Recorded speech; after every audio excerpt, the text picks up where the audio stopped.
Havardydale. Man, there's something about a really good Sandy that you just can't put a price on. You know, good mayo, mustard, your favorite meat, cheese, or a nice toasted bun or bread. All right, thanks for hanging out, chat. Hope you're having a good Sunday. Hope you're doing well. What do we got going on here? Let me see. Ooh, East Saturday. I should hop in that. What do we got? 2 hours of late Reggie. I gotta max focus on these tournaments I have now. Yeah, I need to max focus on these ones. Here's my 2 blinds, about to be all in Drew's Derby. Wish me luck.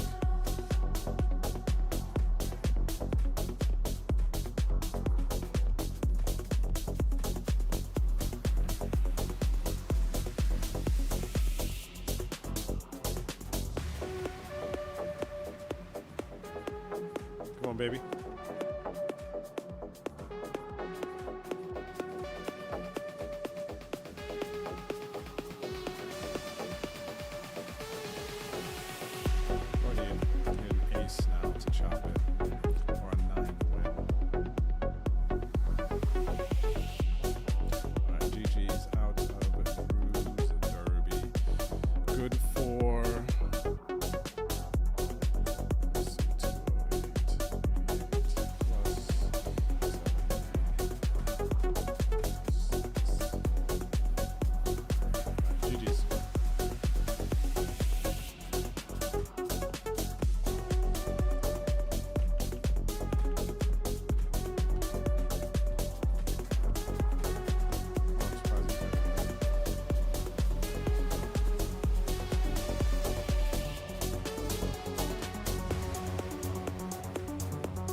Feels like it's a tough value bet here. Value bet in the 8-10.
Roast beef, lettuce, tomato. Nice, nice. Provolone, oil, vinegar, mayo, toasted. Perfect, buddy. The only thing you forgot was the onion. I'm with you. I'm on board. I'm still on board without the onion. That's an amazing cast. But yeah, I gotta have that onion in there. Personally. Dang. Shot at a mystery bounty here, but I just don't have much. 9.5, man. And the 1200 and the 750s are still out there, dude. Still got some decent mystery bounties to try to cop. 18 of 37. I am right at average stack. Average stack is 6.189. I have 6.1.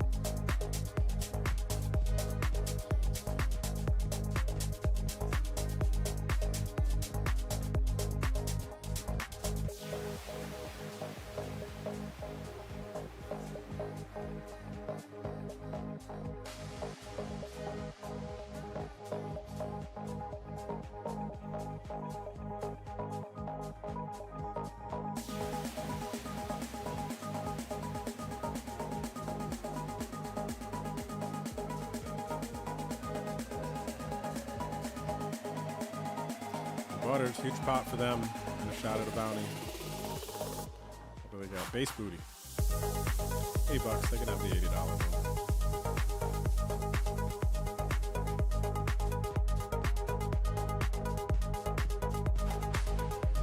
All right, another ladder.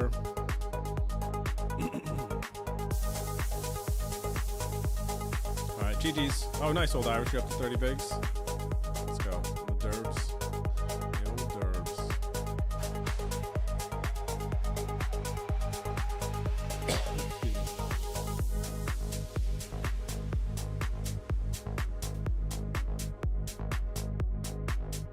Oh, wow, what a cooler here. Queens versus Jacks. Look at this, man. Huge pot, too. 11.7 million out there. Now, shorty to my left. That's amazing. Shot at a bounty, hopefully.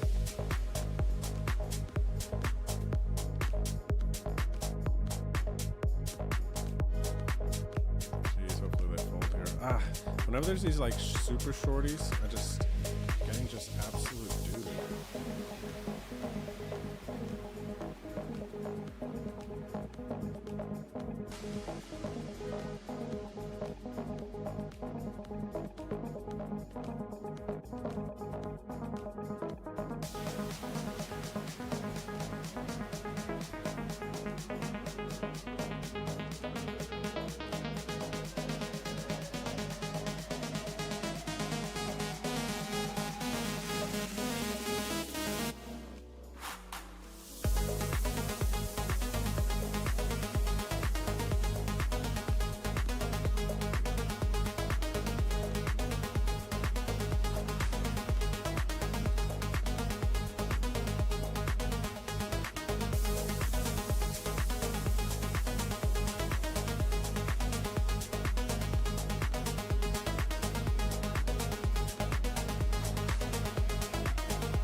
Nuts, man. That looks so pretty, doesn't it?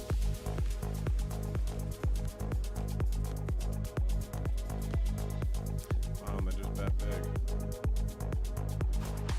I will call, go from there. Nice river.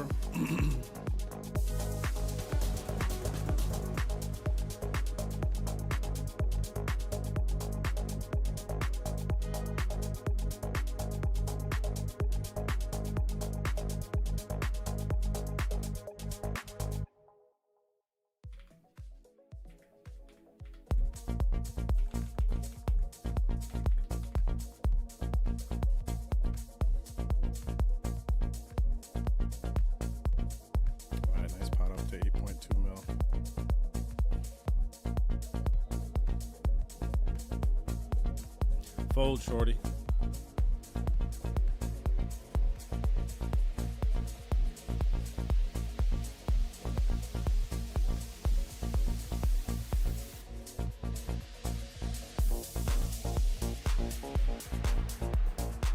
This feels, I don't know that this is like crafty or anything in a mystery bounty. People know that you're all in, trying to catch a ladder. Like, are we leaving, chips behind? Are you going to fold it? Let me think though, actually, because there was a scenario. Let me think. Maybe there is a scenario, actually. Like you have eights and you just like fold on a flop like this.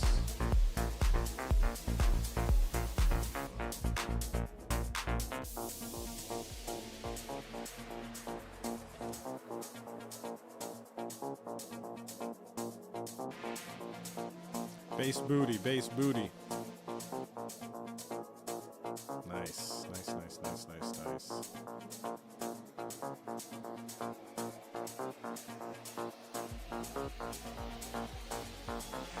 I mean, with the big bounties still out there, man. Those top 3 bounties are still out there. The $1,200 bounty, a couple of the 750s still out there. Gotta anti-sweat, right? I think we're doing it wrong if we're not anti-sweating.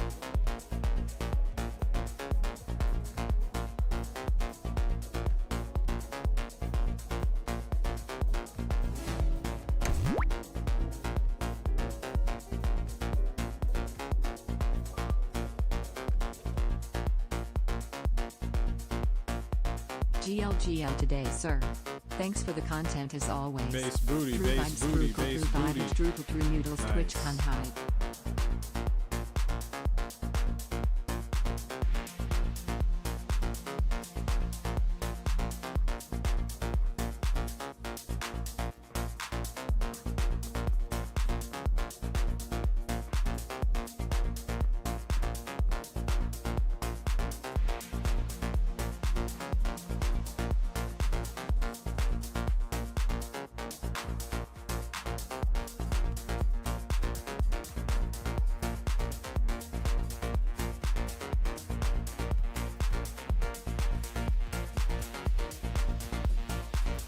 over average stack, everyone. Decent situation here, 14 to 31. 64.56 locked up. No mystery bounties yet.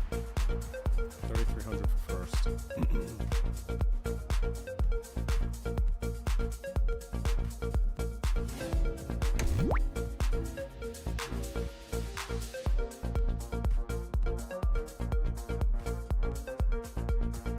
Base booty, base booty. Nice. Did they defend big blind?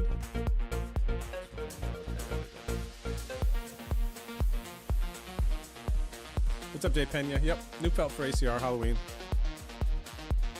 Yeah, hero call. It is pretty frustrating. You know that though. Super frustrating, man. Not being able to have a shot at this. And booties.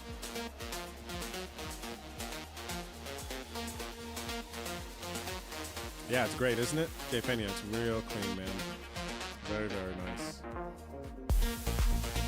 ACR did a great job on the design of this one. Not too busy, very playful, fun, engaging, right? That kind of sucks. As the only guy, the two guys I covered, I don't cover these guys. It's nice. I have jacks. Maybe I can get a double up. That would be great. I would love the shot of this guy jamming. I'd be jamming. I would love that. See, but versus the big stack at the table defend and then ace high flop. Versus my jacks. I don't know. That's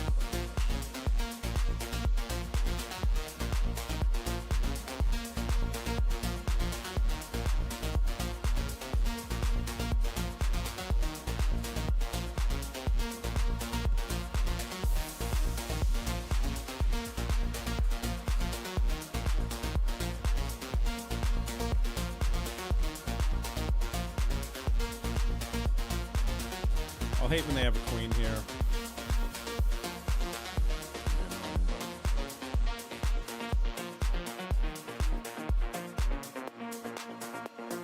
I did manage to squeak into the money in the party time. 11 bigs. 3.5 for first plus bounty, so it's like 7K for first there actually. Just got another ladder here. And 26 bigs. Good situation. Gotta play well. This is when it matters. Getting deep in tournaments.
Ladies and gentlemen, what is going on? It's good to see everyone.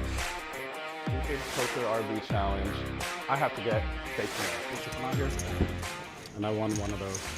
How did you win a competition? What do we got here? Fourth place. Oh, one bullet. Nice us. So about 150.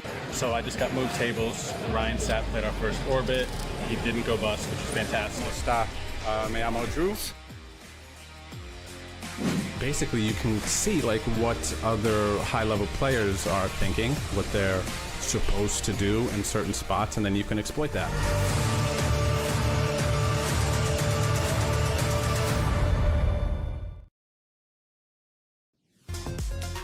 Hello, hello, hello. How are you, everybody? It is good to see you today. Happy Sunday. Hope you have been having a great weekend. The Venom is starting, and I am one tabling, so this is a very big day, man. Very excited, and I am also very happy to see this new felt, man. This is such a nice-looking felt. I'm a visual person. Personally, very, very visual, and I love when we just have some visually appealing things going on here. All right, So it has begun. Good luck if you have any of my action. Let's have a great day. So I know some players I recognize at this table. This Queen 10 off Bernie, I've seen playing a lot of the high stakes. This is probably in Phil's Thrill a lot. Where are they from? Austria. So probably some sort of high stakes pro. I'm going to check here again and hope that my opponent will start bluffing. I'm going to start getting into this. Fine Flow might be a high stakes player as well. Recognize them. Higher average buy-in. All right. And then I'm checking again.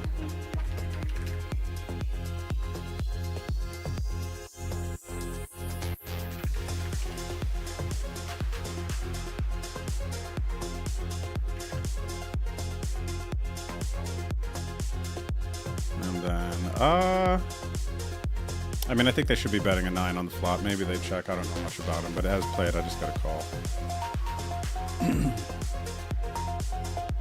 Okay, so these players all seem to be higher average buy-in players.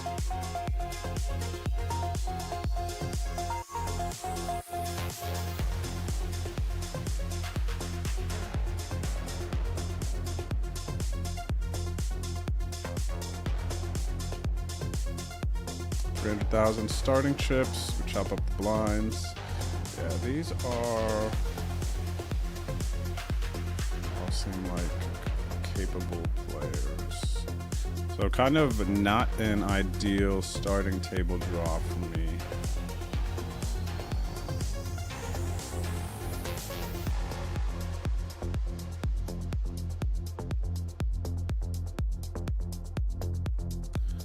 Let's see. I'm gonna have a mix of tags here. This guy is a sit and go grinder.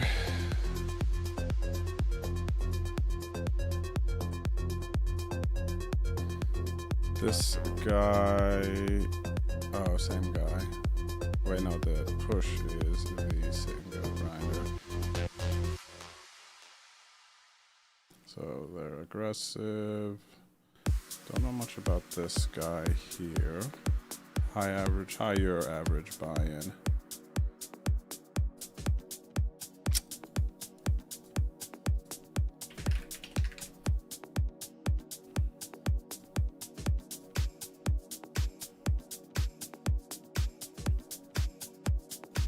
And this Queen 10 off Bernie's played Phil's Thrill a lot. I think they're for how often they play it though, their average buy-in is not that high.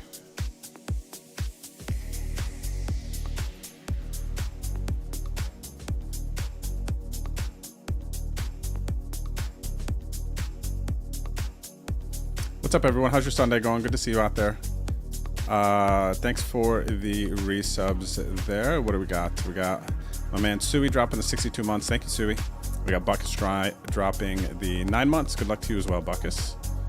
We got J Pards coming in here dropping the 68 months. Says nerd confirmed, buddy.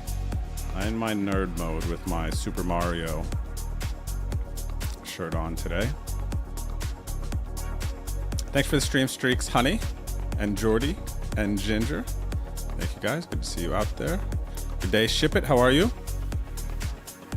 Vono Bob Ghost is going to be getting with you, sorting out the ticket. What's up there, Bobbers? What's up, Brew?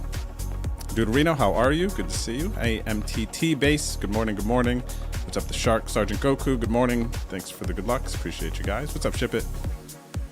I don't say what's up yet, buddy. We'll see y'all after the Venom. Great day. Good luck today. Thanks, Brew. You too. Deuterino Terrifico. How are you? What's up, Rob G? Good to see you out there, brother. What's up, Putski? Thanks for the good lucks. Appreciate it. This is a nice day, man. This is one of my favorite days. It always is. Playing a big tournament from the comfort of my home. It's the Venom. One tabling, max focus. I'm going to start with a check here versus small blind call. What's up, Mike Carasone? Ghost, good morning, good morning. Imaginator, Vaynard, Notch, Twitch, the Tussle. Crush him, bro. Thank you, bro. You too, man. Let's get it. All right, not going to raise here. I'll just go call.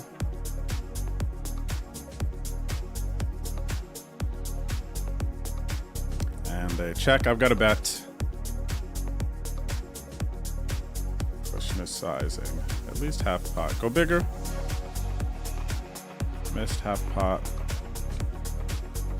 Let's see here. What can they call with? Geez, it's actually tough. What can they call with here? I'm gonna check. Feels like a nitty check, but it feels also tough to get value. The 10 on the river too is not great. Jack 10 got there, 9-10 got there. King Queen got there. Queen 8 got there. Do they check those after they have the lead on the turn? I think that is a good question. Not necessarily, unless I specifically thought I had like 6-8 or 6-7, right? Whatever the missed straight draws were, ace 3, ace deuce on the turn. I might have checked back flop. All right, going to 3-bet the Jack 10 suited here. What's up, LA? How are you? How are you? Also, we're back on YouTube streaming. What's up, Andrew? So we got Andrew, a couple lurkers over on YouTube.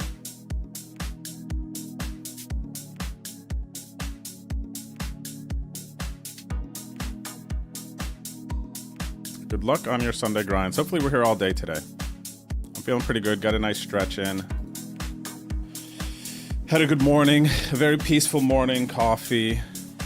Some Sunday service. I don't even actually like calling it service per se, but that's probably what you guys connect with the most. The Sunday experience, some church, some God, you know what I mean?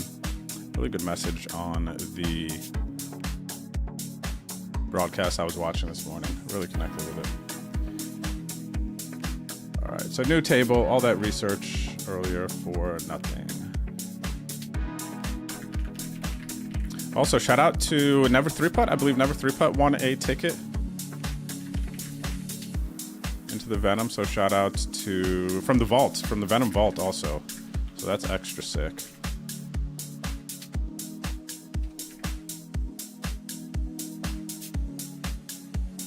All right, maybe we got a better table draw now. This table draw is everything, dude.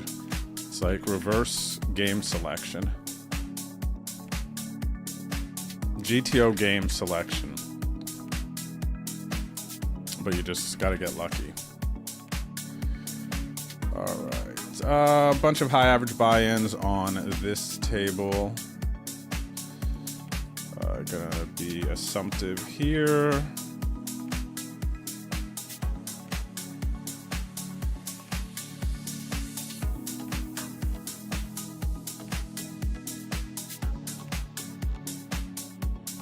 Okay, this player seems capable.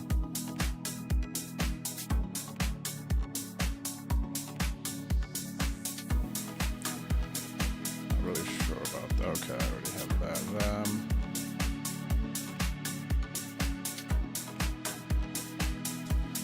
Yeah, this one's tough too. They could be, I mean, so not necessarily another great table draw for me.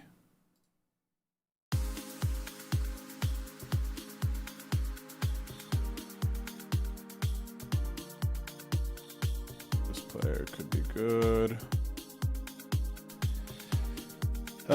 We'll give him this for now. Small sample for this player. High average buy-in. Don't know anything. High average buy-in. We'll put him here. So this brown tag that I'm doing is like they could be a really good player, but I'm not. I don't want to jump too hard to conclusions. These players could be good as well. It's just potentially a style and maybe some of the adjustments that they make. This one is probably, unless they did something against me specifically, because they went on quite a tear there. I think I gotta change this.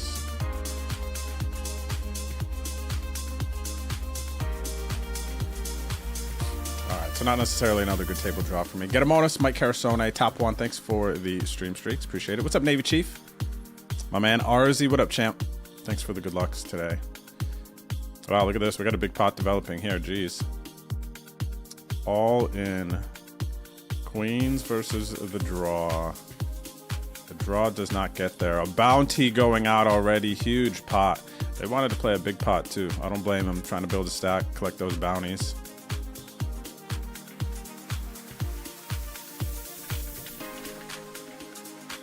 Delenial, good to see you. Good day, good day.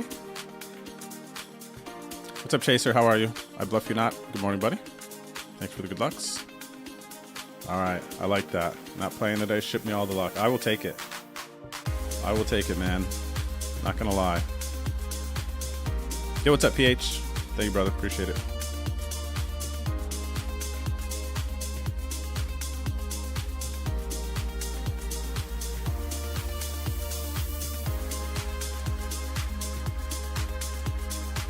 Good luck to you guys as well. So the last time I played the Venom, I very vividly remember my coach, MTT Database, G6 in the chat, watching the entire stream, commenting, and then I remember just some spots. I remember some spots. I remember the energy of the day and how much work needed to be done from that point. So without a doubt, I am much better of a player thanks to him coming into this Venom. I feel a bit refreshed and hoping to put out a performance today that him and the rest of you can be proud of. Gosh, I love this table though, dude.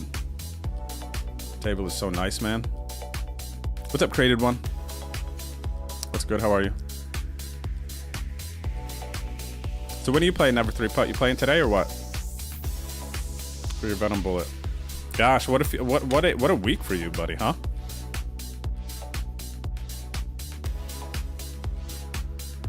From zero to hero? Even though you were never a zero in my book, but you know what I'm saying.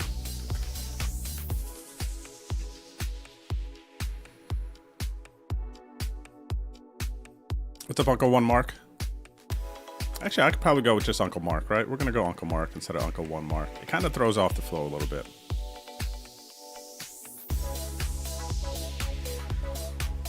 I bluff you not. Thanks for the stream streak. Cheers, cheers.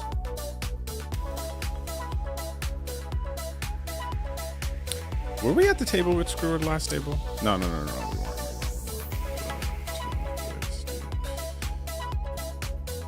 We were not.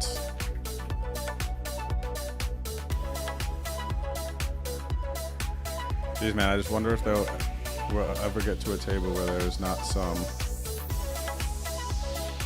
high stakes player there. This player seems too decent.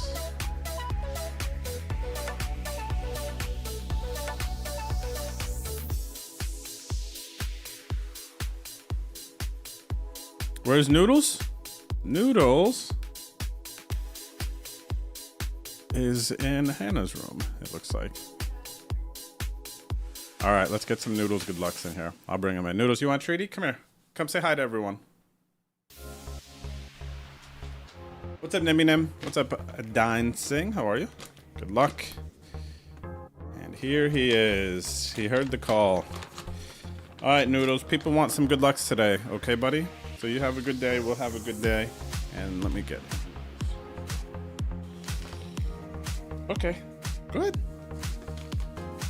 Go ahead. Go ahead.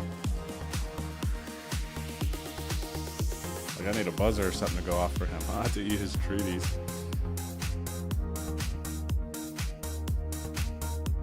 You like the nice? Get on it.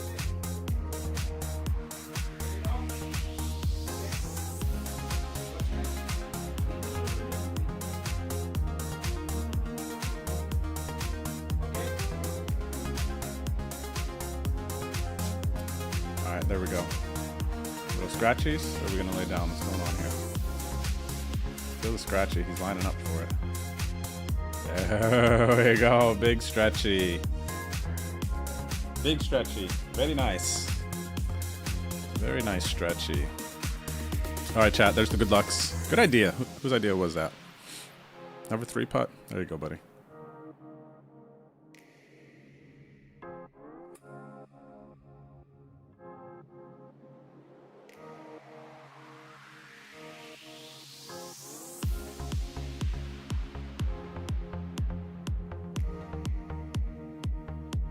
By the way, if you're watching on YouTube, if you wouldn't mind hitting the like button, so people know we're back on the old YouTube sphere. Streaming the big old fat chunky Venom, man.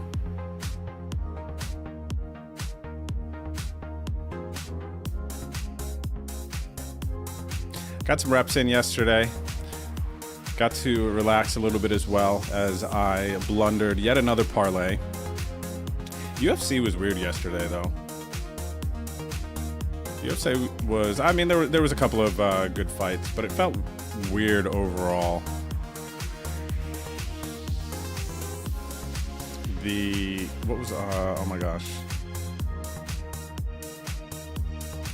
Why am I tripping on his name? My brain is definitely going. UFC last night.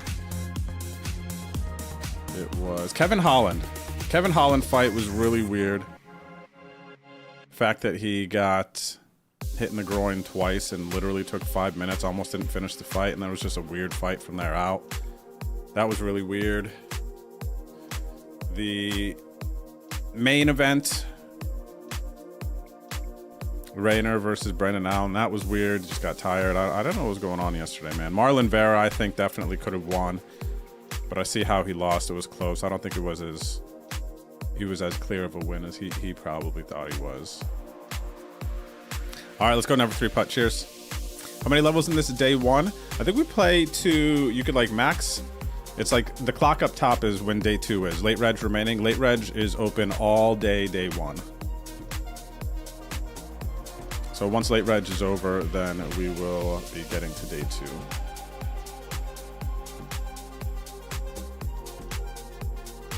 So yeah, maybe that's 28 levels like what Bob was saying.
Oh, I forgot about that, yeah.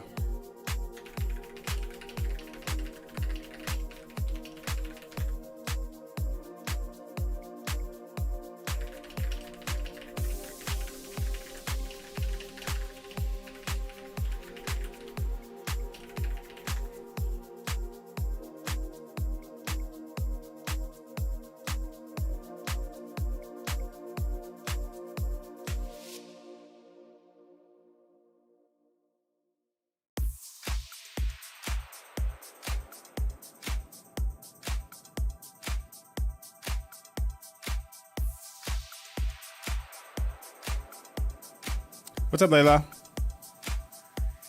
Buen dia. Have a good day and suerte.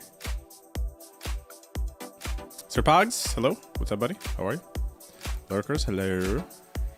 Big day today, man. The Venom is back. Don't forget, you guys, if you have not checked your ACR accounts yet, or you have not been into the Venom Vault, everybody was given one free key. And you could, with that key, win a seat into the Venom, actually. Also, a bunch of satellites running today. The $95 Beast today. I guess we could take a look at the lobby. We got plenty of time to talk about all things ACR. If you guys have any questions, thoughts, we are one-tabling, so you can feel free to ask me anything. Let's talk about life. Let's talk about poker. Let's talk about what's going on ACR. Let's talk about the Venom. Let's talk about the Bahamas. How many more day one flights are there? Ketonius, great question. Let me pull this stuff up. We can look at all of this. Whatever you guys want, I'm at your disposal today. Let's see. So I'll pull it up. We'll get a visual for you guys.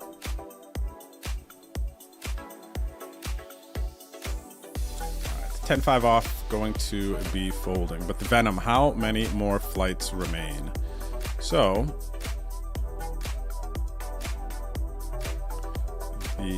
there's the 5 mil PKO and the PLO PKO.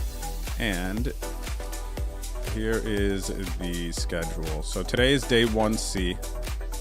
Right here, October 19th, confirmed, everything lines up. And then day 1D, this coming Thursday, there is a flight at 1 o'clock Eastern. And then the final day one is next Sunday, the 26th, at 1 o'clock. And then it goes day 2, 3, 4. And that's the same for the PKO as well. All right, kink went off, fund's gonna open. We're just gonna toss this in here. Not gonna squeeze versus under the gun here.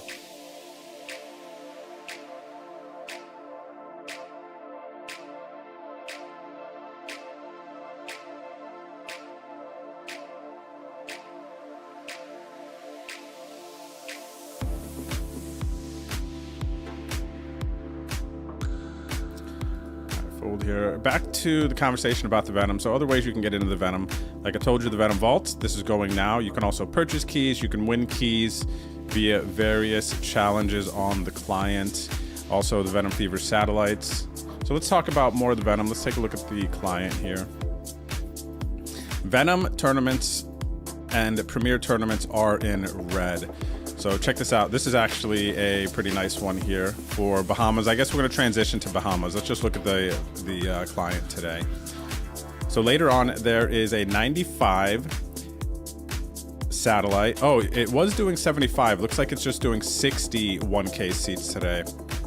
But still, there are more seats than typical in the Beast. 60 1K seats guaranteed to play in the satellite for a 30K package.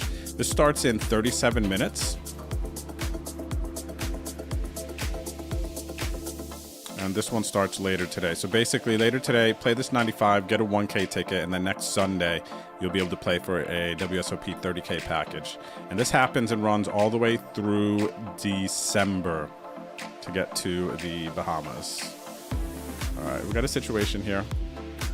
Flat checks to us. We got a pair and a hand that could benefit from some protection. I am gonna bet. Let's go with. Question is sizing. I'm gonna go right around half.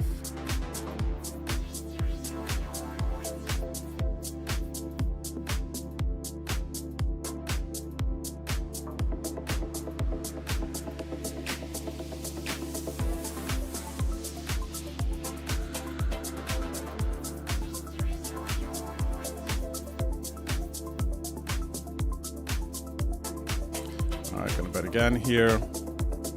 Targeting the ace high floats, single club draws.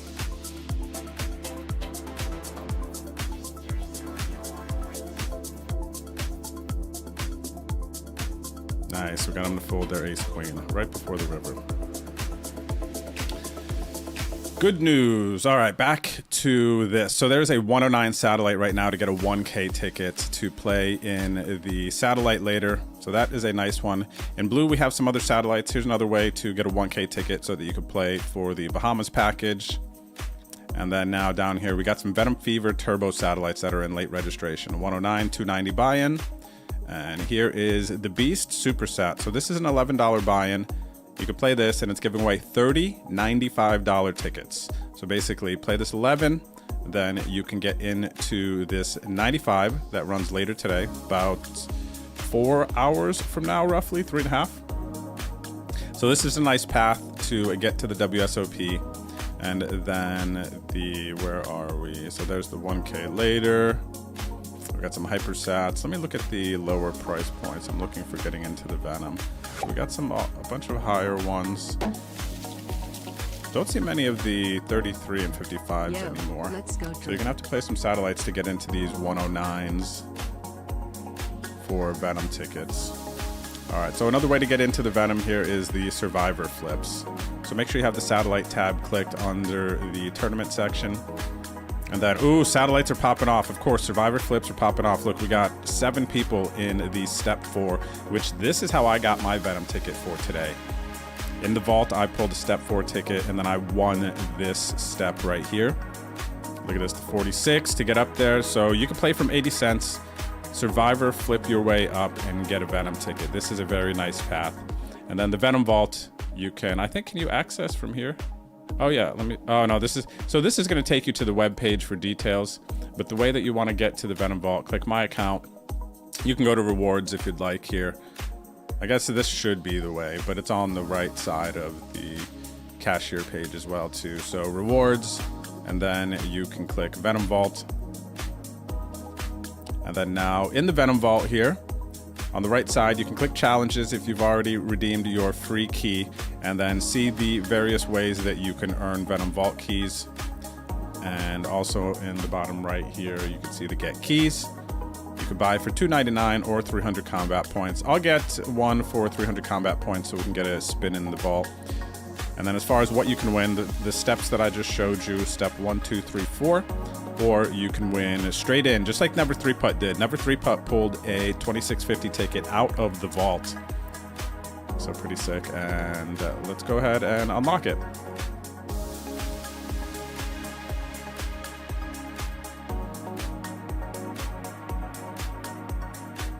And I have won another 80-cent ticket claim.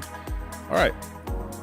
And then like I said here, you click this, make sure you have the satellite tab clicked, and now I have a bunch of these. I have a couple of these to try to spin another ticket and the Venom. All right, so good luck today, everyone. Good lucks, and hopefully I'll see you in the Venom.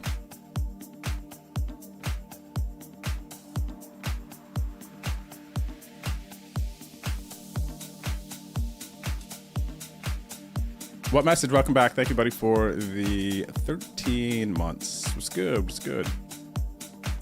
Neminem, not multi-tabling today. When I play the Venom, the vast majority of the time, I just one table this and focus on this.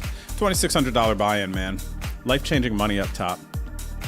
Got to put all my effort and energy and focus into this. Because it's a bigger buy-in as well. It's not like one tabling a $5 tournament. Very stimulating.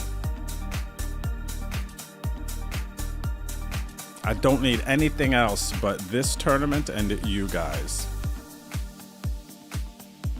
What's up, Wahoo Son? How are you, brother? Good to see you. He's about to hop in the Venom. Let's go. Good luck. Good luck.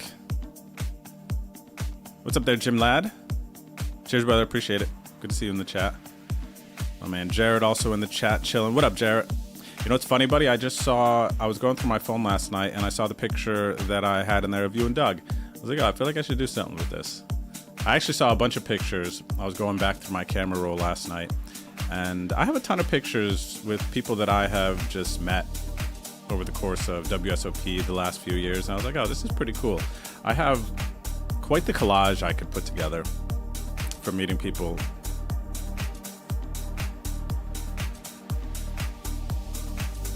Big pot developing here. Spread the love has been active. Get a raise, call, squeeze, re-squeeze.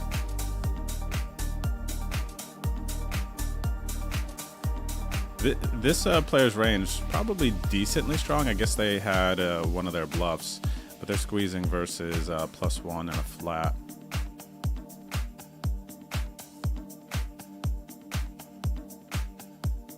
Yeah, PH. So it has been answered. It's been answered in the chat, buddy, and it's been answered. I've answered, but I'll go again. No worries. How many levels in the Venom today? There are 28 levels, and then I do believe actually somebody said 28 levels, but this clock usually, or lately, I should say, when late reg is over is when day 2. There's like 10 minutes after late reg ends or something like that before we make it to day 2. Sputard, buddy man. How are you? Thanks for the 7 months. Good luck today if you're playing. I'm sure you are. Sunday fun day, right? What's up there, Relator? Good luck in your grind today. Yeah, we got a bunch of people in the chat playing the Venom today. We got Never 3 Putts, Wahoo Sun. I'm sure some lurkers out there playing as well. Lots of ways to get into the Venom. Like I said, the Venom Vault, of course, is always open. Well, at least until the 26th. Venom Vault is open for 1 more week. What's up there, W. Stinson? Yeah, man. And I'll tell you again, guys, this is, if you are a grinder out there, even if you're not like really grinding, getting into the Venom, man, it's just life-changing money. And this is an opportunity that we do not, this is the only tournament, if you are state-bound, this is the only tournament that you can get into, even though it's a $2,600 buy-in. I know it's a big buy-in, but there are plenty of ways that ACR creates for you to get there. You literally just have to have the time and the, I guess, desire. Because you could play a $10, $11 Saturday, get a 109 ticket, take the 109, progress to get a, well, you can play a 109 Venom Saturday that guarantees like 2 or 3 seats, get a Venom ticket like that. You could grind the Survivor flips starting from 80 cents. There's just kind of a lot of ways to get in. You just have to grind and find your way, essentially.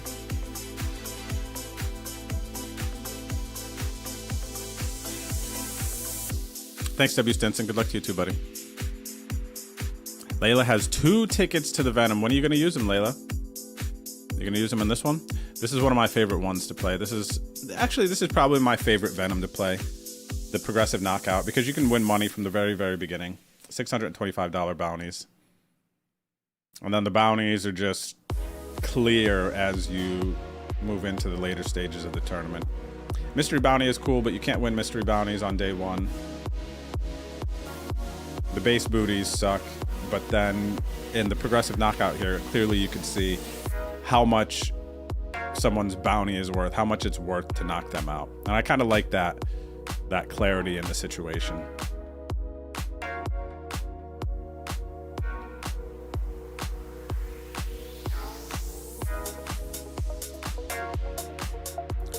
So let's see, I will pull up the lobby for you, TH, and show you. So how many levels of late registration in day 1? All right, players left at the end of level 28. So 28 levels today, and then qualify for day 2. Now, 28 levels, we end after the 20K big blind level. And after the 20K big blind level, and it is the 1800 big blind level. 20-minute levels all the way through day 1. So there you go, 28 levels to make day 2.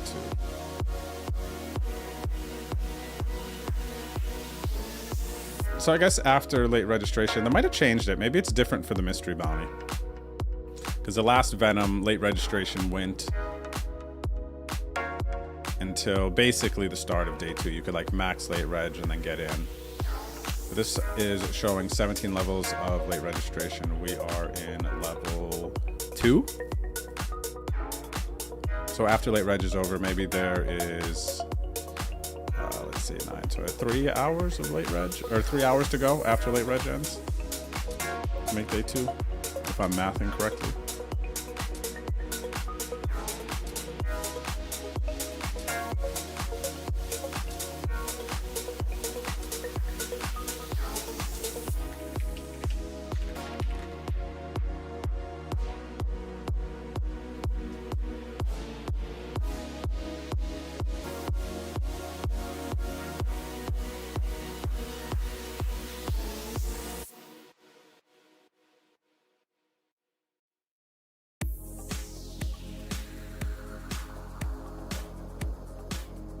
What's up, buddy? Are you playing today? Shout out to J Pards. Old J Pards. He played Thursday, actually, the Venom. But maybe he's doing his Sunday grind today, chilling.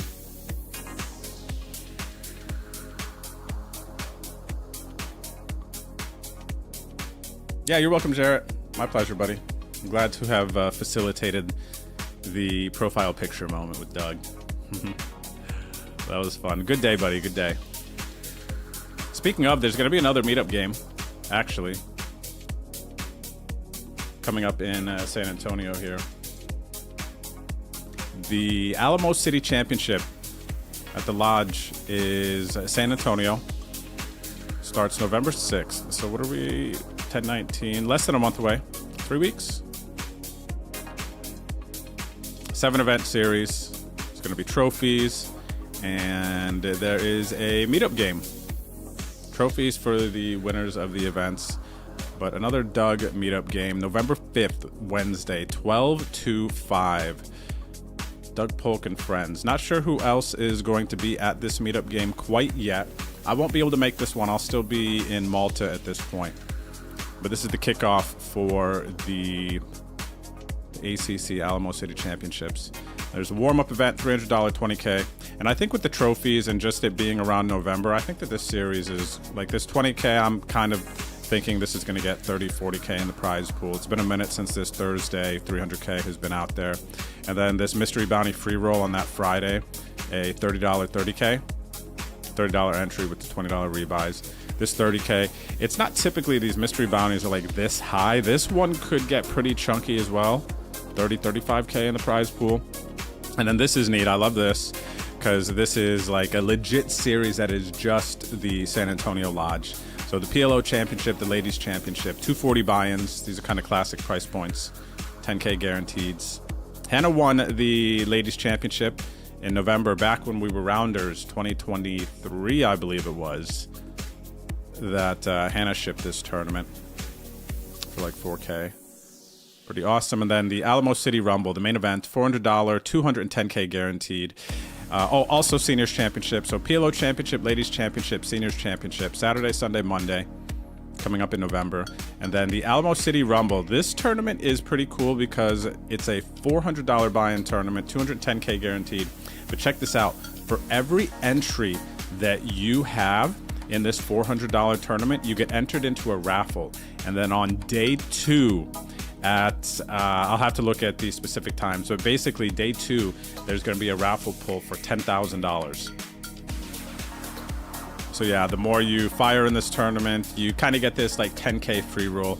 I think there might be some other prizes, don't quote me on that, but the top prize is $10,000 just for playing this tournament. You got to be present on day 2 when they do the raffle pull, but still, it's just nice, man. Like, am I going to be back for this? I am going to be back for this, okay. So Hannah and I will play this. We'll get some raffle pulls, which would be sick. Please, Hannah, 10K. I would love to see your face. And then the wrap-up, $130 buy-in, 20K guaranteed on that Sunday when the day 2 is of the Rumble. Ghost, do we have a link for the Lodge in chat? I feel like exclamation point Lodge SA or something. Oh, I forgot this one too. The Halloween Tag Team. This coming Saturday, the 25th. I want to play this, but I'm not sure if I'll be able to. Because I got to get prepared to leave for Malta, and I think Sunday we leave for Malta. But there's going to be costume contests. Top 3 best costumes are going to get to win a prize. And the top prize, or I would assume for it to be the top prize, but first place is going to get to pick first. There's 3 prizes. Set of Rounders chips plus a deck of Lodge cards. So many people have messaged on social media asking about buying old Rounders chips, but one of the prizes is going to be a set of the Rounders tournament chips plus a deck of Lodge cards. $100 food voucher each, so these are 2-person teams in the tag team, and then 10 hours of free play. So whoever gets the top prize in the Halloween costume gets to pick one of these 3 prizes first. And then second place will get to pick from the remaining 2, and then third gets the leftovers. So some fun stuff coming up at the Lodge. All right, we got a hand we can play here. The old 7s. What's up, Mother Shucker? How are you today? Good to see you out there. 7, 7, 7.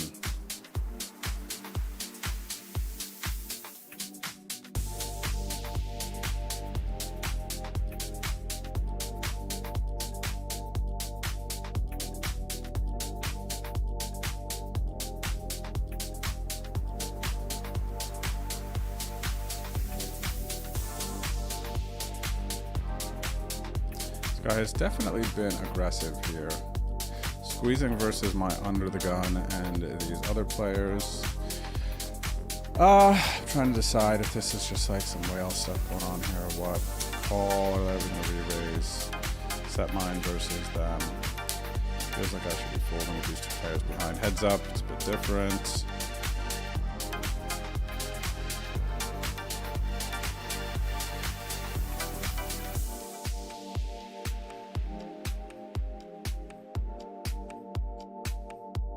Around 10 hours play for day one. This is number 3 putt. Good fold by me. Screwer makes the re-raise. This player does seem that they are quite in the streets here. Oh no, a 7. Oh, actually, you know what? When I busted the WSOP main event this year, King Queen 7 flop. I had pocket 7s, and I got stacked by pocket queens day 4 for like 100 big blind pot. It was a 1,000,000 chip pot. It was sick. But the other players in the hand had ace, king, queens, and 7s when I flopped my set of 7s. And it was this exact type of flop. So maybe, I mean, hopefully this guy just has queens. So I feel better about not seeing my set. But regardless, if I would have flat this guy squeezed, I'm not going to be in here with 7s. So it just kind of sucks. Maybe it sucks that this guy squeezed. Maybe he saved me, though. Maybe he saved me.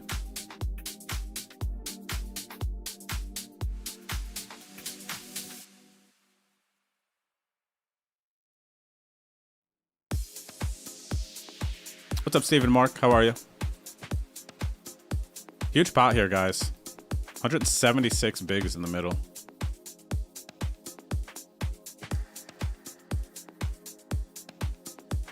Rob, yeah, we should get some food before one of those ACC events and stuff.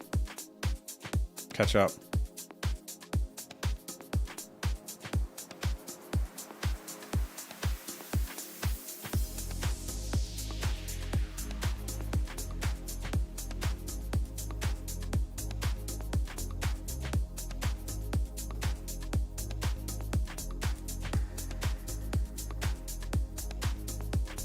Yeah, the cool thing about the Halloween tournament, the tag team switch, for those of you who aren't familiar with that type of tournament, you get a partner. It's a $300 buy-in, 150 bucks each. All right, gonna be folding here. Raise, re-raise, my jacket offsuit. This Halloween tournament coming up this weekend at the Lodge. This is a very cool one. So tag team switch, $150 buy-in per person, 300 per team. And randomly, I think it happens maybe every 20 or 30 minutes or something like that, they will sound a switch, and then you have 30 seconds to switch seats with your partner and discuss strategy, discuss what's going on. You might be in the middle of a hand, whatever it is. Once the switch is announced, you have to stop action. So you could be on a turn, big situation in the middle of a bluff, and then you have 30 seconds to tell your teammate who's walking into that situation, like, what's going on. And it's a very cool tournament, very popular. There's a tag team belt. You get your name on if you can win. And then, of course, the big prizes, rounders chips and whatnot for the winners this time around.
I honestly think with the 7s that I got saved, I think that the flat re-raise is going to be quite nutted, and I think that they just had queens. I think I just fated the same fate.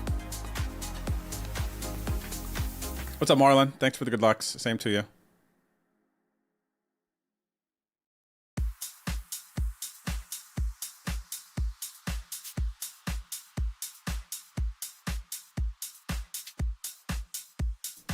Wow, this guy's really in the streets, man. This guy from Poland, a lot of re-raising.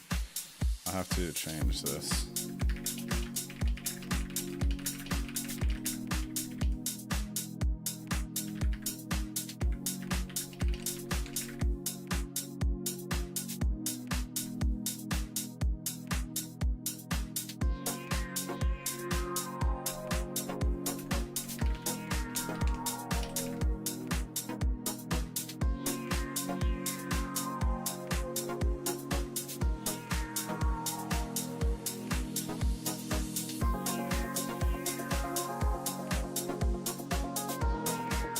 Rob's right. Screw could definitely have queens or kings flatting versus my under the gun open, especially seeing how much this player has been in the streets here, raising, re-raising. I think that's quite fair.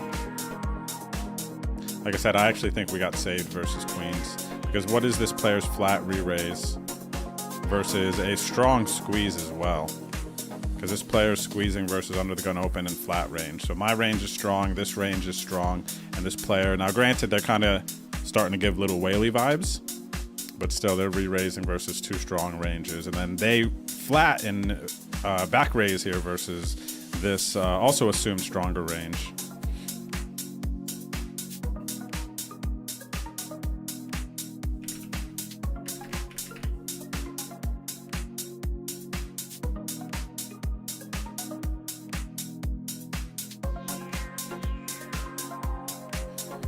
Player is aggressive, but seems good. I'll lean on that one.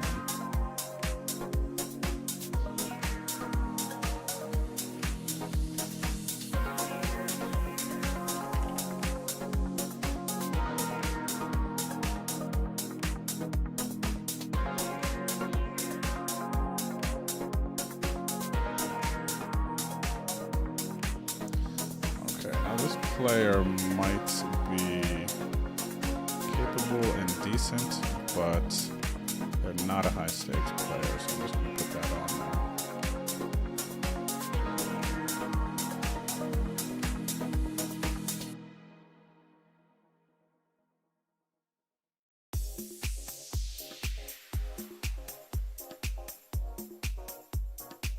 See, that's the thing, Niminim. I connect with you. Niminim says that I can't see them flatting kings or queens in that position unless they think someone is going to squeeze. And I do think that that's capable. This player has been doing a lot of re-raising pre-flop. So I do think that they could have thought, and just the table in general, there's been a lot of squeezing and 3-betting. So I think flatting a big hand here is still a possibility. Even aces could have been a thing with all the pre-flop aggression that's gone down at this table. Not only from this player.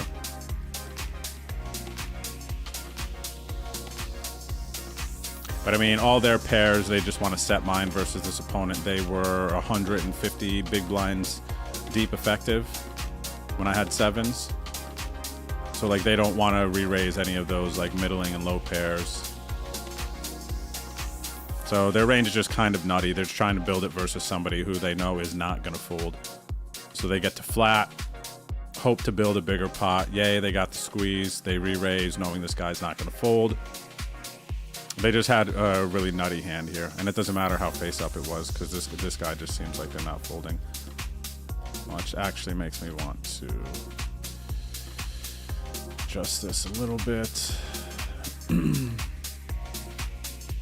Big pot here. This is versus the squeeze as well.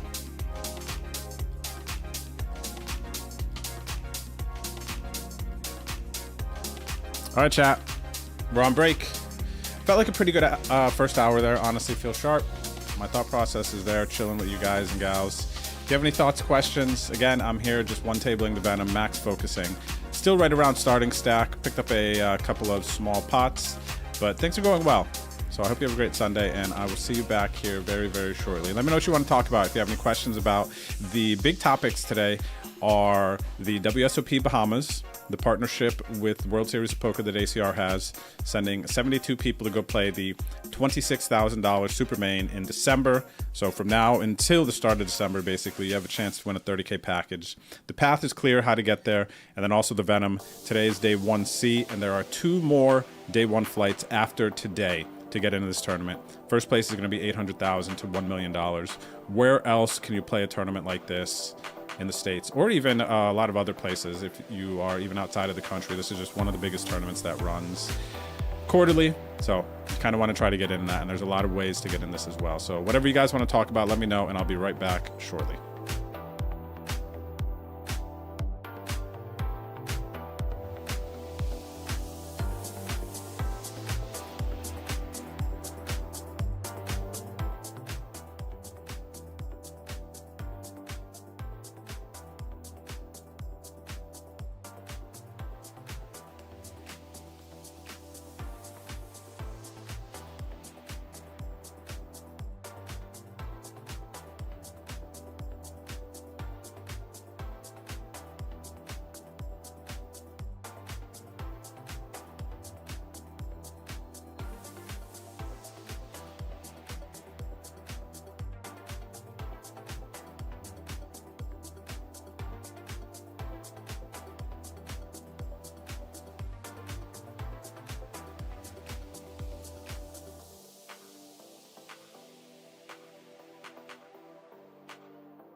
Alright, getting my electrolytes. I don't know why these joints are green, but it's green electrolytes. What's up, Crazy? How are you, buddy? Good to see you, Crazy Simo. Am I unmuted? I am. Nice. Yo, the music was really loud for a minute there. I can't believe that nobody said anything. Sorry, guys. Hopefully that's better. All right. Let's see here. We are back. Good to see you guys. Hola, Al Palo. Thanks for the good luck. Same to you. The lurkers, the lurkers. Everybody just tuning in. If you're watching on Twitch or YouTube, this is the $2,600 buy-in Venom. Progressive knockout this time around. So everybody has a minimum $625 bounty on their head. This player has a $937 bounty on their head. They have already knocked somebody out.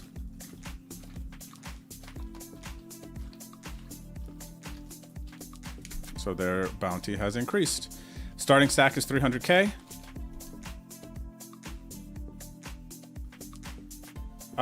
Pretty tough table draw, I would say. A lot of high stakes, capable players at my table so far.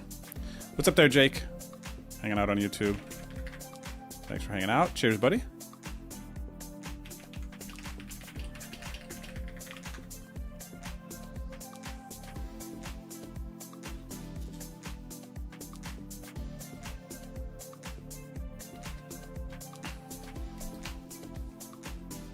All right, decent flop here.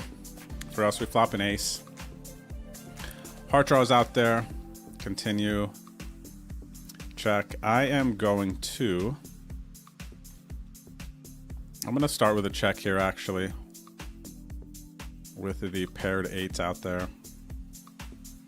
Kind of one of those things. I'm either way ahead or potentially way behind. All right, they could have 8x. They could have 8x. Probably a bit more than myself as well. Even as far as kicker problems go, are they flatting? You know, how much ace 9 do they have where my kicker plays and I'm beating them? They're more than often going to have like some ace jack, ace queen. Yes, flush draws as well they're going to have that I could have been ahead of and started betting.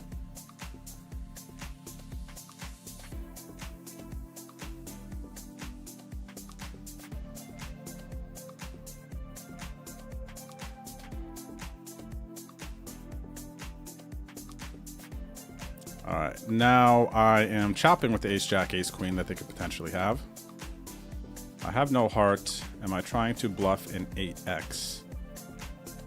8x can slow down on the turn. I think I am turning my hand into... Am I getting them to fold? I don't know that I'm getting them to fold any hearts here, to be completely honest. I might turn my hand into a bluff if they bet, though.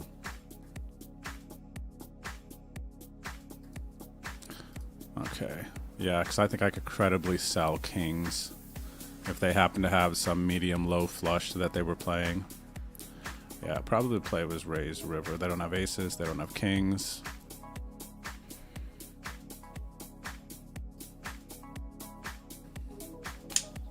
Yeah, I think I like check. I'm not convinced that they're going to fold any of the hearts that I would be trying to bluff, but they might value bet it, and then I can get them to fold when I raise river. I think I do like that one better.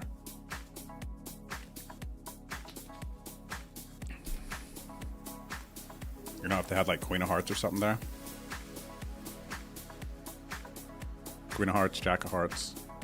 They tried to value bet, maybe even 10 of hearts.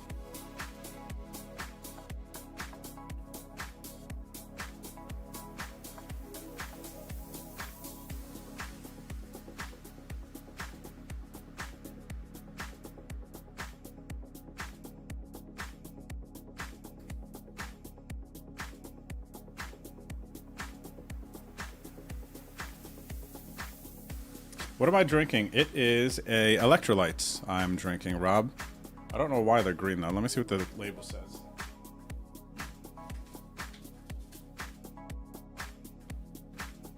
It is True Labs Hydrate. Oh, plus organic greens. Okay, that makes sense. Electrolyte and organic greens drink mix. I don't know what these numbers mean, but 14, 22 milligram electrolytes. Organic superfoods, 19 vitamins and minerals. Great taste. Taste isn't bad, this stuff. True Labs, hydrate. So yeah, that's what it is, man.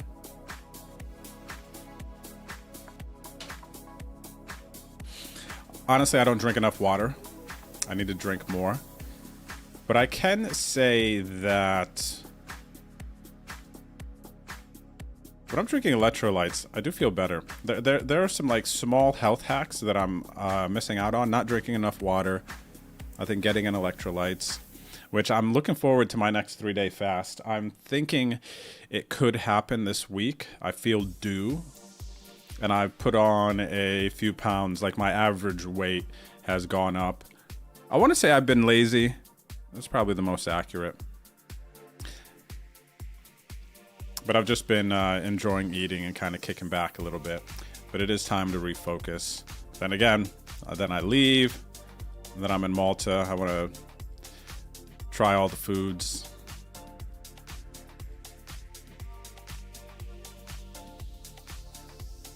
All right, so I think that this person's range is... I'm going to flat here. Basically, I'm going to flat here.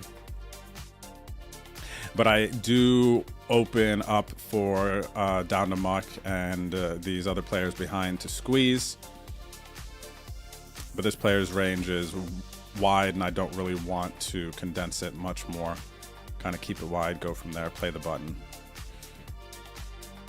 All right, so 4 ways on this flop. I'm going to check it back. There's some good turn cards for me. We're looking for potentially Queen, Jack, Heart, King, 10. Not a Dewey. Not a blue Dewey, though.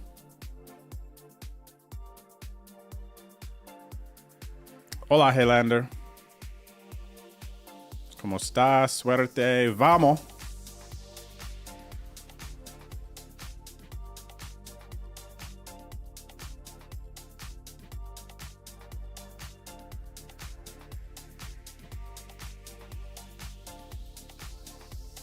All right, so we've got an ace high check call over here from this player. Let's see how Screwer proceeds. Screwer might check, actually, seeing how this player has been playing. If Screwer has a pretty strong hand.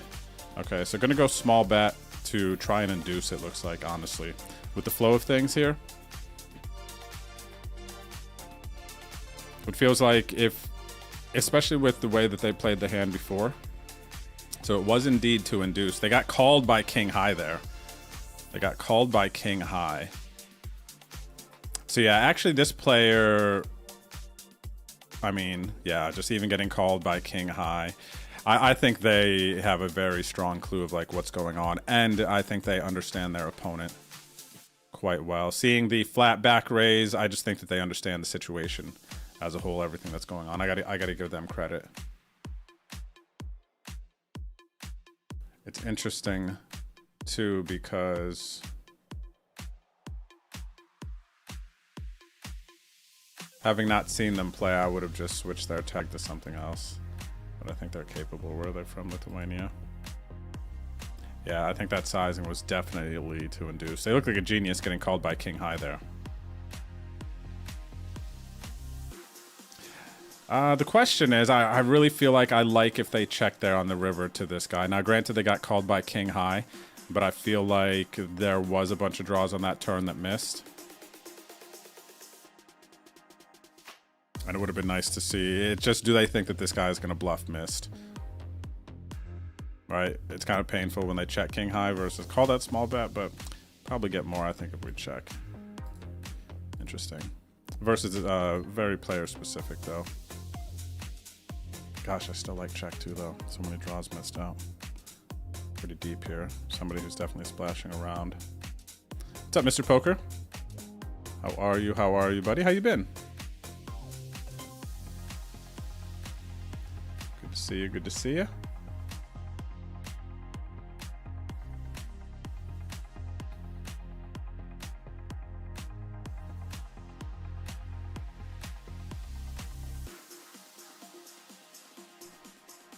Starting stack in this tournament, 300,000 chips, by the way.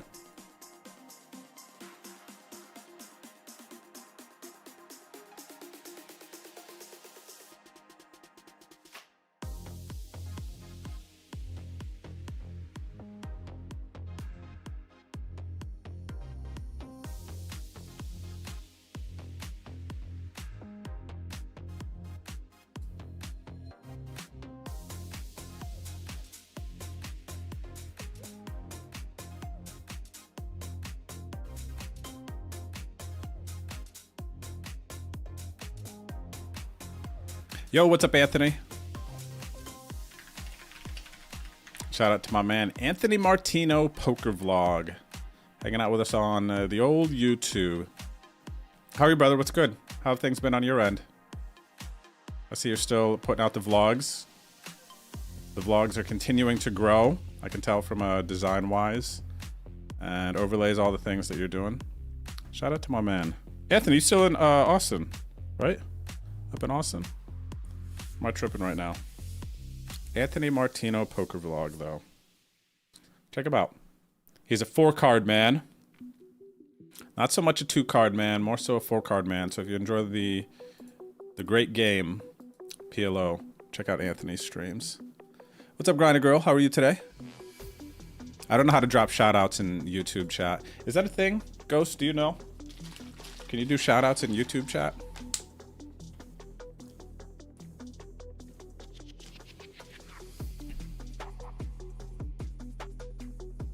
Thanks, Grinder Girl. Good luck today. Yo, I'll tell you guys again too, man. And honestly, I'm telling it to you guys more for myself.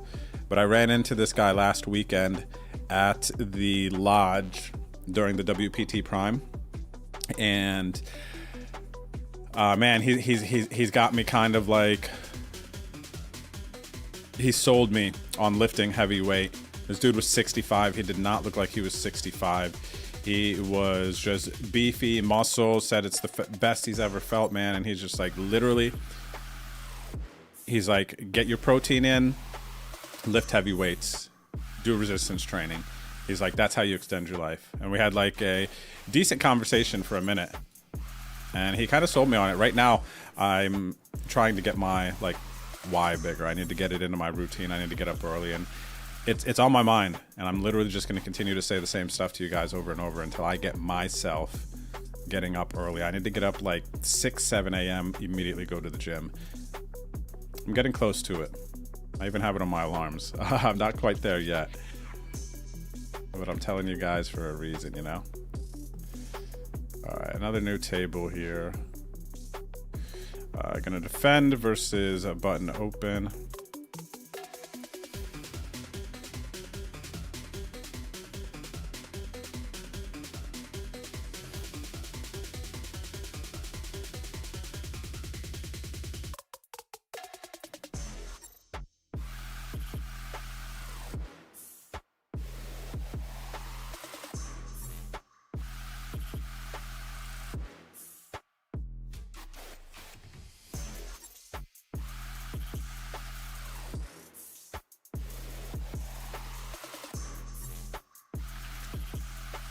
Pentarosa. I know who this is, don't I? I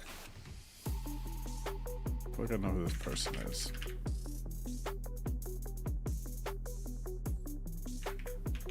Alright, so we got a bunch of players from the other table. Screwer came with us.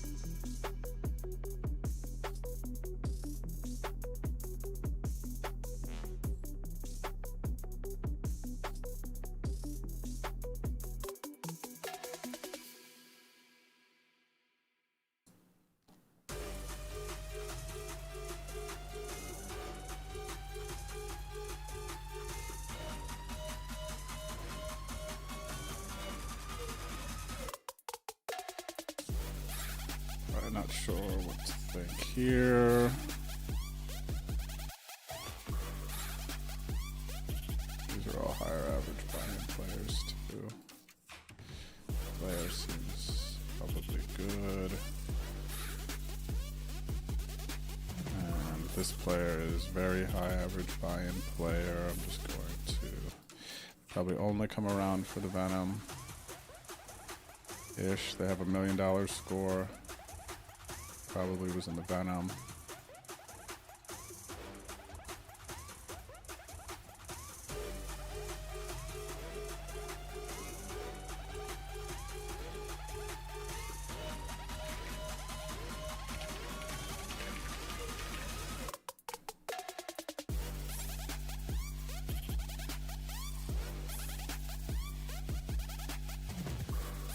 All right, ace queen on the button.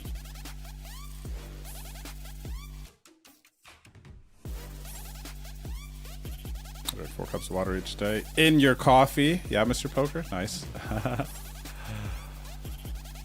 Let's see here. Ace, queen, button.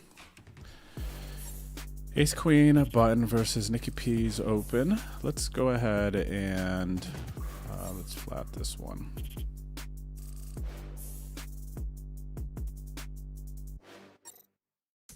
All right, queen eye flop, backdoor spades for me.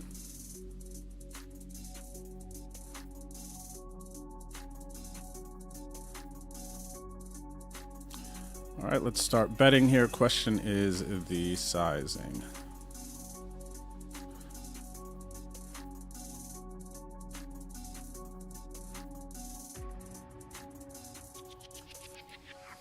Let's start small here.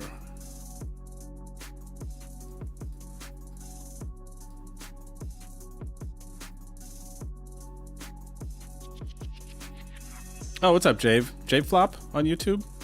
Good to see you over there, buddy.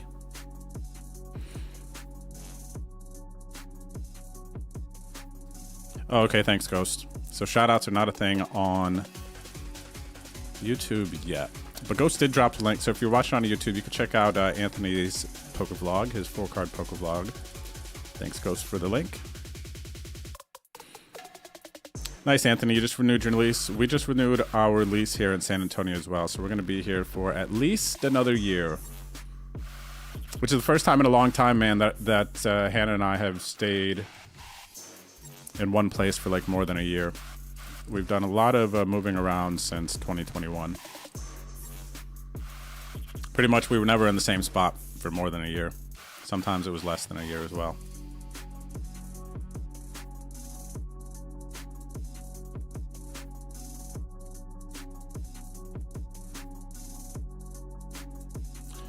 All right, 3-piece, we're pretty deep, right? Yep, gonna re-raise the Jack-10 suited.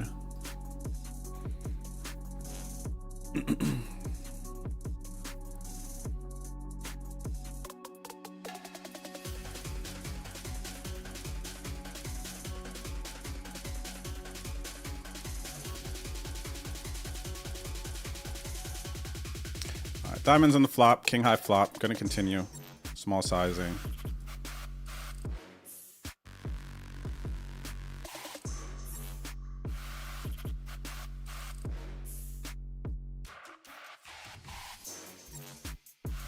All right, gonna call.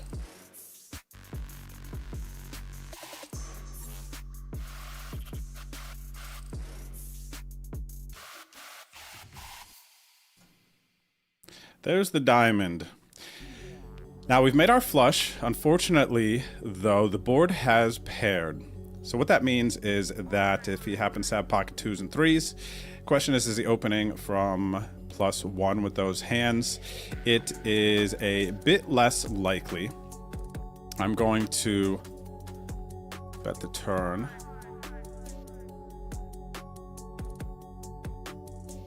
So we could have had some double backdoors. King X that goes into a check call mode. And the flush comes in.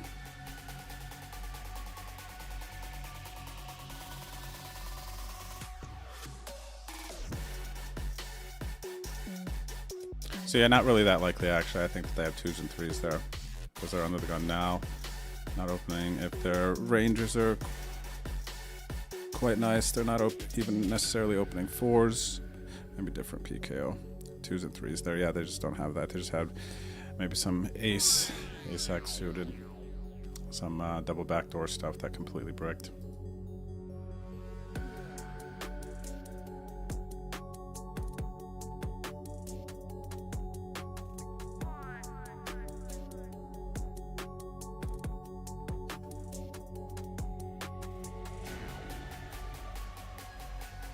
By the way, I'm going to fold this 7 deuce, but this is one of the Venom trial challenges to get a key. You got to win with 7 deuce off, or what was the other one, guys? 4 deuce off, 7 deuce off, or 4 deuce off, I think it is.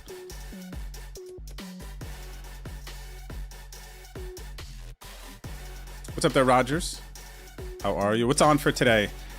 One tabling the $2,650 Venom PKO, this 5 million guaranteed tournament. It's day 1C. There are 2 day 1s remaining.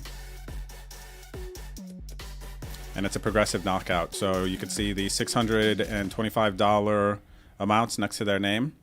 This player's got $937.50 because they've knocked someone else out already, so their bounty is a bit higher. So we're bounty hunting, man, trying to make it to day 2. And one tabling max focusing on this tournament. Starting stack 300,000 chips. We're at 374 currently. And that's it, Rogers. How have you been? Feels like it's been a minute. Hope you're doing well.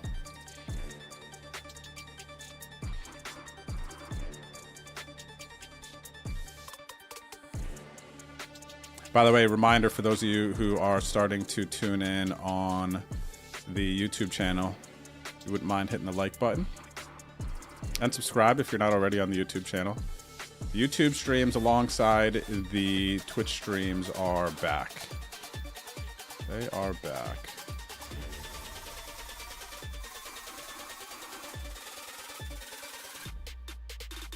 What about for you guys? What are you guys getting into today? Lots of big tournaments on ACR. Big pot developing here between Spread the Love and Nicky P. Check, check. What do we got? Ace, King, Ace, 5.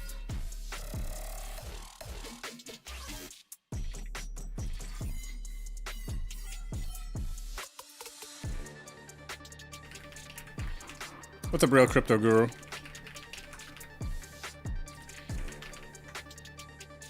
What's up, Hero Call? How are you? For those of you who might just be watching the stream, I'll show you what's going on ACR right now. Big Sunday, big Sunday. Ooh, I need to be playing the 109 for 1K tickets to get into Phil's Thrill, the 10K buy-in. It'd be so sick, man, to play that one. What do we got? In red, we got the Venom satellites and the WSOP Bahamas Super Satellite. 52 minutes left of late registration. Here's a tournament to keep your eyes on. $11 buy-in, guaranteeing $30 $95 tickets to play in the Paradise Satellite that runs later today, about 5 o'clock Eastern. Guaranteeing 61K seats to play in the Bahamas Satellite. 9 30K packages going out. This is in late registration currently. Then also we have the Stormers Super Sunday, $6, 7,500. We got some early mystery bounties, $2, 2,500. The $6 10K. Ooh, this is a bigger guarantee, I think. The mystery bounty, 66, 125K, plus a 1750 40K.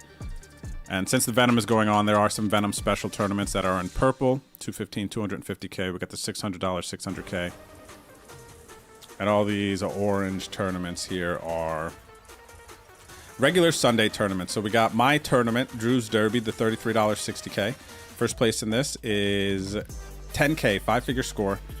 You can win this one, so that's nice for a $33 buy-in. Got the PKO Party Time, 33 40K, progressive knockout tournament. Sunday Moneymaker, first place in this is usually 40K plus, 109, 300K. And you got some micro majors, the Sunday Banana, the 1K, 250K. Lots of big action on ACR every Sunday, really. But man, that partnership with WSOP was a huge, huge thing that's going on. Because we've offered or had tournaments to get people out to the WSOP main event in the summer. But this is a big one for the Bahamas and being officially partnered up with WSOP.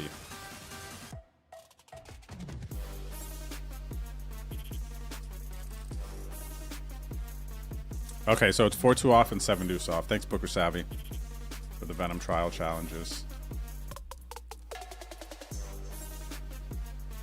What do you mean, Anthony? Your landlord dropped your rent by $150?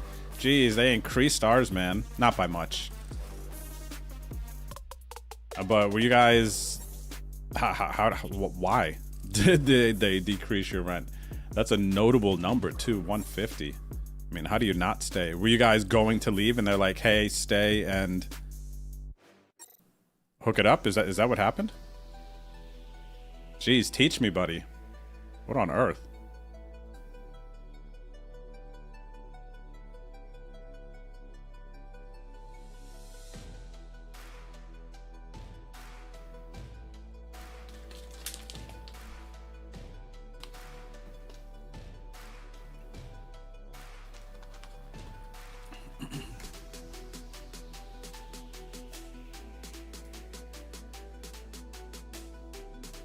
How on earth did you get $150 off your rent?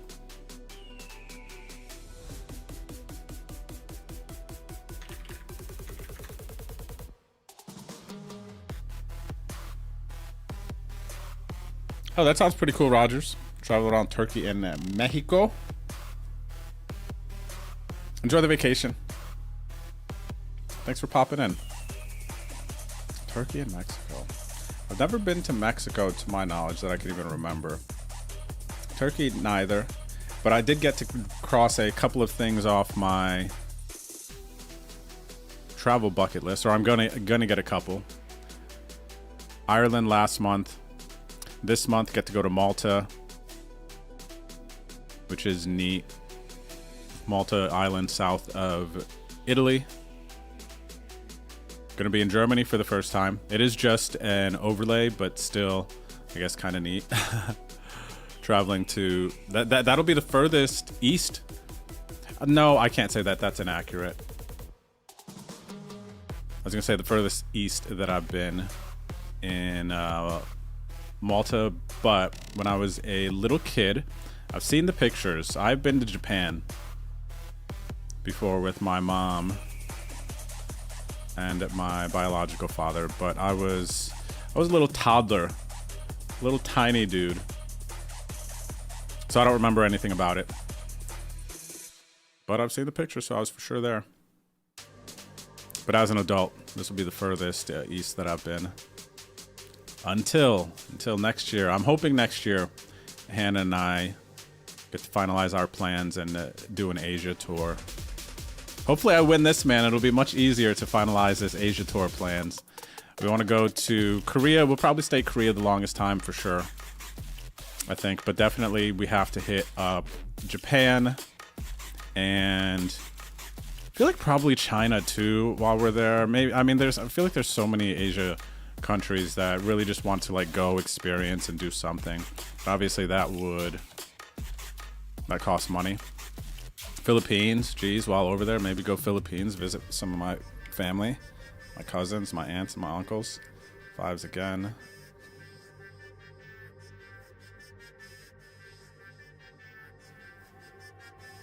Feels like it would take 2-3 months to really visit all the places in Asia that we'd want to go.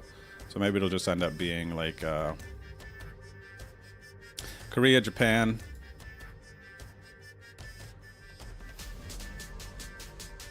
What else? Korea, Japan. I feel like there's one other close spot. I don't know if it's Philippines.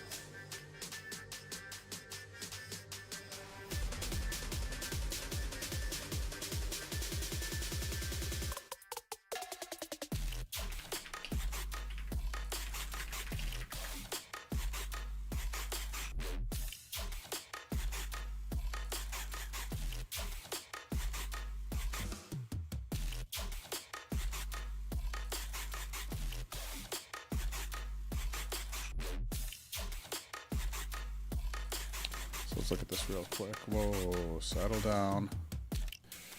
All right, so where are we? Okay, so we'll go to, oh wow, China is huge. What the heck? I did not realize how big China is. China is all of this. Oh my gosh. So where do you go? Shanghai, China? Beijing? Maybe go to... Okay, so we're going to go to South Korea. We're going to visit a bunch of stuff here. We have to do that. And then where's Jeju Island? Oh, right here. Okay, that's what I thought. Okay, so we'll go to Seoul. Busan, I feel like we gotta go. Gotta go to Jeju. And then we would have to go to Japan over here. Where to go in Japan? Tokyo, I'm sure, right? Gotta go Tokyo. I feel like that's a touristy spot. So Korea, Japan. And then maybe, what is semi-close over here? Beijing. So maybe we go Beijing, Korea, mostly here, Beijing, and then Japan, Tokyo over there. Taiwan, I don't know, maybe Taiwan too.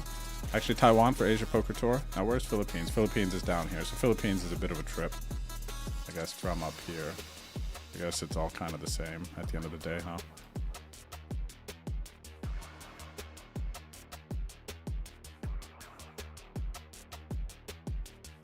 What's up there, Machine Savage? How are you, buddy?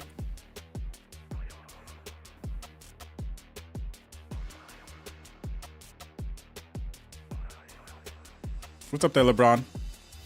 Buddy, I'm sorry to hear that. I don't know where you're talking about or the context of that, but that does not sound good, obviously. The competitions or giveaways today? Nothing planned for today, Rogers. The only plan today is to put on a show in this Venom. Bag a big stack, capture a bunch of bounties, and get to day 2.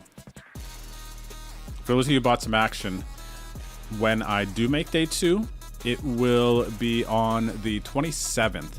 And the 27th is when I believe I officially arrive to Malta. So I will not be able to stream it. I will have my laptop and stuff. Stream it? I don't know. Maybe. I'll see if I can bring my stuff. I don't want to travel with too much. I mean, these days, honestly, I just want to have a carry-on. I'm sick of, like, losing luggage. I've only lost luggage maybe once or twice. But it's like, it's not for me, man. I'd rather just try to have one suitcase everywhere I go now. It's going to be tough for Malta. I think we're there for a bit over a week.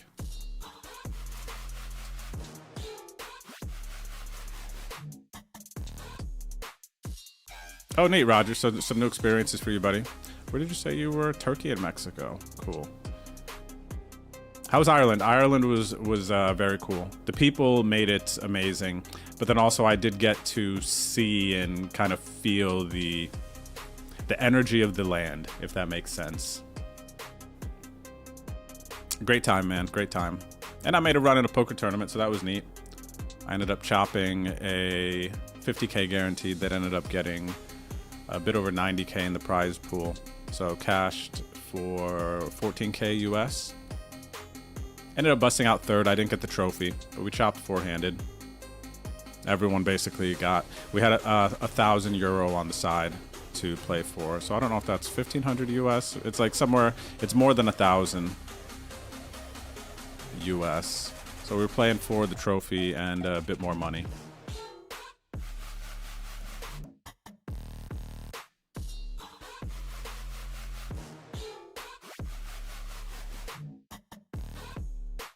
What's up there, Ox Couch? Hanging out with us on YouTube. Says you gotta start balling like Perkins. Yacht around for a month. Ooh, yacht around for a month. That sounds fun. You know what? That would be cool for a bit. To be in the shoes of Bill. But I don't necessarily need that. I don't necessarily need that to be happy. You get what I mean? I don't need too much. Honestly, you know what I want, guys? It'd be nice to be fully financially free, right? Able to invest, help others. Your bills are always going to be paid. You don't have to think about money, right? Obviously a goal for I would imagine everyone. And I imagine Bill is there without a doubt, even though he still works. But you know what I need, man? I want a cabin in the woods, not necessarily the deep woods, but you know, some trees around and stuff, like a cabin, a lake nearby, nice Chinese restaurant, Korean restaurant nearby, maybe Filipino, some good Mexican food. You know what I mean? Things within striking distance, but a nice cabin, nice house that's paid off, quiet, somewhere that Noodles would like to go outside and like be around nature. It's chill, it's safe. I don't want any like Friday the 13th type of stuff around this like cabin and lake. Bills are paid, and you know what, man? I'll just play online, play some tournaments, grind for you guys, hang out, try to fulfill a higher purpose, and you know, travel here and there. You know, go to the WSOP in the summer. Also, there's some other things though before I get to that point that I'd like to do. I'm pretty excited about a project that I'm trying to put together currently. Traveling around and playing some poker tournaments or even cash games, really. But I enjoy creating content. I actually need to be creating and building stuff for my spirit to be like active and my days to feel accomplished. But eventually, I'm not really gonna need much. Traveling around on the yacht and stuff does sound cool. I've been on Bill's yacht. We traveled around a little bit from island to island down in the Caribbean. Wow, what a crazy experience that was, man, in 2019.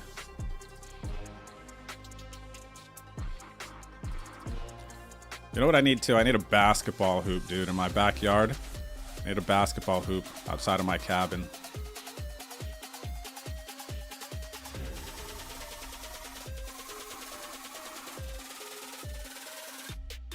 What's up, Calico? Says, don't pack your schedule on these trips. Just visit a couple countries and relax. Save some for next time. You know what? That feels like some decent advice, Calico. Because then you could just get tired if it's just like boom, boom, boom. And Hannah and I, our spirit animal, it's funny to say that I need to be like creating and kind of building and doing stuff, but then I'll tell you our spirit animal cumulatively is probably a potato. Like we like to chill, eat food, kind of be to ourselves. You know, we're fairly introverted naturally.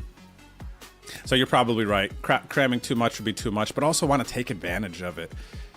Right? The fact that we're over there because we actually do a bit of traveling, but not to the east. A lot of traveling between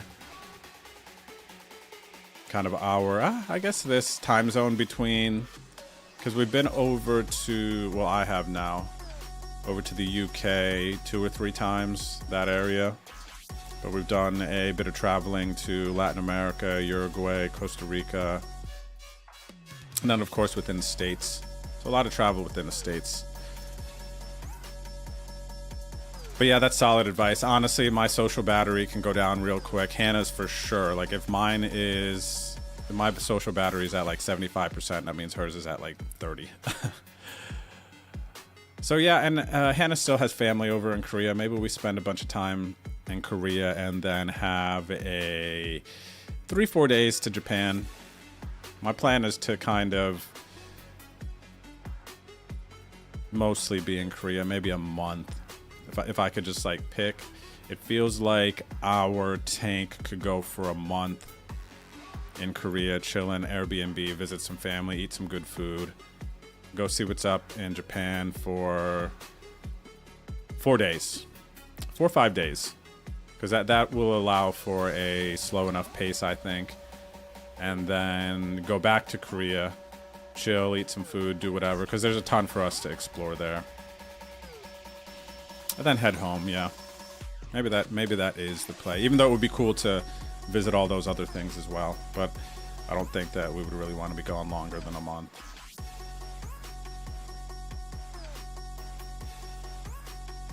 Cabin is a vibe, buddy. Cabin is a vibe.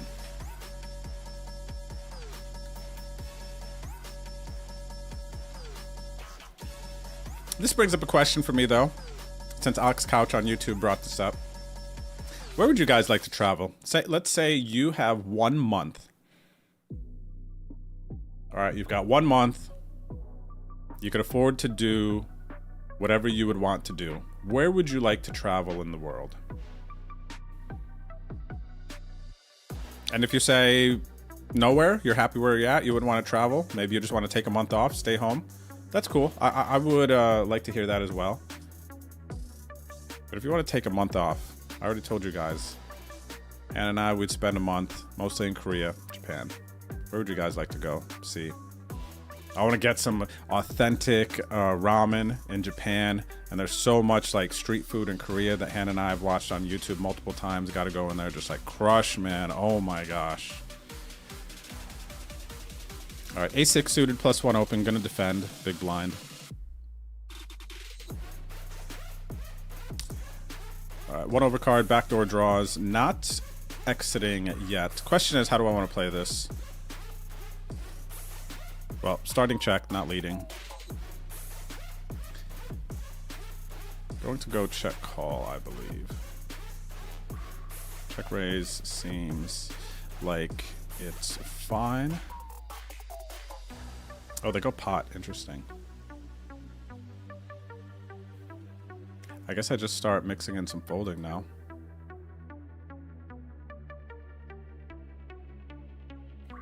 Yeah, okay.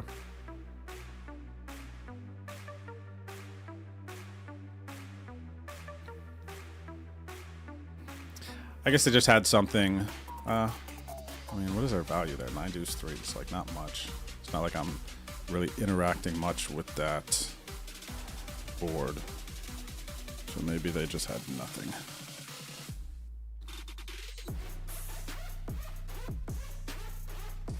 What is this player? This is a good player, right?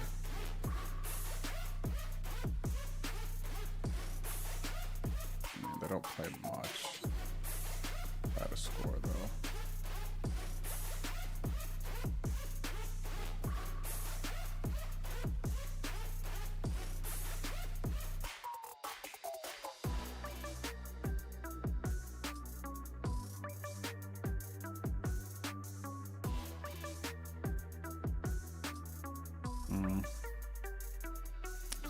Makes me wonder actually with that sizing on that board.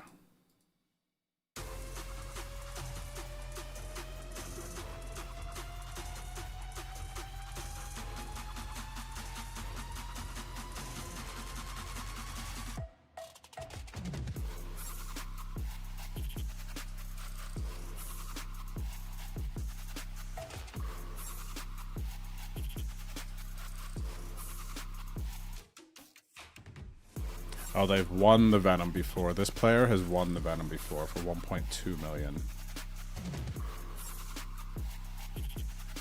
Had some other scores within there. They're probably decent high average buy-in.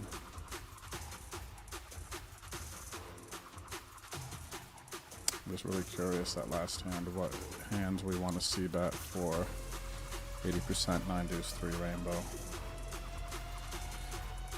I guess we kind of gotta do that here. For 8 deuce 3, 8 deuce 3.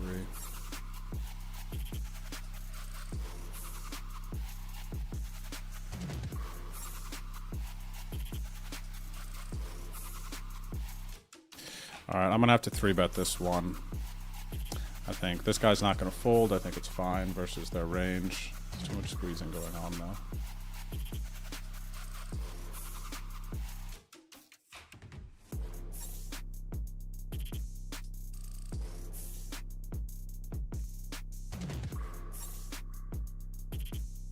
All right, not a 3 straight hand, 2 straight hand though for sure.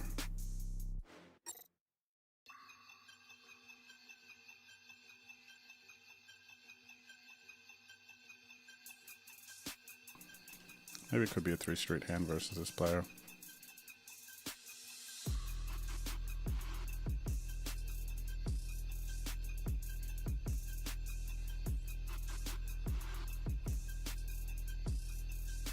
All right, I'm going to give them some room here. I'm going to check turn.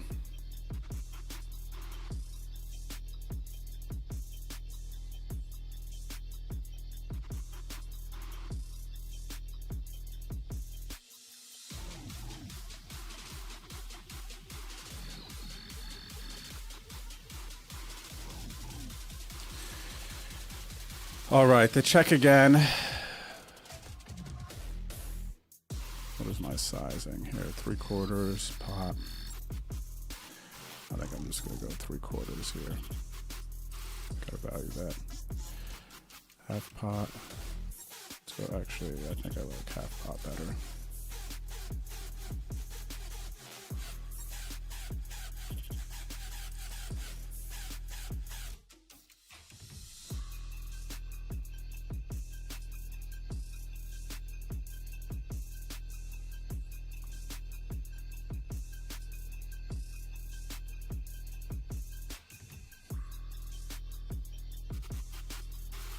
I do cover them for a bounty. Are they bluffing here is the question. What are their bluffs? Ace, queen, ace of hearts. I check turn.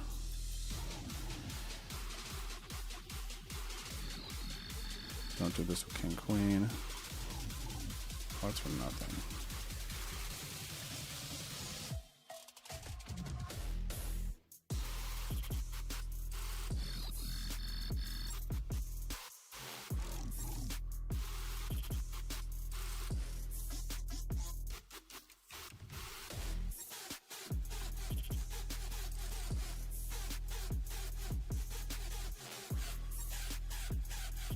Tough spot. Question is, do they have the bluffs on the river? What's their bluff? The ace queen, ace jack with the ace of hearts. Are they check jamming for 100 bigs, though, on the river is the question.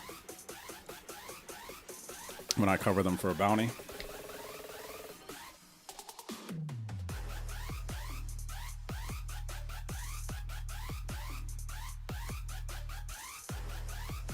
But I can't open different hand history lobbies on this.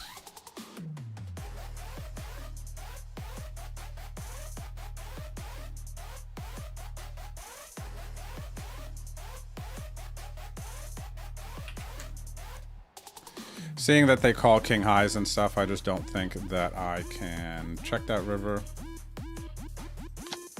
And the fact that they're going to make king high calls.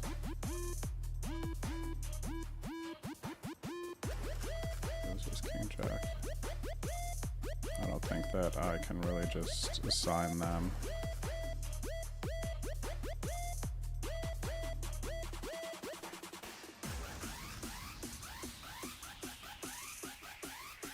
Too many bluffs there.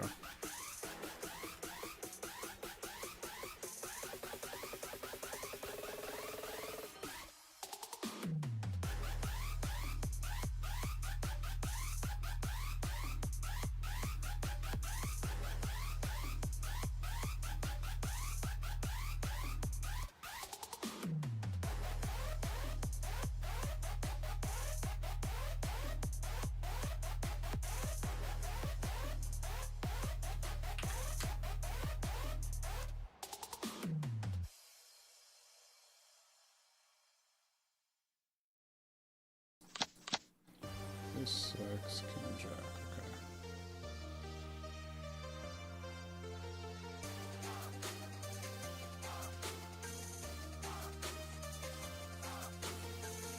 okay. All right, so best trips. Where would you guys go if you had a month? PH says best trip of my life, driving Cali, Florida, stopping everywhere in between. That sounds like a fun trip. Mr. Poker says New Zealand for sure. What's going on in New Zealand? New Zealand is...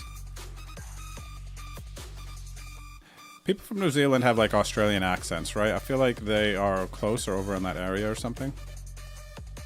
I don't know where New Zealand is. I'll have to look. Michael Mack says Dominican Republic or Japan for a month vacation. DFS says Spain or Taiwan. Spain sounds like a good stop too. One that I would like to go to at some point.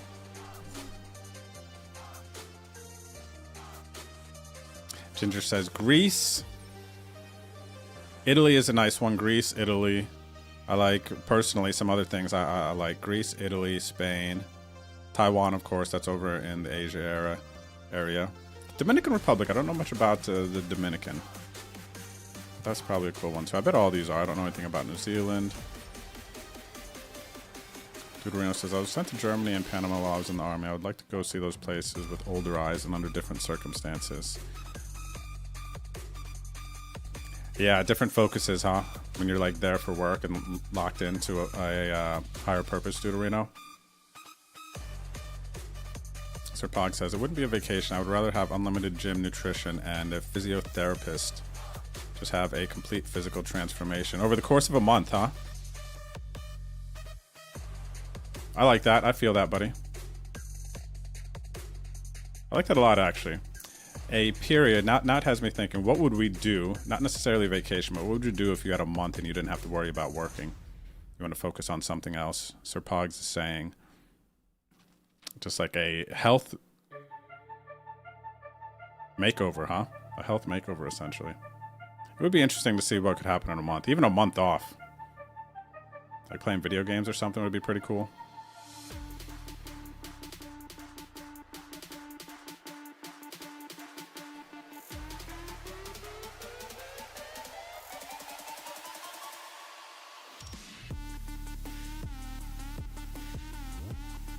Alright, almost back to starting stack. After losing a pot here versus Spread the Love.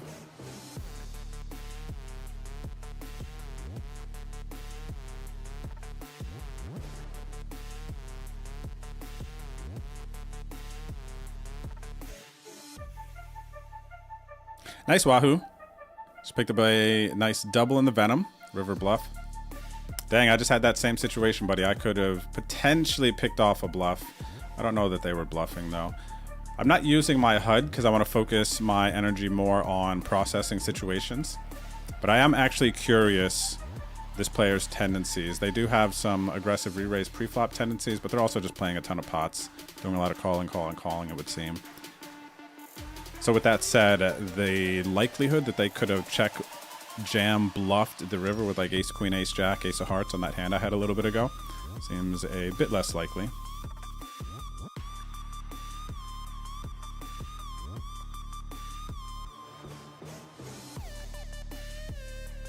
I don't think my bet is too thin given what we saw earlier. Flush comes in, value betting the king. You know, I have some like ace, queen, ace, jack that I maybe check the turn, bluff river. Maybe I have a heart as well. And I'm trying to get them to fold a 10. Don't think my sizing gets them to fold a king.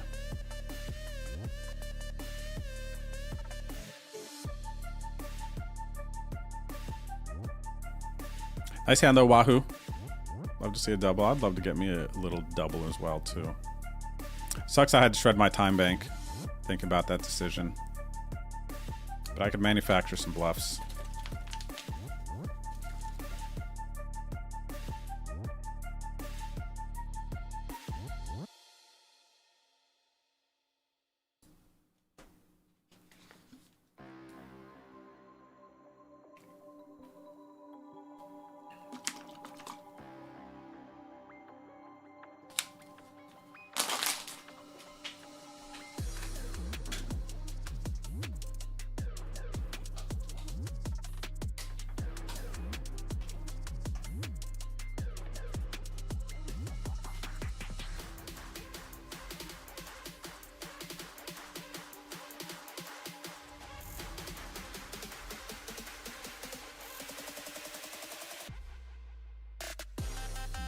Am I ghost? Is that a thing? Maybe it is. Please forgive me if it is, claiming the New Zealand and Australian thing accent. Let me see here. New Zealand on map. Let me see where New Zealand is. Oh, okay, so New Zealand is over the Australia way. So I'm not crazy, just mildly. So here's Australia, and then New Zealand is over here. Oh wow, there's a city in New Zealand called Christchurch. Cool. So I guess I could see where that's coming from, huh? New Zealand, Australia. Look at this on the map though. Where is... Oh wow, so actually over here, Japan, Philippines, Indonesia. Wow, the world is crazy. All right, guys, I'm going to take a quick break, and I'll see you guys back here shortly. Thanks for hanging out. Hope you're having a great Sunday. The 2650 Venom Day 1C continues in just a minute.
What's up, guys and gals? How are ya?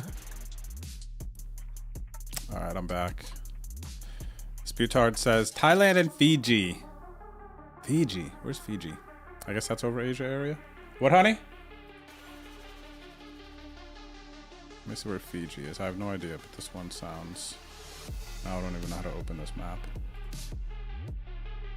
Where is PG? Fiji. Where does the water come from? Where is this? Oh, Fiji is... Oh, okay. Fiji's in that area there, huh? New Zealand, Australia. Wow. Can you imagine being out on just one of these islands? How do you even get there? Do they even have airports? You gotta take like a helicopter from somewhere or something? Crazy, man. What's up, O2 Fist? How are you? Good to see you today. Shout out to everybody out there chilling, lurking. What's up, Buckus? Let's run far. Come on, man. Dre Stern, I am still in the Venom. Here we go. We got 15 seconds left on late registration. I'm just under starting stack. Starting stack 300,000. I've got 285. It was mostly smooth sailing for me. I was peaking at, I believe, 370,000 chips. Just lost a notable pot versus this player here. Flush came in on the river ride, top pair. Dre, good luck. Thanks for coming through, saying what's up. Good to see you guys and gals. Bevelad, thanks for the follow. Hope you're having a good Sunday.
The answer to your question, by the way, everybody, you're hearing my creamy keyboard going crazy there. 120 words per minute. 120 words per minute. That is the answer. Check out my cool keyboard too. Definitely flexing a little bit right now because I like it. Look at this, it's like a comic book keyboard. Pretty neat, right? TikTok got me, man. Friggin' TikTok, man. It's nice though, I like it. Nice creamy mechanical keyboard.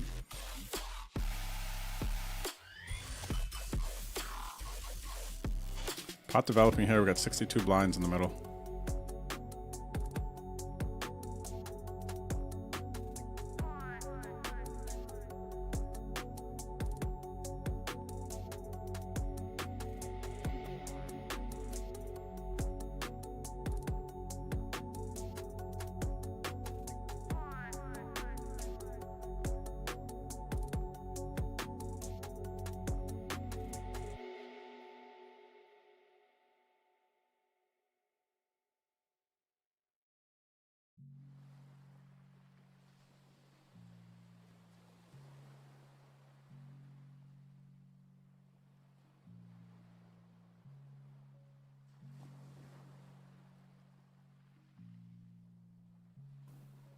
Panther Rose are going to jam here?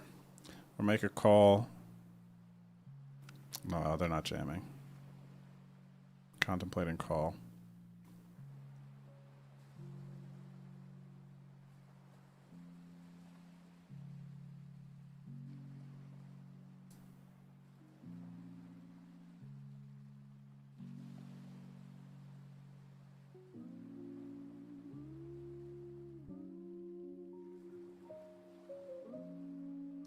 Ace Jack.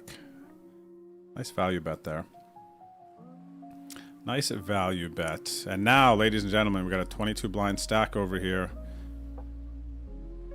There's blood in the water for a bounty.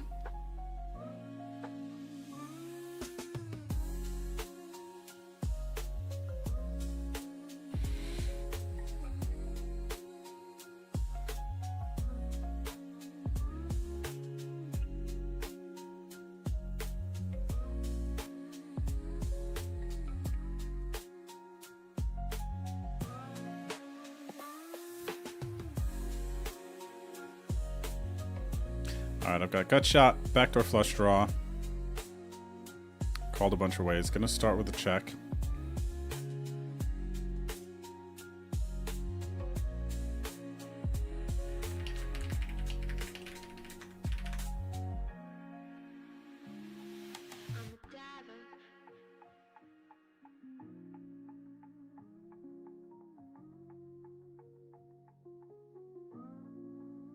Nine of diamonds.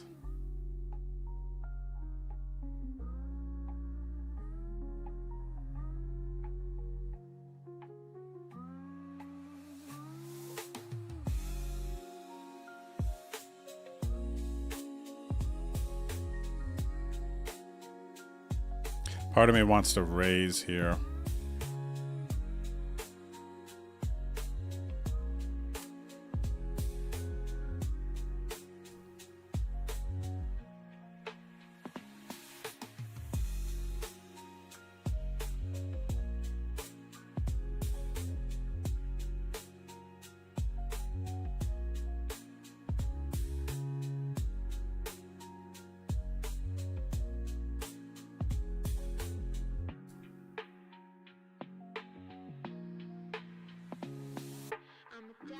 Nine of diamonds. Check nine of diamonds.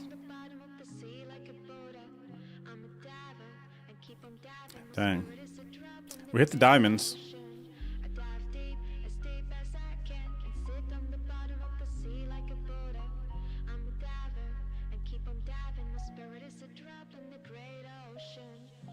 I might bluff if they check to me.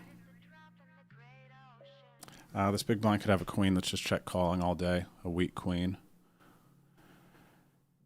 I have to go big to get a fold. I don't think he has much.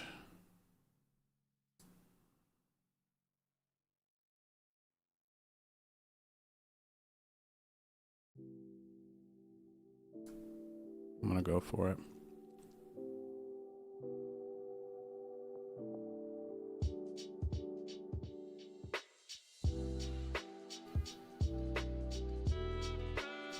I think we get past the button a lot.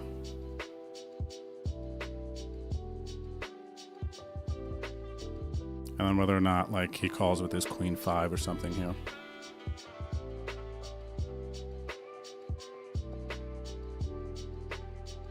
Nice, let's go. Nice pickup there.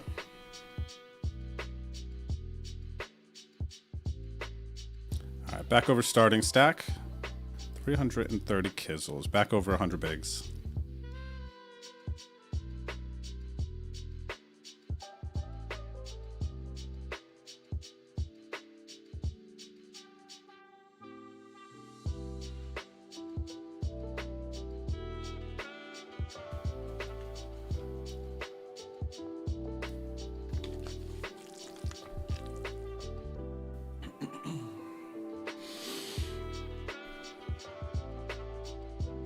Big pot developing here. We might see an all-in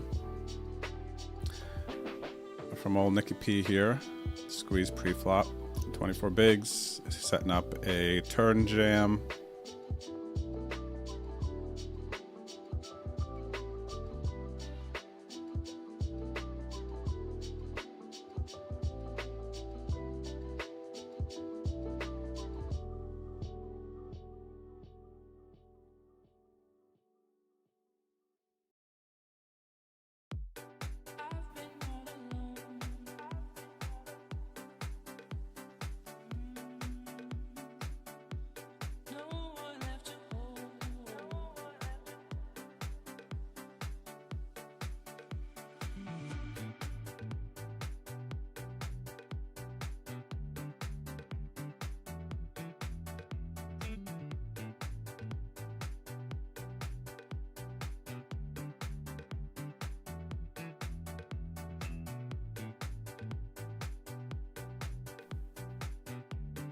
Thanks again, everybody hanging out, watching on YouTube, by the way. First stream back on YouTube in a long time. I have been posting shorts and the occasional long-form video on there. Working on my favorite piece of content that potentially I've ever made, outside of some of my like Christmas videos that I've thrown together. So YouTube is alive. Now we got live streaming back.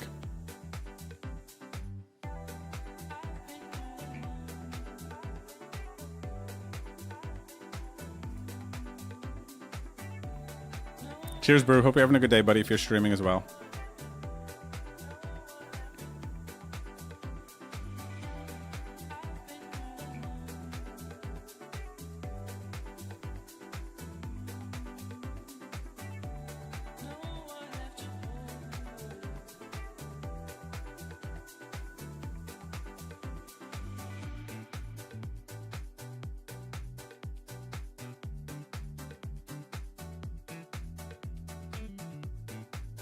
A 1.5x pot bet here on the river.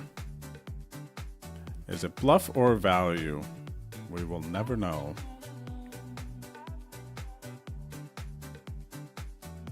We will never know, chat.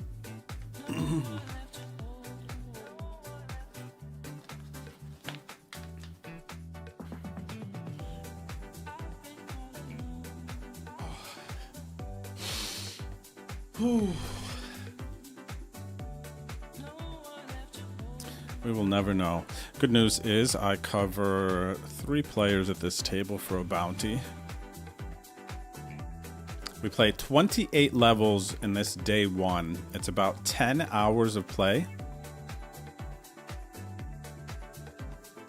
Day 2 is October 27th.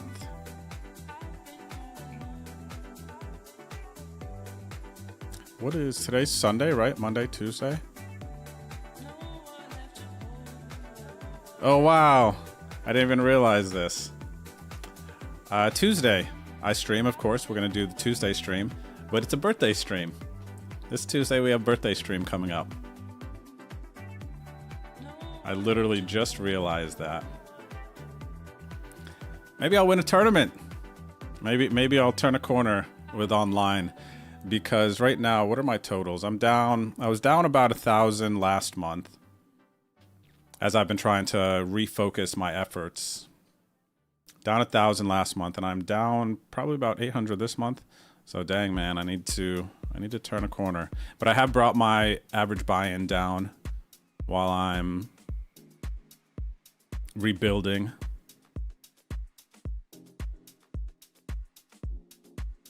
I feel pretty good about my game. If I do suited here, I am going to call. Flop a flush. The broski in the chat. What's up, broski? No, it is not Nick Petrangelo. It is Nick Palma. Golly, is there ever a world where this just runs out? Ace. Ace of clubs, king of hearts.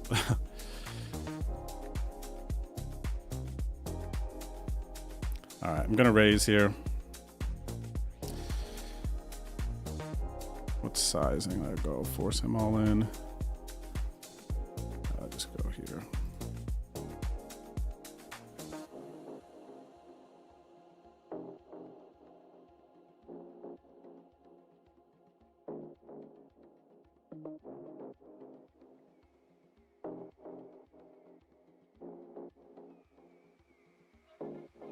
All right, I'm going all in for the bounty. Hoping he has ace queen, could still have some overpairs.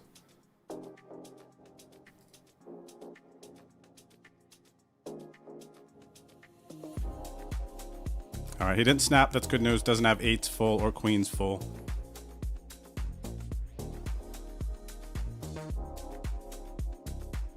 All right, we will take that.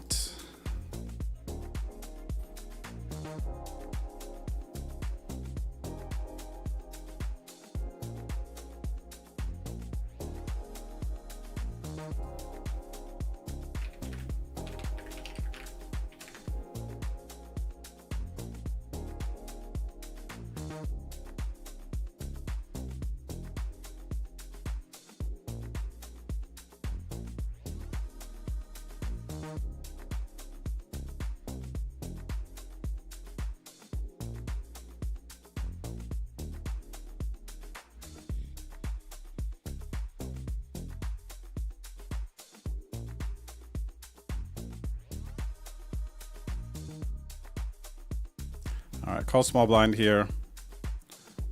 And let me get this actually. I definitely feel like jam turn and a PKO. But I'm certain as well we probably have sizing options on that turn, so I'll need to pull that one aside.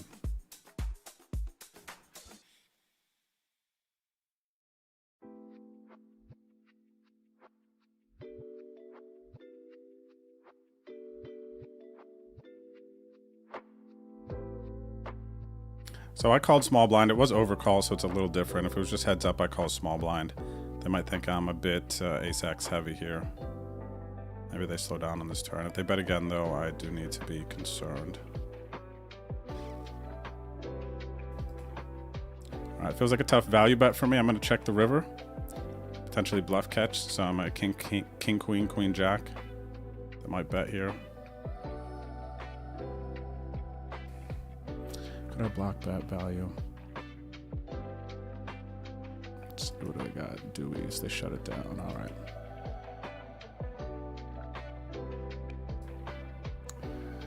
They shut her down.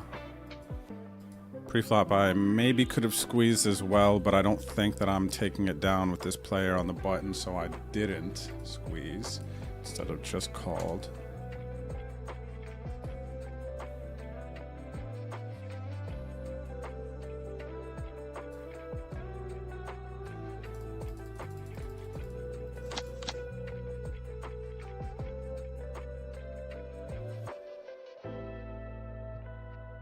Oh, happy birthday, Brew.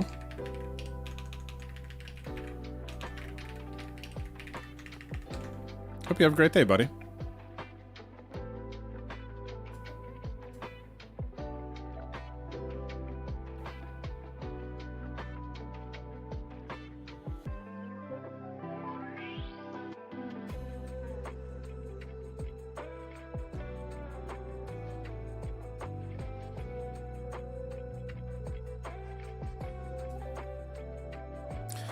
All right, we cover them. Let's set mine here with our fives. Uno, dos, tres, cuatro, cinco. Hit a five, chat. And we do cover this opponent. Gonna raise this flop. Pretty wet. We could lose our customer on a bit of turns. They check. Question is sizing. I'm gonna go right around half pottish. They could check jam some overpairs.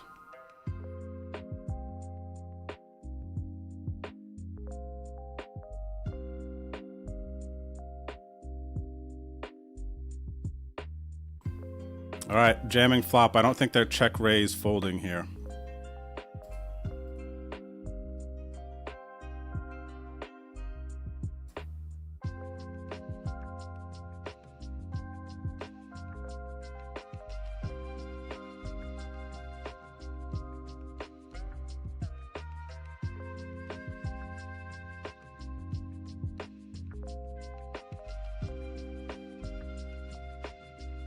Ah, they were check raise folding, huh? All right. Well, we are stacking chips, everyone. We are stacking chips up to 158 blinds, almost 2 starting stacks, 572K.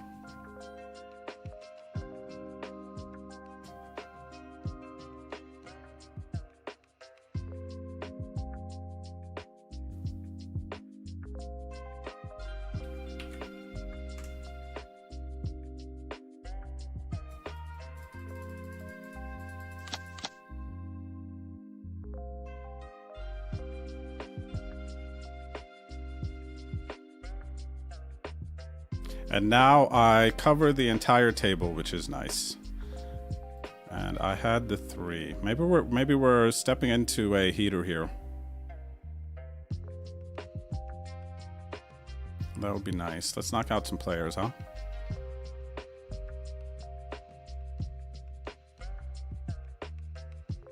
Wow, we have aces now. Come on, baby. Jam Pantarosa.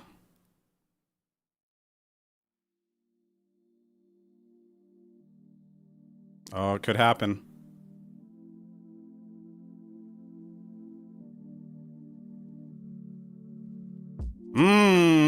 Gosh, that was so nice to see them thinking about jamming.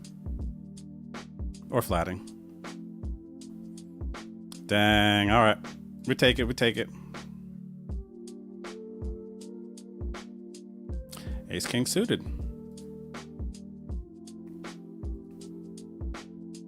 Come on, La Pantarosa. Give me a shot at that booty, man.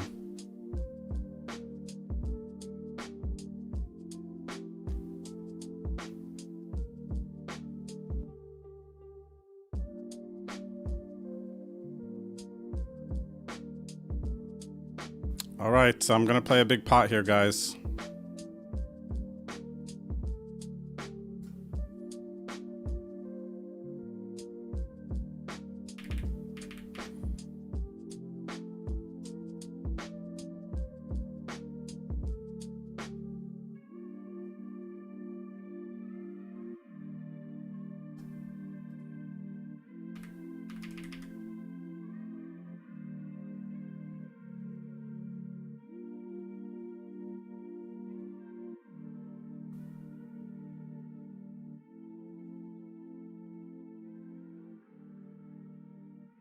Big turn, hit the ace ahead of queens, jacks, kings, but I imagine kings gets it in pre. Queens and jacks would flat. Going to bet.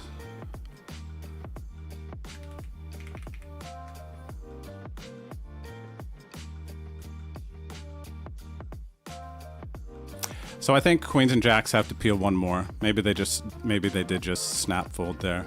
But when I check turn, bet river, I'm just not, I don't think I'm getting more. It's like, what bluffs do I have?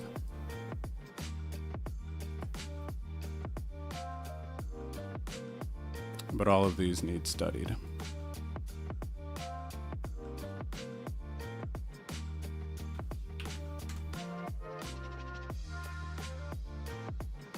Probably more likely bluff that turn if I happen to have like a jack 10 suited, right?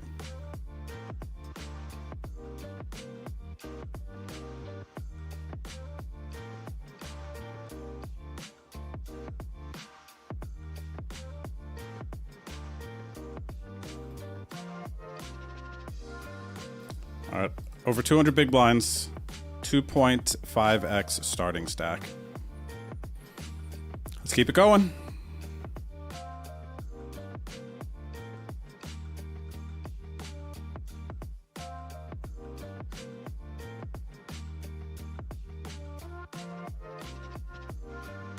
I want to call because they're short. I think I should. And for how hot I'm running, I wouldn't have been surprised if this was ace deuce deuce flop.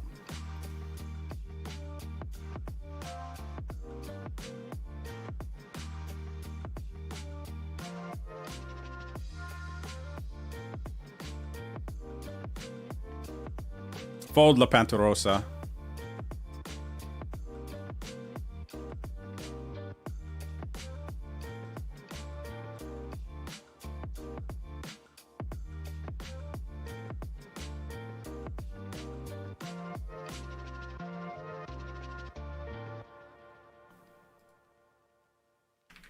What's up, Clecius? How are you, buddy?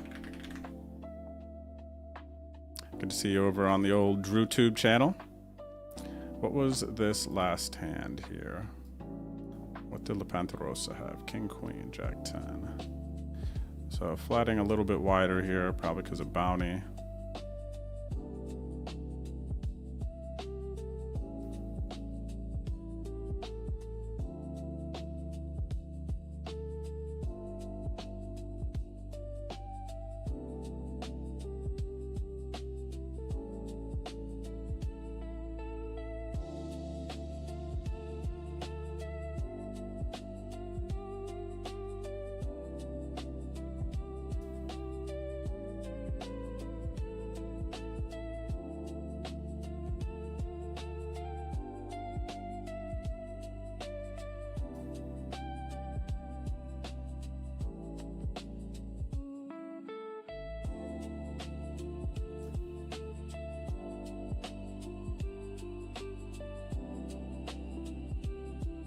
Get a Dewey on the river. What am I beating?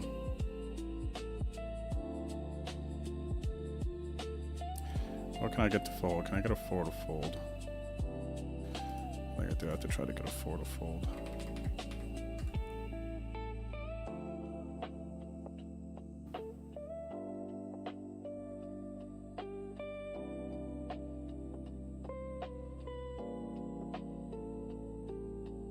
Too bad no action on those aces though, huh? Ghost? A nice string of cards though. Nice string of cards promoting patience, huh? I do feel like my pre-flop has been quite clean today. I do think it's been quite clean. Not getting too janky, out of line. Maybe, not even with the hands that I've been dealt. I don't think I'm under 3-betting. I'd be curious, I don't have my stats up. Finding the 3-bets, I think I'm just having a better 3-bet selection.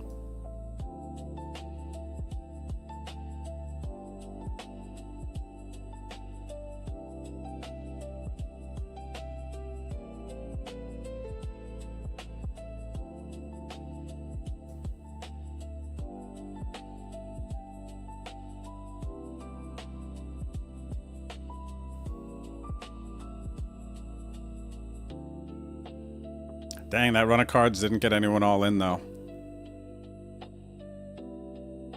The only thing that potentially could have done different is flat the 5s. Turn would have been janky, but I still would have had to call. And I would have filled up on the river versus botches, check raise.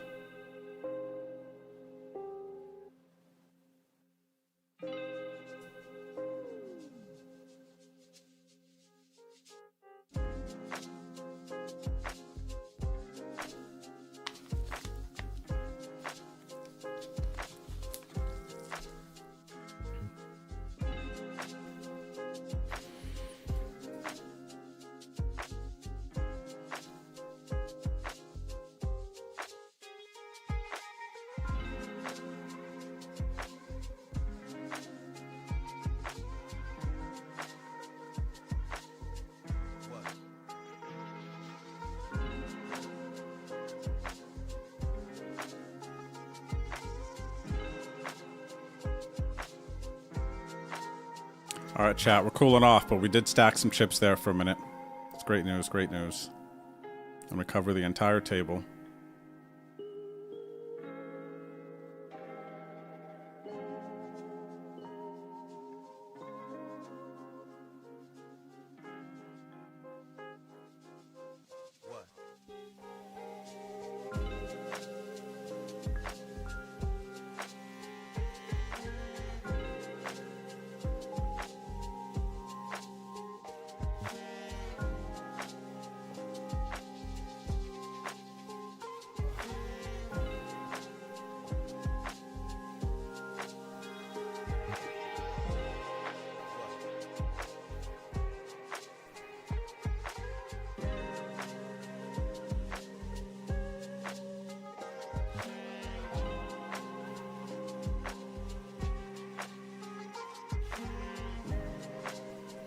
I feel like this music has shifted into a lo-fi thing or something.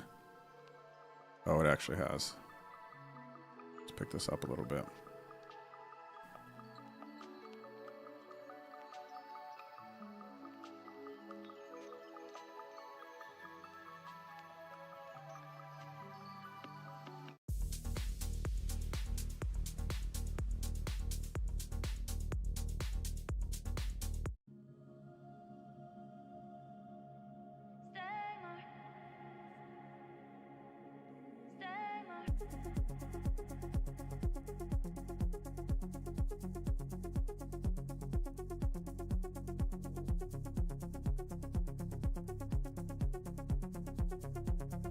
Flop top pair, some backdoor.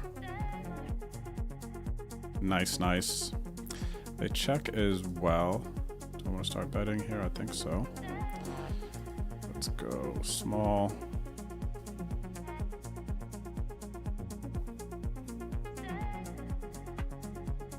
And we river our straight. King, queen got there.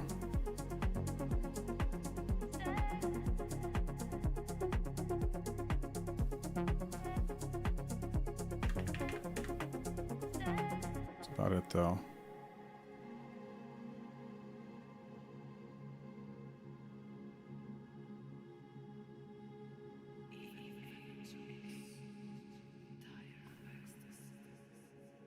All right, and I don't think there's really too much value in them raising a naked, like just a 9.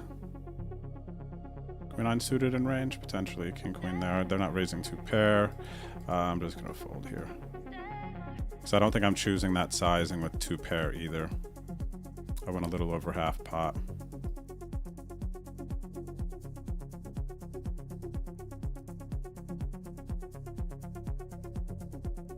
So it's not like they're value raising a 9 versus 2 pair, I don't think.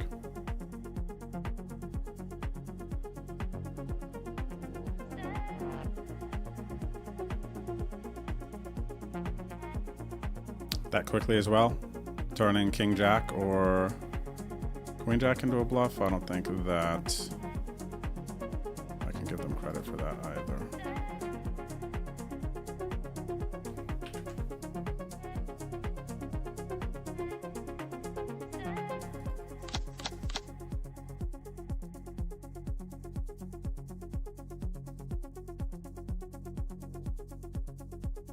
But I think if they have jack 10, I can get jack 10 to potentially call that size bet there. Out of position, bet. Maybe I should just be third though, instead of, what was I, about 40? Maybe I was like 50.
What's up, Miss Duchess? How are you? Good to see you today. Hope you're having a good Sunday.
All right, so what's he got? 30 bigs. That can go 6.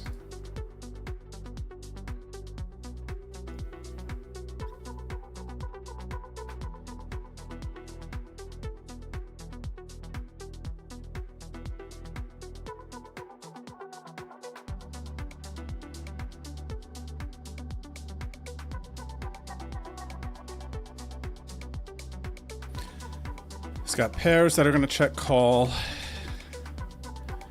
7s, 8s.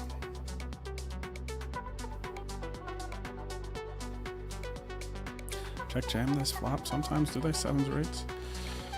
I don't think so. Maybe though.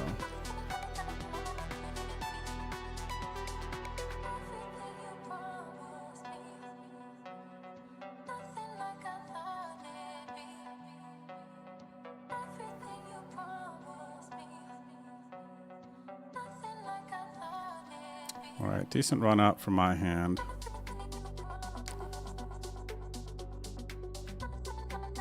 Chopping with ace jack and king jack now, which is nice.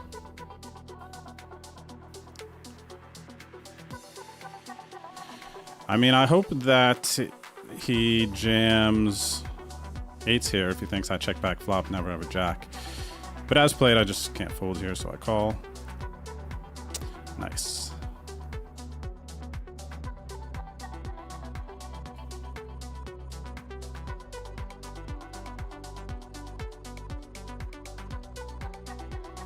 So we chop up some blinds there. Blinds have gone up 2K, 4K.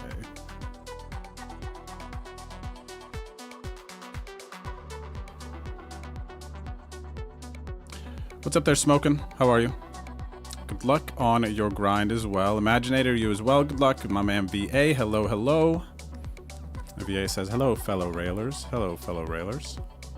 What's this guy got? 40 bigs? 42 bigs. All right. So this is ace, queen, ace, king. Can be 10s, jacks. Ace, jack versus ace, queen. Big spot here. NDP 10-10, gonna get a double up with the ace, queen. And now we have 2 short stacks to our left. 12 blinds, 14 blinds. Pocket 6s.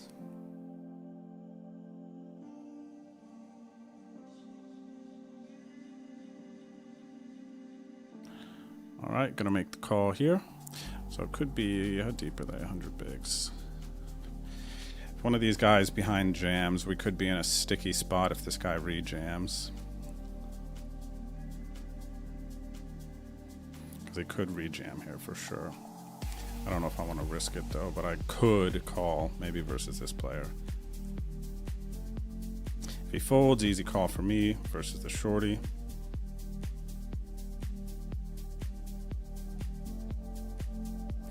This is, I have to think about it at least. I'm going for it. Hold 6s for a side booty. One more. Hell yeah, I still get a bounty. Plus a huge pot, man. Let's friggin' go. $625 bounty. And now this guy's still active as well. Or alive, I mean, as far as we cover them for a bounty. We've been locked onto this dude all day, man. And when you flat like that and there's a bounty out there, I mean, sometimes you just gotta go for it.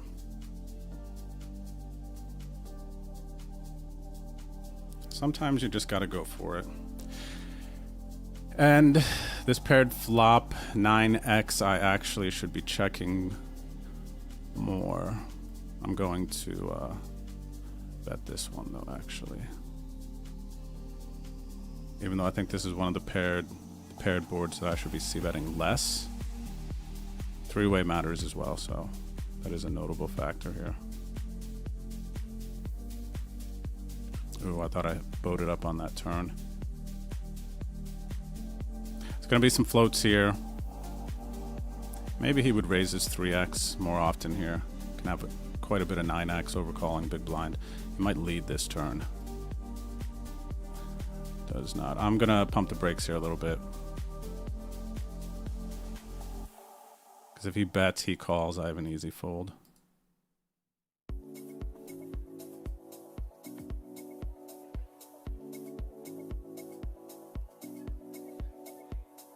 All right, I actually could win here checking at showdown. This guy could have overcards and big blind could have 3x.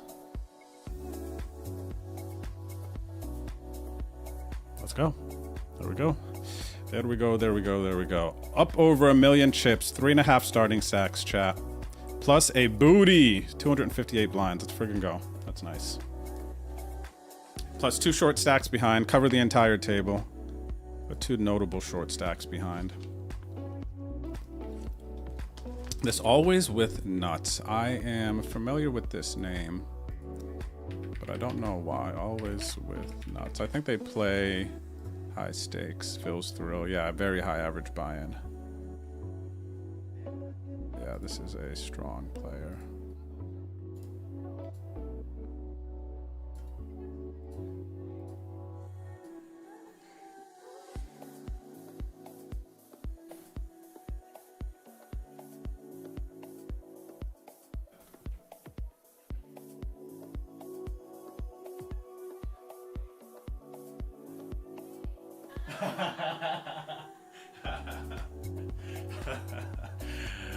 I just checked on Hannah. It hasn't come across stream yet. She's like the 6's hand. She's like, that was so sick though. I was so scared, she said.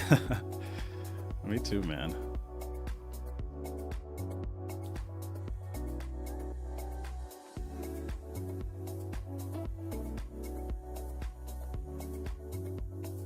It's happening now, honey. It's happening now.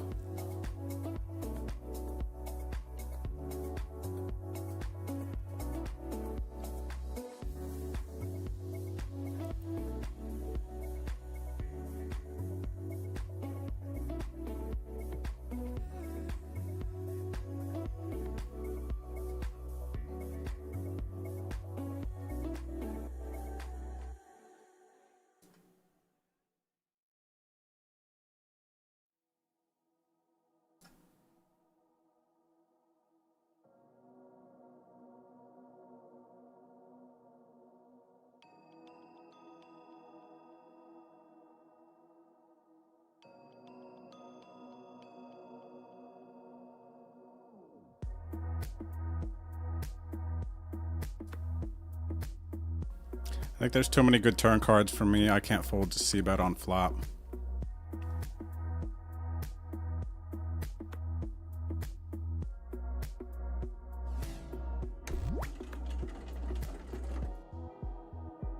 Welcome back, Miss Vice Chick.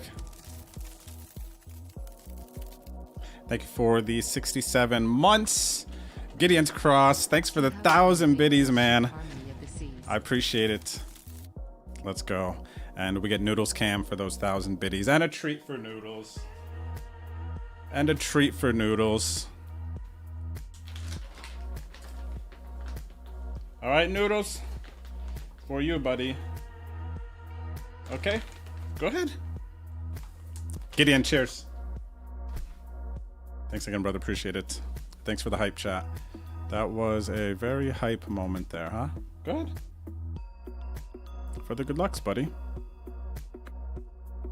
El Nino, hello. How are you? Shamalama ding dong. How are you guys? Good to see you. Good to see you.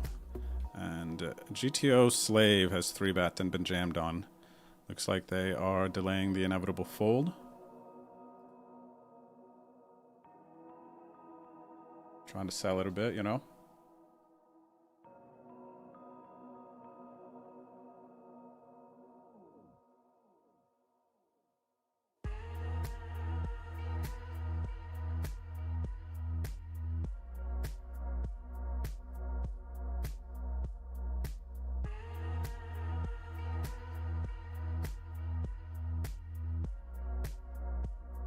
Wow, I can't believe we won that huge flip. 6s versus the King 8 of clubs, man. I'm actually really curious if that player got back in. What was their name?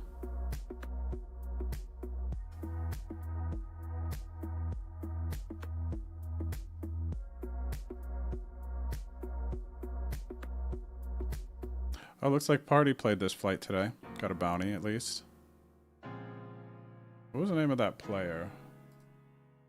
The 6s. Oh, it was something love, right? Spread the love.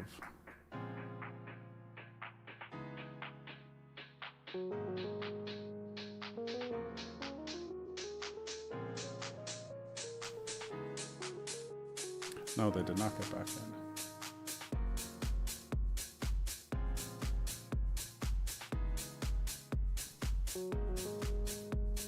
What's up, Professor Grind? How are you today, good sir?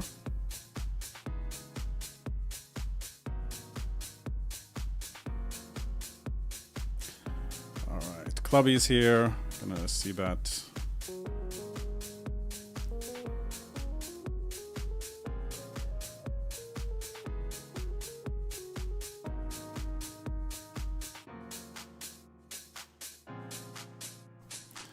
I think they're gonna have a bit of floats here. I'm gonna continue betting.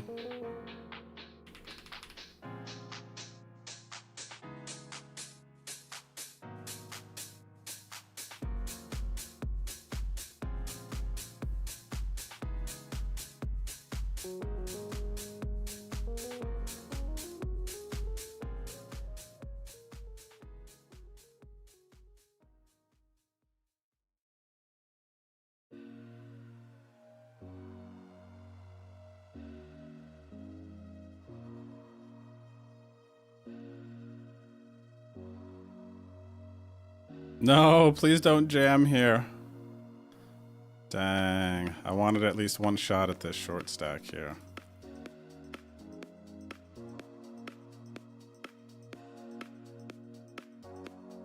All right, looks like I'll still get a shot.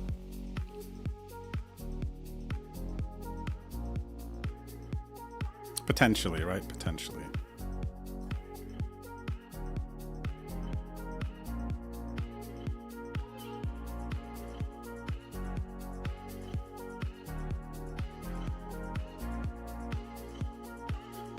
Noodles is so funny.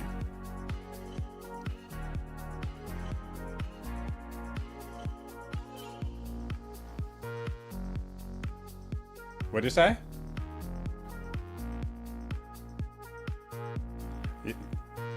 When I get him out, he what? Oh, when I get a bounty, Noodles gets a treat. That seems fair.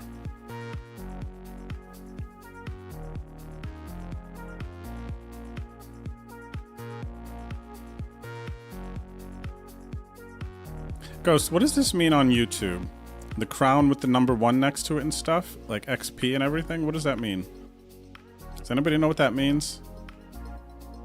Like, I'm looking at the YouTube chat. It's got these little crowns next to people's names. Someone school me on this. What does it mean? Because then when I click it, it's showing some sort of XP thing here. Maybe this will say something. Top, what's the leaderboard? A place for fans to stand out in the community. Top 3 get special badges in live chat. Resets every stream, so you can always try again. How do you get on the leaderboard? You need to click XP. Here's again. I'm sending live chat messages, send super chat stickers. Ah, okay, never mind. Okay, I see. So that must be a new YouTube thing. Uvir, thanks for the follow. Welcome to the stream.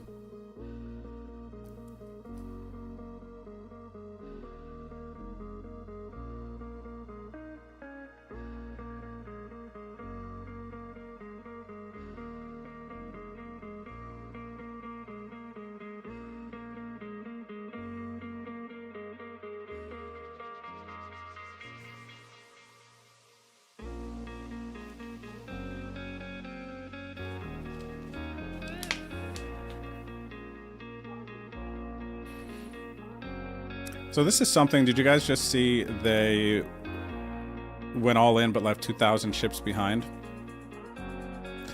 I can't produce the reasoning behind that, but there was somebody on Twitter semi-recently who had talked about that and the value of, in a PKO, leaving some chips behind like that. I mean, outside of kind of denying someone a bounty, there was a more thoughtful reasoning behind it, and I cannot remember. Maybe somebody in the chat knows why. Because I do actually think if somebody were to go all in there, they might fold. And we saw an example of that earlier today. I just can't remember what the reasoning for that was. I don't think it's something to induce somebody to kind of like call or do something. I mean, you almost have to induce them to go all in if they're that close, right? But I actually think they might still fold sometimes. Thanks, DFS. DFS Brat, how you been, buddy? I hope you've been doing well. Good to see you out there in the chat hanging out with us.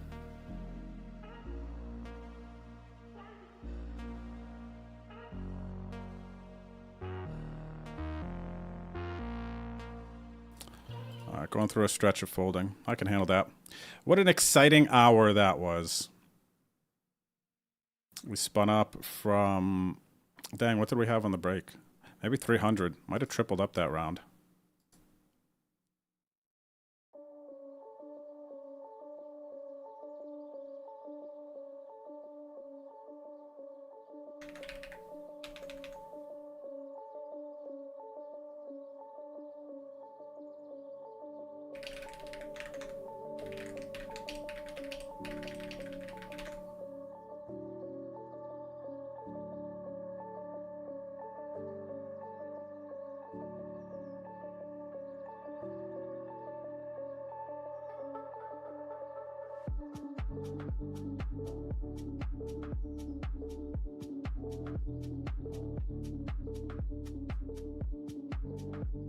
What do we got here in Discord? Large Farv, you making a run? I don't know. He might be making a run. 73 left. Day 2 of WPT. 1100 locked up. How long ago was this? 11:21. A couple hours ago. Hopefully he's still in there. Had some other scores here recently. Marl's Carvin making a run here, and the nightly on gold. And then this is a big one. Marl's Carvin, a couple of $4,800 scores. 4,800, 4,800. 33, 33. Oh, it's the same one. It's the same one, Jaboni. Rob G with a nice bink here. First of 915. Congratulations, buddy. That's a nice one. For almost a 100x. Let's go. If you want to join the stream group chat Discord, here's another one. Look, leaving some chips behind. I would love to see what this is. Exclamation point Discord in the chat, though, if you'd like to join the stream group chat. Yeah, I need to find out the reasoning. I cannot remember why this PKO format, they're leaving chips behind. Maybe he covered them already, so maybe that was a little bit of a different spot. Ciao, welcome back. Thank you, buddy, dropping the 98 months. Almost to 100, man. Almost to 100. That's huge, dude. That's huge, dude. And Marl's Carvin. Oh, Marl's Carvin, you're in the chat. Good luck to you as well. I just went through your scores, so cheers. And that was a great hour, guys, in the Venom here. $2,600 buy-in, $5 million guaranteed. First place is going to be anywhere from $800,000 to $1 million, depending on how many bounties are accumulated. And I'm off to a good start. I have over 3 starting stacks, over 200 some big blinds. I have 1 bounty, which was a $625 bounty. So if you bought some of my action on the client, you got some money in your account. And yeah, have another 11 levels of late registration, a little under 4 hours, and then 10 hours of total play today with the break. So maybe it's 11-ish hour a day. So hopefully I'm here all day, man. I'm off to a good start. Just under 1 million in chips. So don't go anywhere. Good luck in your Sunday grinds, and I'll see you back here shortly, okay?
All right, everyone. I'm going stool mode.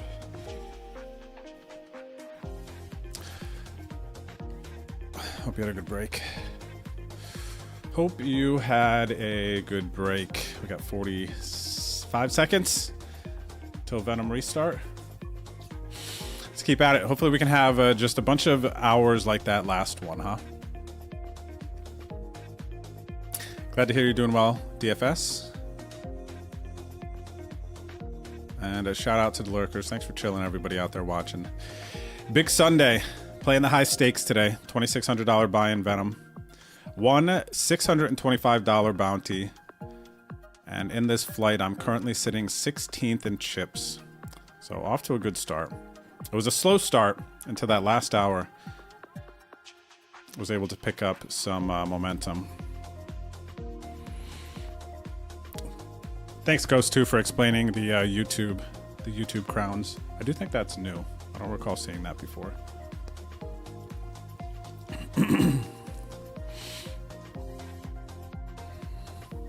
Uvir, thanks for the follow, by the way. A little bit ago. I think I missed it.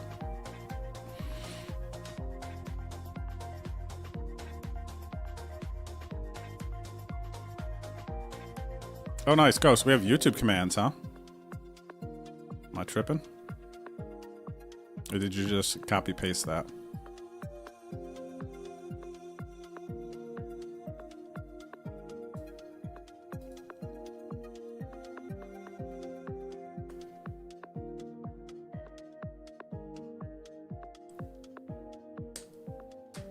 We got a long ways to go today, chat. Long ways to go to glory.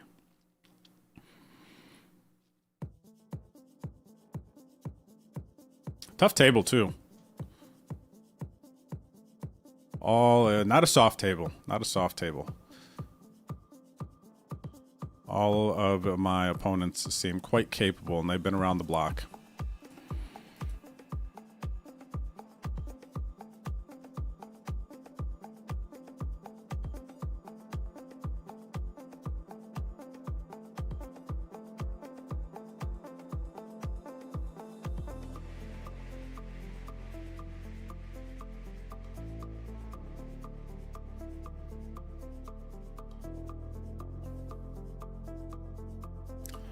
Effective 80.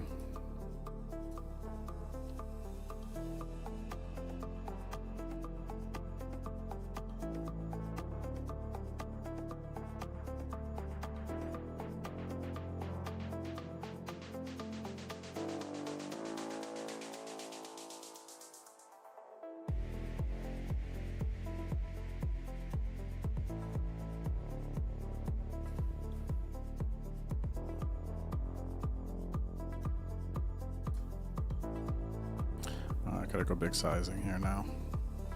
Big-ish, 77.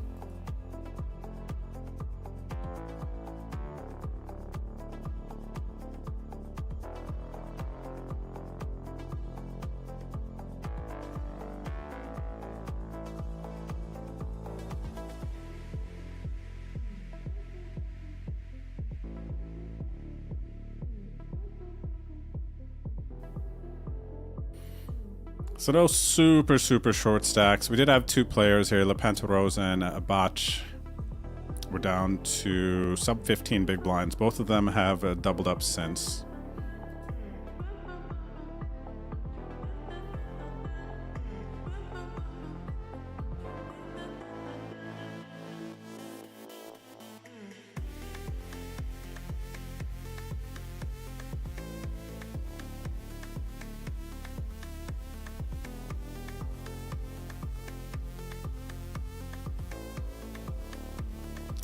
Take a look at the details of this tournament currently.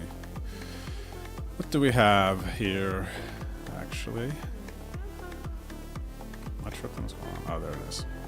502 entrants so far today in day 1C of the PKO Venom, the No Limit Hold'em version. Current chip leader, Power of Mind. They have just under $2,200 in bounties, 1.6 million in chips. I'm currently sitting in 15th. With one bounty, $625 bounty. 11 levels left of late registration, and we play until the end of level 28, which is 10,000, 20,000 big blind level. At the completion of that level, players will bag chips. We'll move on to day 2.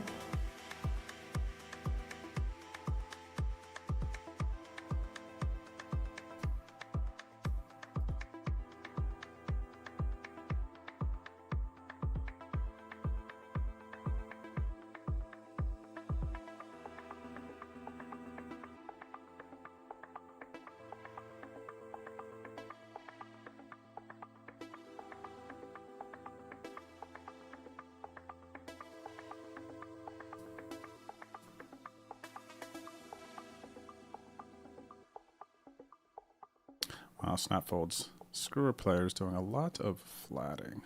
They had a really nice play before where I'd given them this tag. I'm kind of on a nice run. I'm indifferent here to what they're doing.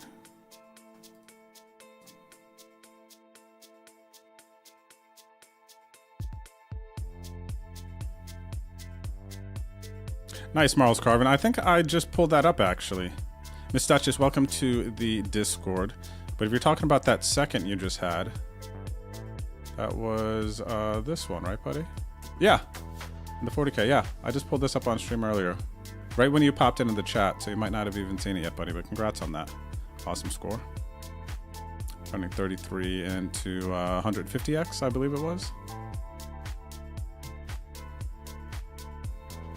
For those of you new to the Discord, my Discord, you can see on the left-hand side categories where you can share stuff. Poker Scores is a popular one. If you want to share some bad beats, you can put it on Lucky Spot. Live Poker Talks. If you're selling action on the ACR client or anywhere else, you can post in there. ACR Exchange, this is for subs only, and 100 or less transactions. And then some of the community stuff, food picks, pet picks, fun stuff, sports chat. Some other resources for you if you guys want to be involved. Excuse me.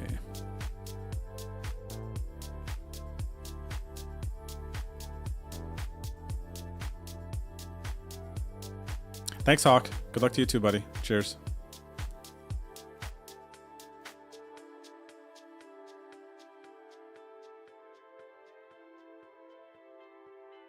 GTO Slave, definitely one of the opponents 3-betting a bit more than the rest.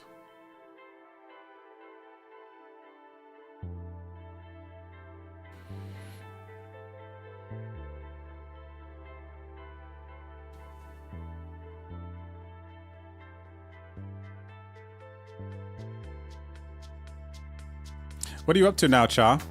What is your off season from work? I can't remember. Maybe you told me on Facebook a little bit ago what you've been getting into recently. January and February, I think that I should be here. I think I should be here, getting a little break from traveling. Really good series going on then. I don't know. So we have a November series. That is, I'll show you this one actually. A very cool November series. Also, if you're in the San Antonio area, Halloween tag team event this coming Saturday at 2:15. Costumes are matching team costumes. They're going to be judged. Top 3 teams get a prize. Top prize is a set of Rounders chips plus a deck of Lodge playing cards. And then there are $200 gift vouchers going out because it's a team, so 1 each. And then 10 hours of free cash play. So this tag team is going to be a fun one. This coming Saturday at 2:15. But the series that we're having in November, the Alamo City Championship, 7-event trophy series. So you win, you get a trophy. And here is the schedule. And we should be able to drop a link in the chat for this if you guys want to check it out. I don't know if Ghost has it, but I'll drop it here. So we got a nice series coming up here. 200K main event. PLO Championship, Ladies Championship, Seniors Championship. 30K Mystery Bounty Free Roll. $30 entry, $20 rebuys. It's going to be a huge one. I'll drop this in the chat.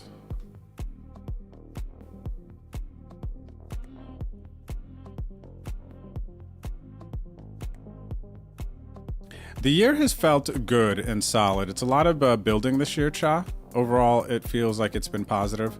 A little momentum here recently, just getting back from Ireland. I had a nice 5-figure score out there, which was a good confidence booster. But I haven't been playing a great poker the majority of this year. Anybody from the last table? No.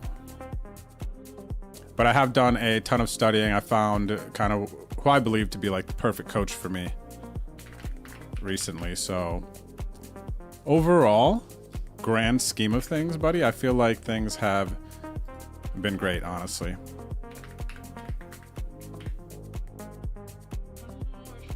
You know, these are the moments when it really matters, not when things are coming easy. Fedor folds. Pendinho. We're flying, guys, and Tangerina. All right, what do we know? Let's see. This player seems kind of like a boss. And boss, don't know anything about. We're flying. Pendinho seems good as well. Fedor folds. They've had a big score. High average buy-in. Not much sample. Going to probably just gonna give them this, I guess.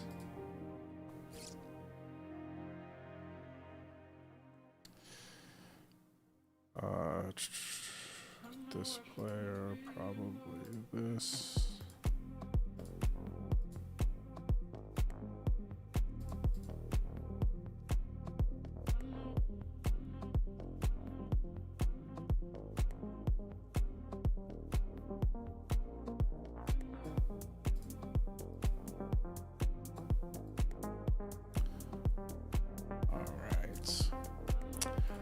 Decent flop here for me. I'm going to 75. Start with a small bet here. What's up, Brando? One of my dearest buddies. How are you? Good to see you. You got him. I hope so, buddy. Huge tournament, man. Such a huge tournament. I would love to get them. Alright, so pick up some more outs here on the turn. Do I want to continue to bet? I'm going to slow down, actually, I think. Let me think. Bet. Value betting again. Not folding a jack. I intend to fold. I'll go check now. I don't think I know much about this opponent. Easy call when they bet as well. Now I got to try to get king, queen 9 to fold. Maybe a 10x. Let's see what this looks like.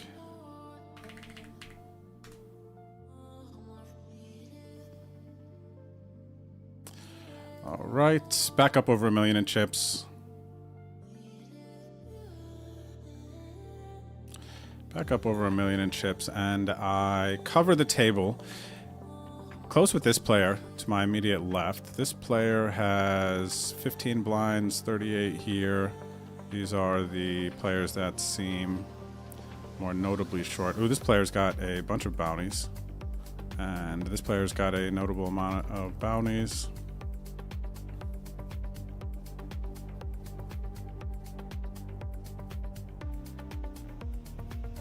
Oh, okay, Cha, nice. Doing marketing. I connect with that, buddy. Me too. Okay, nice. Thanks, Ghost. You got the link too. But yeah, Cha, as far as January and February goes, we may have some stuff going on here. There's always something enough going on at the club here. And what I mean by that is usually on Thursdays, there's a very fun tournament, the Mystery Bounty Chaos, Mystery Chaos 50. And then, which is a $50 buy-in, but it is a tournament that guarantees 10K. And there are advantage, penalties, and prizes available. So you could get like you could knock somebody out and then pull an envelope that's like advanced to the final table. Or you could pull out a penalty where it's like sit out for 2 hands. Or a round or something like that, or 3 hands. So it's a very fun tournament, very popular here. And then on Saturdays, there's typically a good amount of the time, or Friday and Saturday, there's like a swap between like a 20k mystery bounty free roll, which is nice. Top bounty in that is like 2k.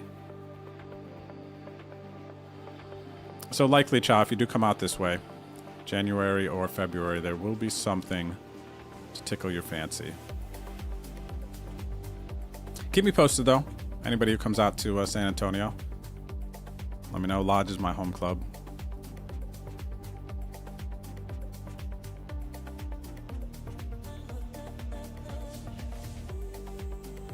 You get some time to breathe, Cha. 70-hour weeks are tough, man. Less tough if you love what you're doing. You really enjoy it, of course. By the way, thanks again to everybody watching on YouTube. I appreciate it. If you're enjoying the stream, please don't forget to hit the like and subscribe buttons. My first day back streaming on YouTube. We've figured out the buttons. Been posting on YouTube a lot, so not too much has actually changed.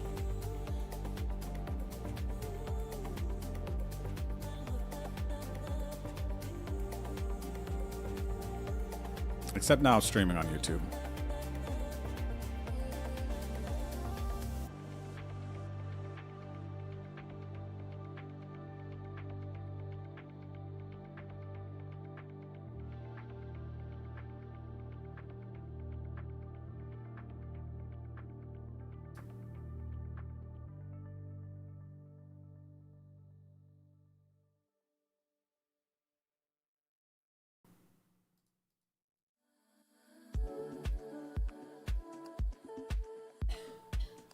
Oh, also, I guess I forgot to tell you guys, I have some action up on Stake Kings. If you guys would like to have a sweat, I'm going to Malta. Gonna be leaving next week. What day are we on? Yeah, leaving next week.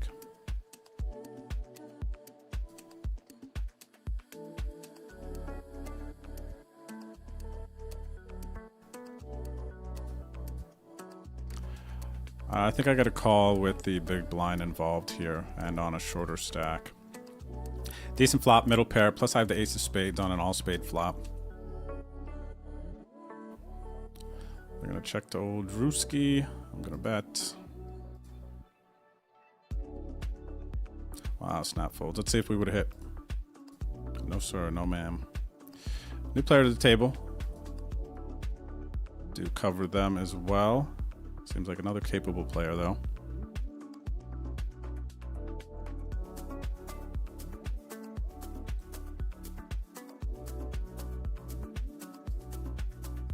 But yeah, some action up for the Malta series. Last time I was in this time zone, relative time zone, we made a run in Ireland. So hopefully the same thing. And it looks like there is still some action available there. If you guys would like a sweat. Exclamation point bet on Drew in the chat. Still some action. And the shorty is all in. Does not bust out. Okay. 30 bigs. So we'd have to call off a little bit more to put them at risk and try to get the bounty, but still not too bad.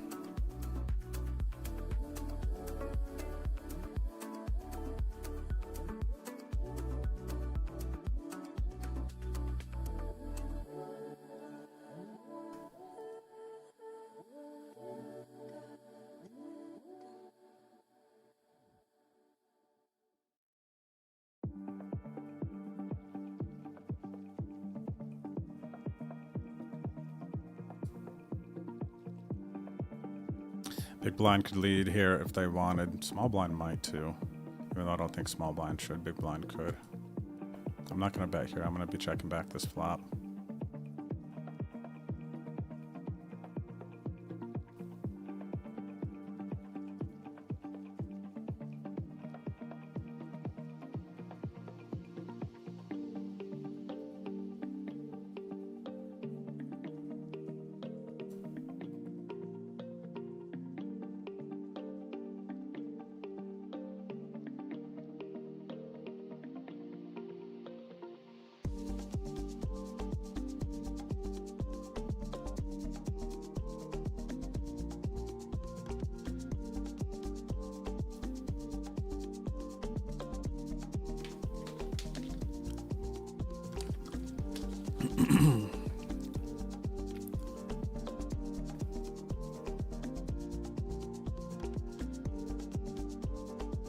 All right, chat, let's go.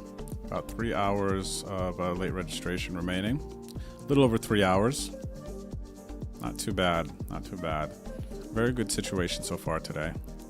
Cannot complain. Starting stack in this tournament was 300,000 chips. We're over 3x starting stacks. Sitting on 230 blinds. Where do we go? Where are these players from? Brazil, Russia, Brazil, Austria, nope, Poland, Portugal, and Canada.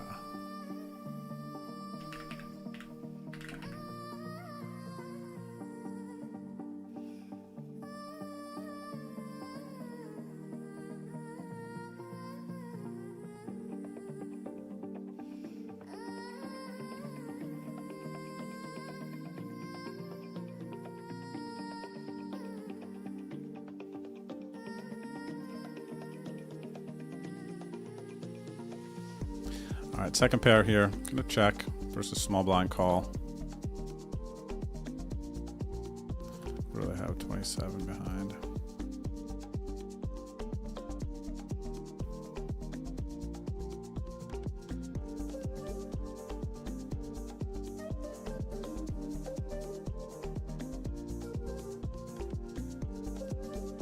Big bet. Could be in trouble. Got to call at least one though. Part of me wanted to raise this turn. Big bet.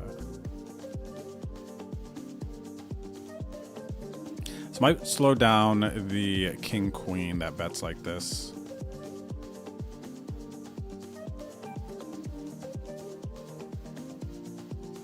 If they check though, I don't know that I will be winning. They're gonna give up king 10 suited.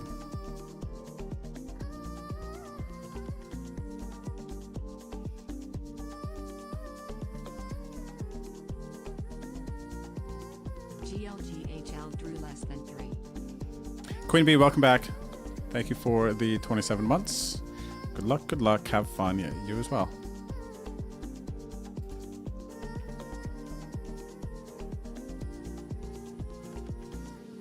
So Phil Naga responded to your tweet about ghosting final tables. I liked his response. What was it? Let me see here.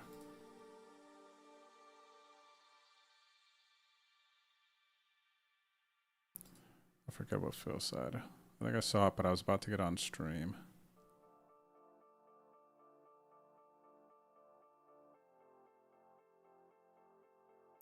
So for those of you who might want to get in the conversation, make sure you're following on Twitter, aka X. But there was, if you want to check this out, I'm not going to get too deep into this, but there was some ghosting. I guess I maybe should call them allegations here, but I retweeted it. So if you want to go to my Twitter, you'll be able to see this, but then Phil quoted it. And it's talked about from an operator's POV as far as like ghosting goes. This is lose, lose, lose. Sad to see people are doing this, knowing it's wrong in every way. And Phil says he's going to figure out a way to show every final table face up after it's done so the community can help police until there's a better answer. And yeah, Phil cares, man. Phil does care, honestly. Cares a lot. So we'll see what can happen. It does make me sad, though, too. Especially I commented a few things. If you guys want to check out my Twitter, you can see some of my comments, but it's just sad too because some people are doing it and their defense, whether it's, well, it's wrong, but their reasoning is other people are doing it, so you have to do it to like defend yourself essentially. And it's just, yeah, it's just an annoying conversation. It's like, can't we just like battle it out, see who studied the hardest, who runs the best? You know what I mean? I understand some high equity situations playing for a lot of money. Like, I understand that, of course. But yeah, you guys should check out the conversation on Twitter about it. There's been a lot of people who have chimed in, kind of presented some sides, talked about some of their own stories.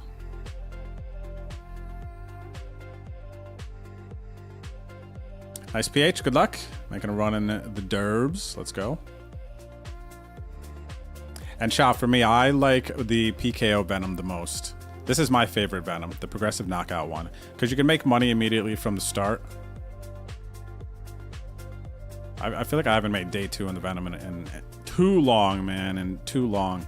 But yeah, the PKO is just more fun. I like when it's just clear what you know, how much you can win if you knock them out. Mystery bounties are fun, obviously. Shot at winning and pulling a 500k bounty is exciting. But I like being able to see how much knocking someone out immediately is worth.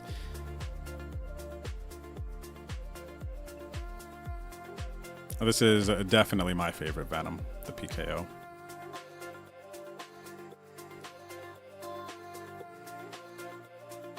Nice, yeah, chat. Everybody else playing the Venom. Definitely updates. I would love them. Never 3-putt coming in with one right now. So it's been totally card dead. Still barely in, though. Win this thing for us, Drew, buddy. I would absolutely love to do that for you guys. Let me see where Never 3-putt is. Where is my man's? Let's see here. Never 3-putt. What is your stack, buddy? And as long as you're in, you're still alive. What's he got? 187.60. So you still got over 30 some blinds. You're in a good situation, buddy. I've been low here before and spun up. So don't feel any sort of a way about this. Okay? Don't have that mindset of you're short. You are not really short. Okay, you've got fold equity. People are going to want to knock you out. Like, the time can come. Honestly, the time can come. Just be patient. Play your game.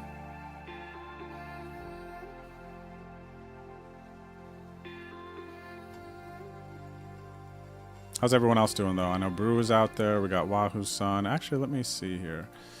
The lobby. Let's do a little bit more stalking. So Wahoo's Son is an easy one to find as well. Because his name is Wahoo Son. Alright, let's see how Wahoo's doing here. Weasel busted today. Where's Wahoo Son? There he is. Okay, so he's just over starting stack. Who else do we have out there? Brew, right? Brew is L Brew, though, right? Let me see. H-I-G-L. It's his birthday. Illusory's out there. The Venom King, man. L Brew. There's Beiruzi. Is it L Brew or Brew? I think it's L Brew, isn't it, buddy? Or is that I Brew? H-I Brew? I can't find you now, Brew. Or maybe you're actually just B? Brew 1? Let's see here. Ape is in there. Ooh, Ape's got 1562 in bounties. Brew, what's your ACR name? I'm tripping right now, man. I don't see you. Oh, Brew. Who else is in the Venom? Let me pull you up and take a peek.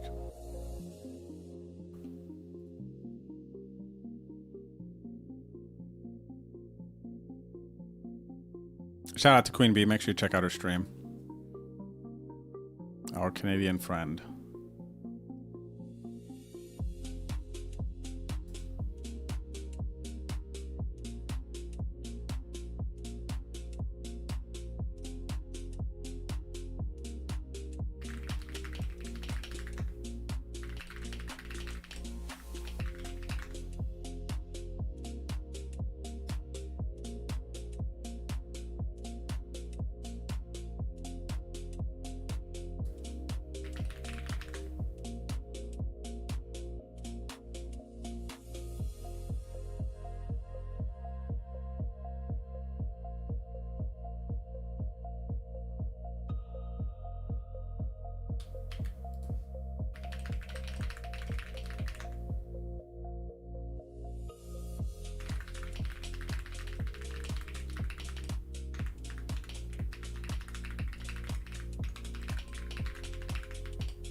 Yeah, Sniper's right, though, as far as what ghosting is. Has nothing to do with Ghost of M. It is sad to think about, though, man. People just... I mean, money makes people do stuff, man. Money makes people do stuff.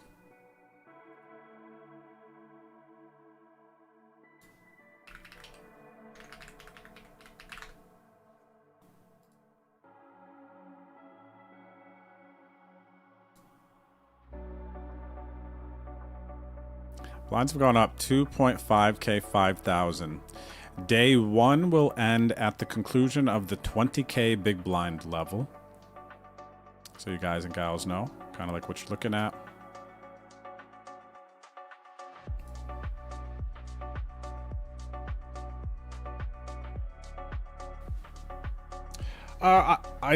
So there's honestly, I mean, maybe Bryn Kenny's story is the one that most people would have connected and heard about, some like ghosting stuff. But recently, and again, this is all on Twitter, it's the hot conversation right now with the GG Millions, the 10k buy-in final table. There was a player who finished in third, was part of this group, basically. I'll give you guys the quick skinny. Player who finished third recently was part of this chat group, and the player who won was also part of the same chat group. And Ren Lin apparently was ghosting the guy to victory. And in the chat group where those players remained, the winner was like, "Oh, thanks, Ren, for the coaching," and like whatever else, you know, something to that extent. You can't quote me verbatim. You guys got to look it up on Twitter for yourself. But you can follow, you can go to my Twitter account and see where this post kind of starts, and you can track it back to see. But then, yeah, basically Ren was ghosting the guy to victory, and now the extent of the ghosting, who knows? You know, whether it was just coaching, tell him what to do in real time. The third place finisher felt a call to kind of out it and talk about the story. It seems like the third place finisher guy, forget what his name was, Buck, something like that. I don't know, something with a B. Anyway, basically outed the situation, and the conversation has now been circulating, talking about it. So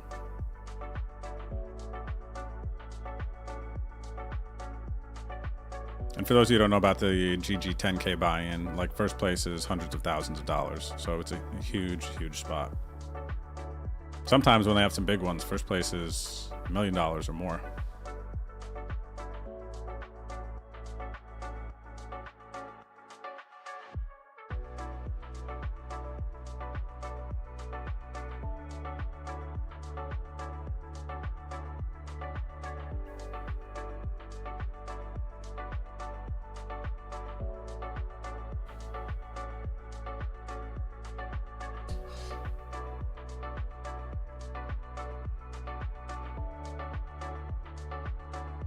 But I wouldn't think, no, the ghosting from the first hand is not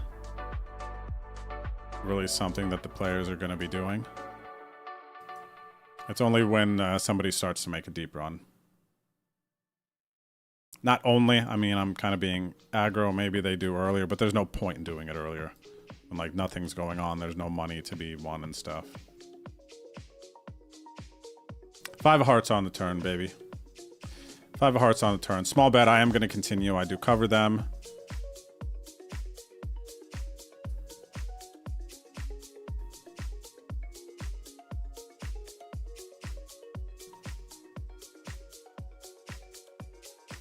Oh, let's go, Calico.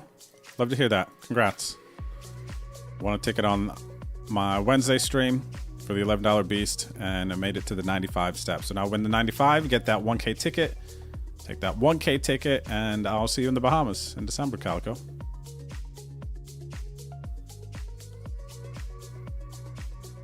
A refried meatball. That sounds amazing. But yeah, that is messed up, man. But in the higher stakes, man, I mean, I really can't speak. I'm speaking quite loosely here, so keep that in mind. But when there's a lot of money up top to be won, in like a big tournament, temptation is strong. Temptation is strong. for people to be dishonest.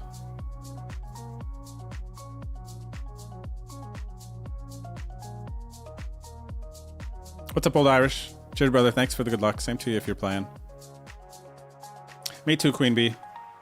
Redlin is incredibly likable. Seems like a good ambassador for the game. And his response that 90% of people are doing it at final tables, like basically saying, don't look at me for doing something wrong because everyone else is doing it as well, right? Like that's not the... That's why I know that, you know, this happens is, and I think it makes sense that that is the reasoning behind some of these higher stake players who are doing it. It's like a defensive thing. They're doing it. I have to do it. You know, I've heard it from people before even this instance and stuff. And it's like, no. Like, please don't even talk to me. Don't say that. I don't want to hear about it. Don't like. Right, but that just two wrongs don't make it right. So that does make me sad as well. And yeah, that's it, man. It makes me sad.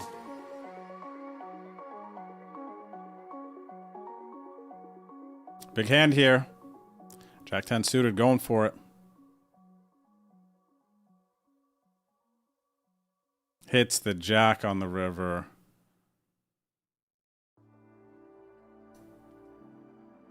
Sadly, one of the stacks that I did cover is out of there now, but I still do cover some more stacks, 23, 33 blinds. Of course, I cover the table. I'm chip leader, but still.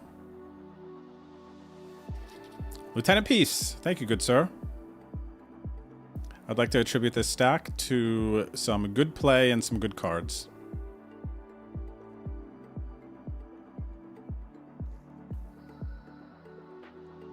Well, Queen Bee, I'm sure you saw it, but Ren was disqualified from day 2 of the WSOP Super Circuit main event once that news surfaced yesterday. He showed up and was escorted out. So props to the operators. I do believe it was GG. GG owns WSOP now, right? So you know, props to doing what you got to do. I don't know necessarily that... I guess it's kind of weird. It felt, without an investigation, now granted there was seemingly some data and proof provided that it was true, but it did feel kind of fast maybe to jump to those conclusions and be able to know with whatever certainty that that did indeed happen. Maybe they did, but...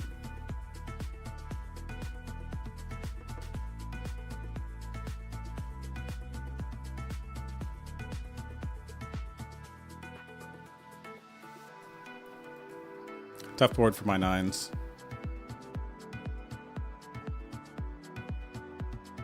Snap check by them. I do think that they could have under pair here. If I bet, though, I'm just getting 7s and 8s to fold, right? Now I'm losing the 6s. If I'm lucky, which I think I could be here, I think they will check 7s or 8s. Not turn them into a bluff. That said, too, I do think they could check a jack on the turn. Gonna be folding here.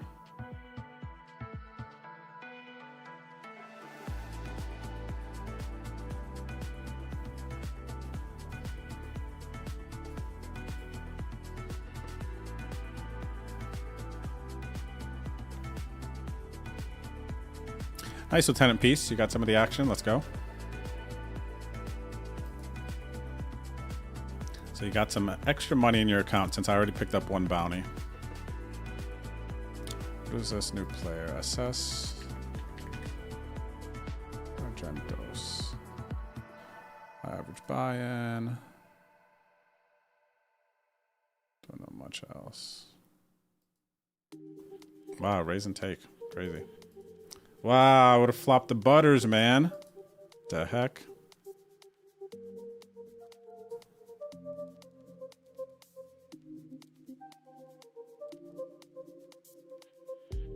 Well, Queen Bee, I think there's a better way to say what you're saying, a more accurate way to say that not everything is as it seems, I think is the most fair way to say it. And again, we're pointing out high stakes just because temptation is higher with higher amounts of money to be won and higher amounts of money being at risk. But it could, of course, be happening at whatever other stakes. You know, it's like the whole topic of ghosting is very, I'm not sure like really where it stops, and like we could go on forever, right? You're at like your friend's house and they walk past your screen and then, you know, you're sweating a spot. Like, you know, it's very, very touchy. And I say this coming from somebody who lived in a house like the putter's pad in the summer. You know, we'd be grinding online and maybe you start making a deep run, you're watching. It's like you have to be around the right people, I'll say. And also you have to, in the sense it's like it's easy for somebody to just like be railing and then speak up, right? But you have to be like, no, like you have to understand that. I think because I remember a time where when it was probably 2016 or 17, let me think, 16, 17. Feels like 2016 or 2017. I can remember a time where I was starting to travel and play the WSOP circuit. And I remember specifically an instance where I was in I think I was at like Borgata. I was playing online or something, busted out of the circuit, playing online. And then maybe there was a couple other guys in the room, and you know, you're playing online, they're not doing anything else, so they're like watching over your shoulder. But one of the guys was very opinionated, and he kind of, I'm gonna be very like forth with this, he kind of thought he knew everything because he was on a run at the time and he was trending up. So if I was like playing and making a move, before I would even make a move or I'd do a move, he would be commenting like, oh, I wouldn't have done that. It was like, oh, I would do this here and stuff like that. And like, and I remember having to tell him, I was like, bro, chill. Right? Like you're like, I don't care like how good you think you are or whatever. It's like you're messing up my thought process. You're distracting me, and you're not supposed to like be helping me play. Right? I had to tell this guy, and it's like an annoying situation, right? And while some people might value, you know, somebody chiming in those moments, it's like, for me, you're just distracting me. You're just ruining my thought process. Like, you're not watching the tournament. You had not been watching this table. You don't know why I'm doing what I'm doing. You don't have any reads on these players. Like, how are you chiming in and giving me advice? It doesn't make sense. So there's like different situations where somebody could just try to like, I guess, force ghosting or assistance on you. So it's like very weird, especially playing online. Somebody, you get what I mean? It's like in that instance, I don't want his help. You're messing with my head. But some people might take it in another way. It's like, oh, really? You think so? I should do this? Like if you're a more inexperienced player and maybe somebody with a ton more experience comes up and says something to you, maybe you just like, or, oh, okay, maybe I'll do that. And then maybe they don't tell you to do it, but then maybe you're thinking and now they've influence your action, and now maybe you do choose to do what they're doing. But it's just not good. It's not even just like in general, it's just not like it's just not a vibe at all. It's not even fun, in my opinion. Like coming from that stance, like somebody telling you what to do with lack of information, and they're just like walking by and then you're just like clicking buttons, it takes you out of the moment. It's not fun. And I enjoy playing poker. I enjoy the puzzle. I'm a puzzle guy, right? Like my favorite video game series of all time is Zelda, and all that is like puzzles and critical thinking and trying to work through scenarios. And you know, that's part of what I love about this game, is the fact that it's a bit of a puzzle. Every single time you're trying to figure it out. There's some luck involved, of course. But yeah, there's just different situations that, you know, this whole ghosting and somebody watching you and saying something to you, like, you know, there's levels to it, man. There's just levels to it.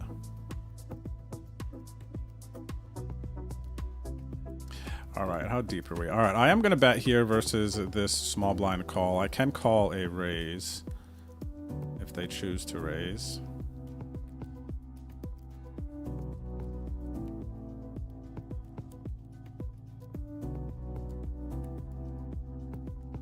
Snap call I don't attribute to being too strong here. I think two pairs sets. They don't have two pairs, but sets would have raised flop.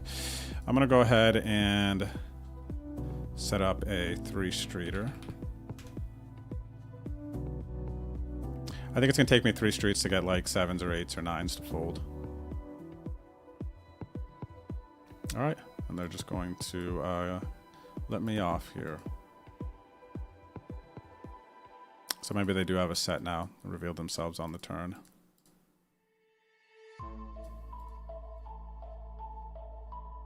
Could definitely check call flop. For how much they're just doing a lot of calling though. What is this player again to? This is...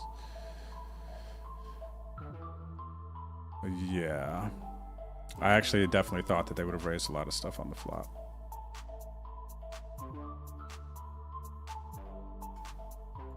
So easy fold for me on the turn.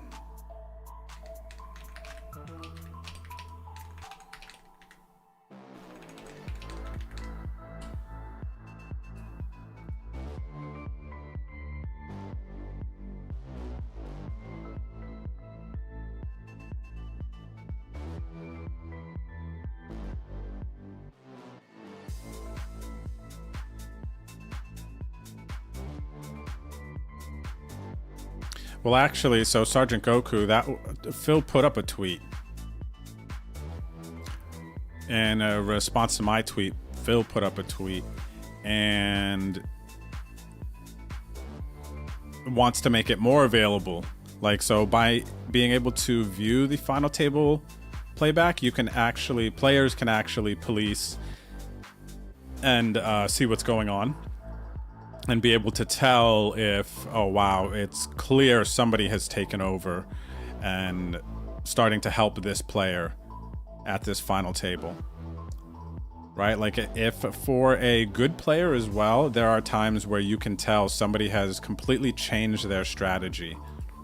There's been some situations over my years where I'm playing with a player from the final 3 tables down. They're passive. Then we get to the final table. Now all of a sudden they're 3-betting a bunch. It literally doesn't make sense. So you can tell, and that's me not seeing the cards. So by being able to see the cards, there is a chance that we can police and kind of get a better idea who might be, you know, falling to, I want to say lesser desires, but, you know, it's that feels inaccurate when there's money involved. So the lesser side of integrity, the lacking integrity side. Good day, tow truck. How are you? Good to see you. Good day, good day. Dussel, so friggin' annoying, man. Backseat drivers, like, chill, man. Seriously. I've had too many situations where people are trying to backseat drive, and it literally just like, these days it's like easy. But I remember that story that I just told you when that first started to happen. It took me a couple times before I kind of realized how I wanted to deal with it. Super annoying though.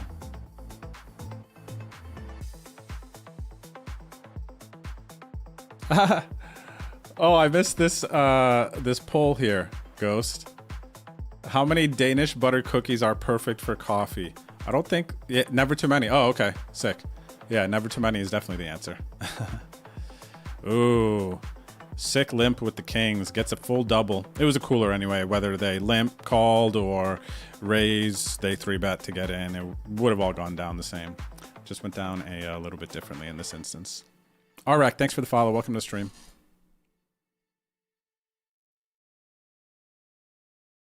What's up, Grays Lake? How are you? Ghost, I missed it. I see the poll now, though. If that's what you're talking about. That was a great poll.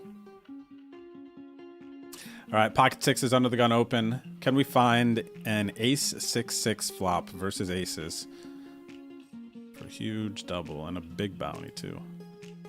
No 6, but the flop's not bad. Can continue.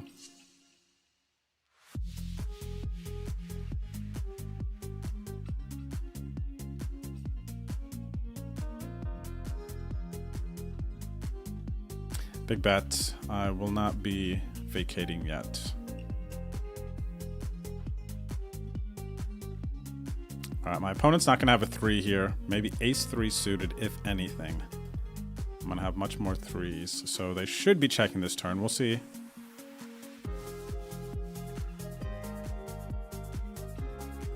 Alrighty, and I don't know that I can value bet here. I can block bet though. I'm gonna go with that.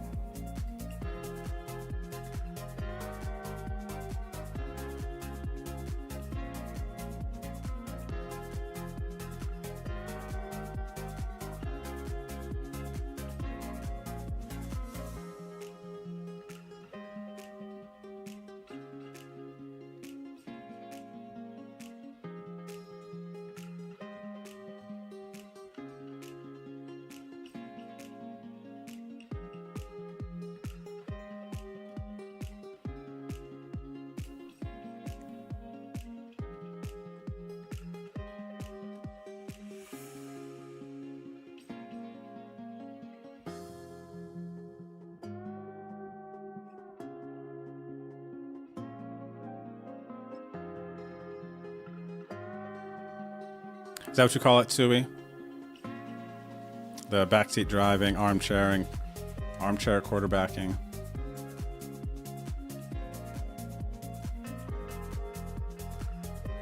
And even, I guess, another note on the whole ghosting or backseat driving, armchairing conversation. There's also instances where I think kind of within the definition of ghosting, like there is a couple of new players. I've actually seen this in crypto. So I remember I was in some crypto Discord during kind of like peak NFT time. And there was a bunch of guys who were like hanging out, huge voice call chat. And they were playing poker on some random like crypto thingy. I think it was maybe even... Was it Play Money? Maybe it was Play Money, maybe it wasn't. I don't exactly remember now. But one thing I do remember is they were kind of like openly talking about their cards, and I know big pair here, 2 pair, no 1 pair. I like talking about their cards, and the one guy was screen sharing so you could see his cards,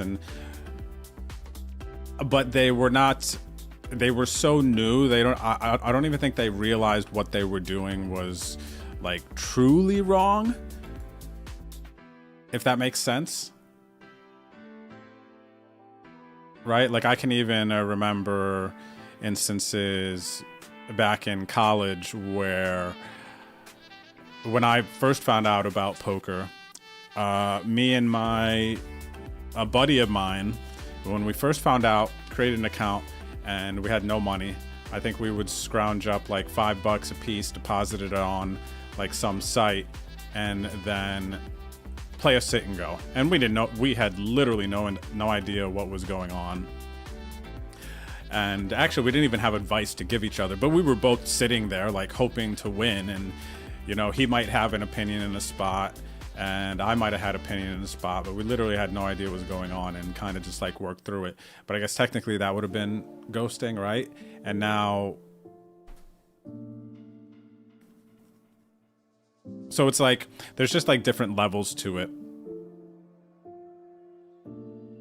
I'm almost trying to just like be devil's advocate and inclusive to the whole concept of it, in the hopes that I guess it maybe raises awareness while we're here talking about it. Now, if somebody's ghosting you and you have like, and they're like watching you, giving you advice, they're coaching you through a tournament, and you know that they're an experienced player, that's obviously, it's a one player per hand. That's the way it's supposed to be. At the end of the day, that is the big message that needs to go out here. If you're playing a tournament, online, live, whatever it is, 1 player per hand, and you have to make your best decision on your own. So nothing else outside of that is the way that it's supposed to be, and I can't justify it, but there are kind of different shades to it, and Yeah, so I guess that's kind of bringing it all to light. Like, you should just not be receiving assistance when you're playing at the end of the day, regardless of how innocent or not innocent it is. Okay, I think that's my stamp right there. Okay, chat. I am going to take a break. Stanky, thanks for the good lucks. I appreciate it. Chat, thanks for hanging out. Appreciate your company and the vibes. And not a bad hour. Kind of just maintain my stack here. Right around 1 million chips still. And under 3 hours left of late reg. 26 of 313 in this flight. Good luck in your grinds. I'll see you back here shortly.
And what was rather beautiful was she used to help him a lot with his tricks.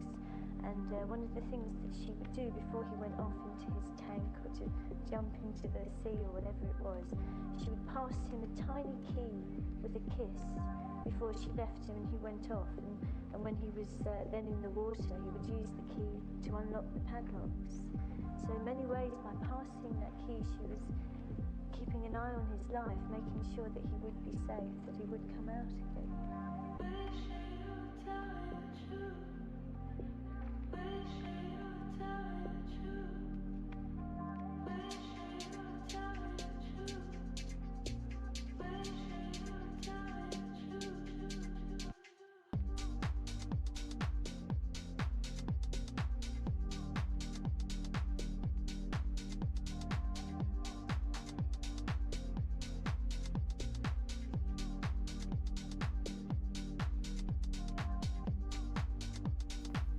Vamos. We're back. Hope you had a good break, everyone.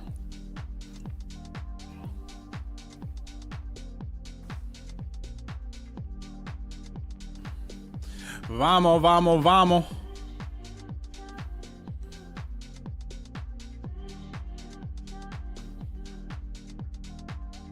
You might disagree with the change in aggression at final table.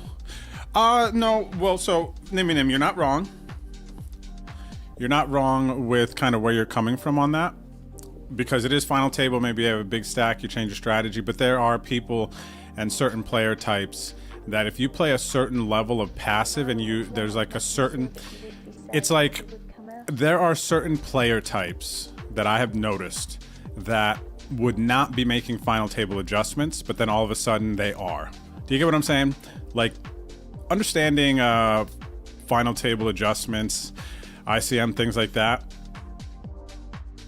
A lot of players just aren't really doing it, but I've seen some very obvious situations, even at a final table, not just going from final two tables to a final table, but I've even seen situations where, and again, I've seen millions of hands, so it's only been a handful of times, I'm not saying I've seen this a lot, where somebody is playing a certain strategy at the final table, but then it becomes quite obvious that when we got shorthanded, even though shorthanded is another situation where you can start to shift your strategy, you know, play for the win, things like that, but it wasn't that in these instances that I'm talking about. But there's truth to what you're saying. There's definitely truth to what you're saying. What's up there, Ohio player? Hanging out with us on YouTube. Cheers. Thanks. Good stack so far. Good stack so far. Hopefully I can finish strong. One $625 bounty accumulated.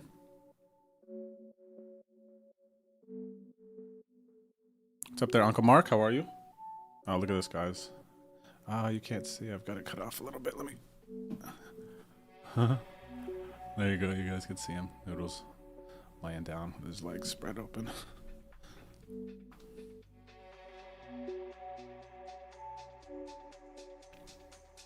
So yeah, Nim. Definitely true to what you're saying, buddy, without a doubt.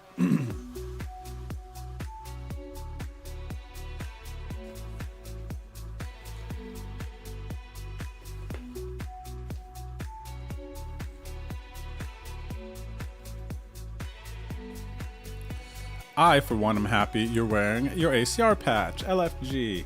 Thank you, buddy. Was that you, one Mark, that brought it up? I wish I had more ACR poker patches. We actually just got some new patches, so I know I'll get some in Malta coming up.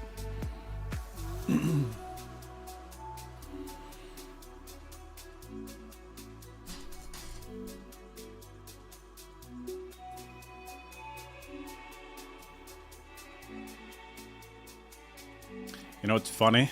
I'm so weird, but I put the patch on this side because there's no graphics here and it fits better. And over here, there's like a little star thing you can see. So it kind of like just fits better, and I don't want to cover the star. It's like kind of weird, even though you guys would see it more on that side. I don't know. Because of the microphone.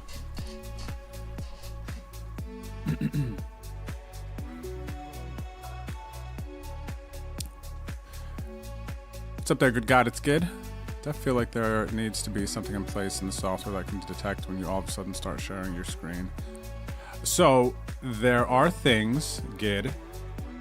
ACR has, in the last couple of years, banned TeamViewer, which I believe to have been probably one of the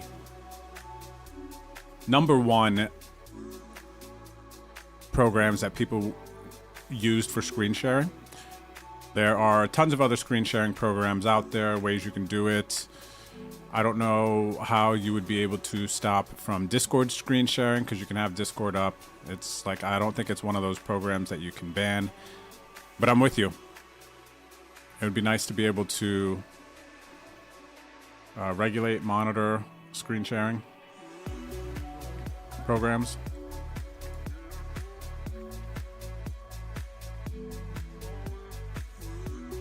Agreed. Innocently or not, it shouldn't be done 100%. So, which is also why I am talking about it so much, and why I kind of got involved in that conversation on Twitter, is because I do think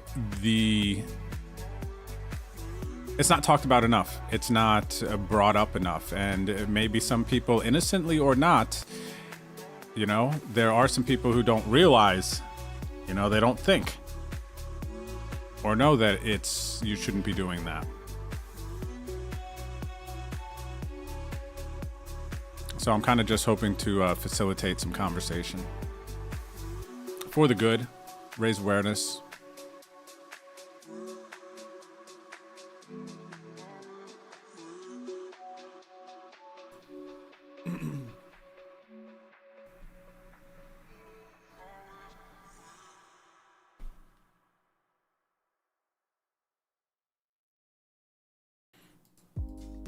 All right, what do I got here? 170 bigs. For those of you just tuning in, starting stack in this tournament was 300,000 chips. I'm up to 930,000, and I peaked at just under 1.1 million. I did not crack 1.1 million. I am chip leader of the table. I've got one $625 bounty. Short stack is not really a short stack. I came to this table, there was some shorter stacks, but they've doubled up since. So a lot of the players here have quite a healthy stack. The shortest stack is 41 blinds here. These players all seem to be quite capable as well. So we got ourselves a battle, chat. We got ourselves a battle. Wish me luck. Send me your good lucks. I will take them. Thankfully.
Also, I am one-tabling.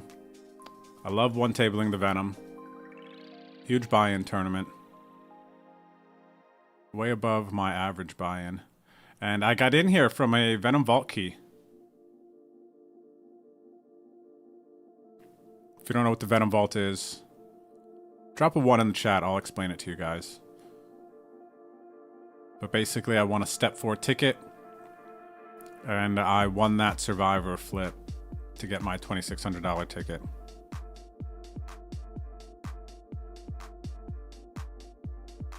So I'm in here for next to nothing.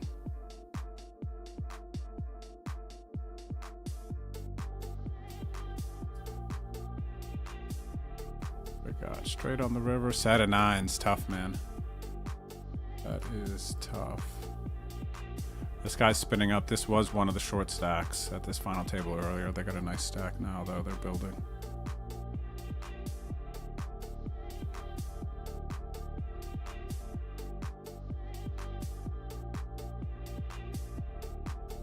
This guy's our short stack now, 24 bigs.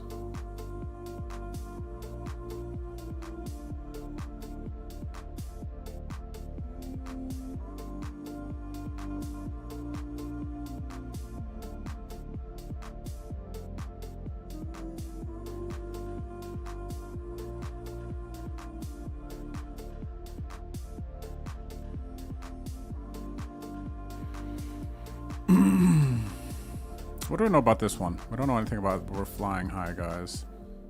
Small sample, average buy-in 150. They do have the same aggressive. Where are they from? Canada.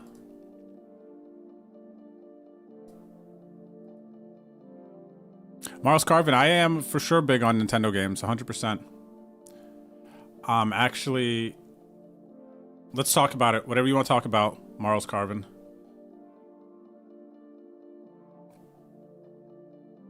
I'm with it. I love Nintendo games. And actually, you know what? I haven't been able to find time. I can make time for sure, but to play my Switch lately, I've got very limited amount of hours on my Switch 2, which I did buy when it came out. But I recently bought the console, what is it? A Nintendo Switch U? Or a Nintendo Wii U with Nintendo Wii U, so that I could play Wind Waker and also Twilight Princess. I am a decent bit through Wind Waker, but I needed to change it up a little bit for whatever reason. And Zelda games, by the way, for those of you who don't know. Ooh, big pot here. Ace King, Ace Queen. But then I took a break to play Twilight Princess, which I loved. But I got to, for those of you who played Twilight Princess before, I got to the scene where you have to dig out of the jail cell, and it's literally glitched. The way that you're supposed to get out of the cell, you know, breaking that box, my box will not break. I've turned it off, turned it back on. I'm gonna try one more time, but my game is actually glitched. It's crazy. So I have to find a new Twilight Princess and start all over. But I was really, before Ireland, I took a couple maybe a day, and I was like starting to dig into that. But dang, man, it literally glitched out. I couldn't even get started, and I was really starting to enjoy the storyline and everything going on with that one.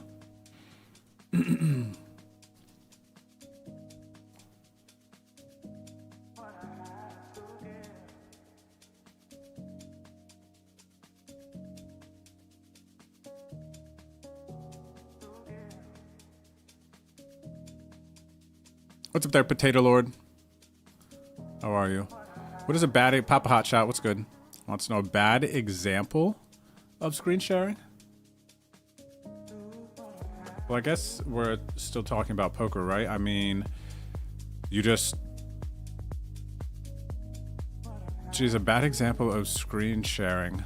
I mean, just... See, the thing is I'm technically sharing my screen, right? Now, granted, I'm on a delay, so that's different, but you don't want to jeopardize the integrity of the game. So if I was on no delay, while it would be creating a huge disadvantage for me if I was on no delay and showing my cards, and if other people were at my table, they could just see what I have, you know, huge disadvantage. But let's say that same scenario, I'm sharing my screen, and then I have a bunch of people in Discord, and we're all just like thinking about how we should proceed here. You know, in this situation, we're talking about every hand. It's like three people to a hand, three brains working together. Oh, what if we do this? What if we do this? And you're like talking through the hands. Like, that's not good. It's supposed to be one player per hand, and that's it. So it's like, let's say that you are screen sharing your poker table, and you are not taking advice, and people aren't trying to like help you get better. Or you know, make better plays. You see what I'm saying? Then I know that there are some people who share their poker tables, maybe with their stables or friends. They're hanging out, but they don't want to stream. They're making a deep run. They kind of want to sweat. And yeah, I mean, I know that people do that, but they are not, you know, receiving any sort of real-time help.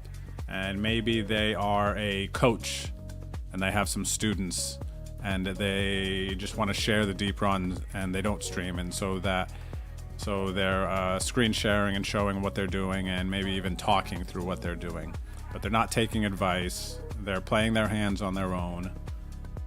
Perhaps that's what you're kind of wondering, Papa Hotshot, if you could do some stuff like that when it comes to screen sharing. The thing at the end of the day, one player per hand.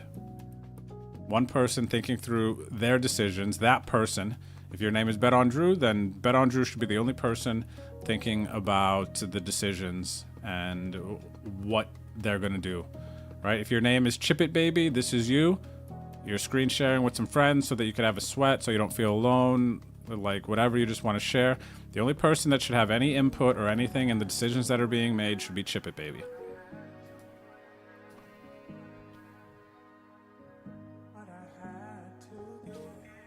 Welcome back, RZ. Thank you, buddy. We're getting a decent stack, man. We're battling.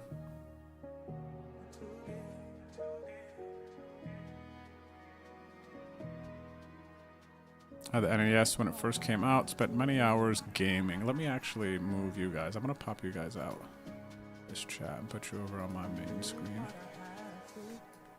The YouTube chat.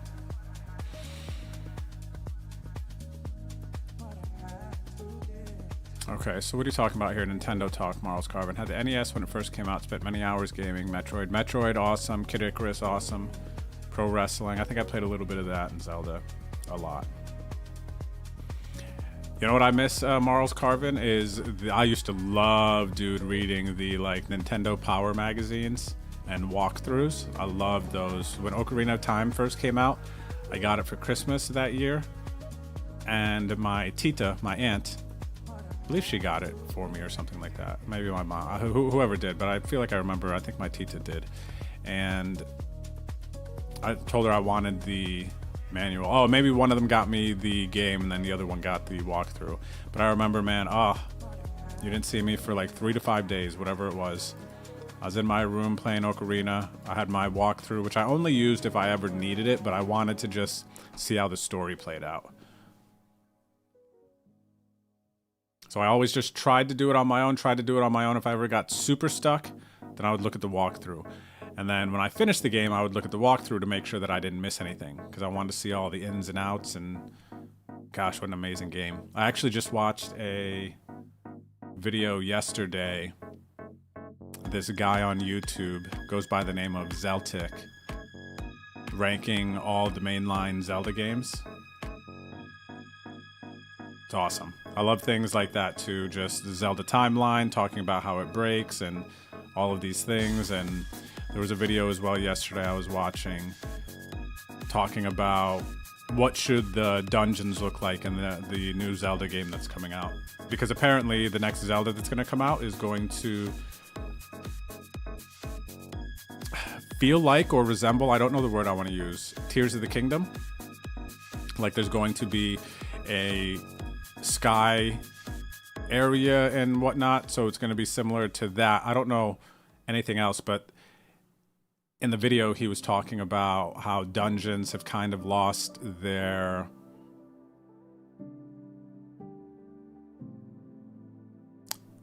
energy or their swag a little bit. Like in Ocarina, for instance, like the Forest Temple, had its own vibe. It's tucked away. It's like a forgotten time and different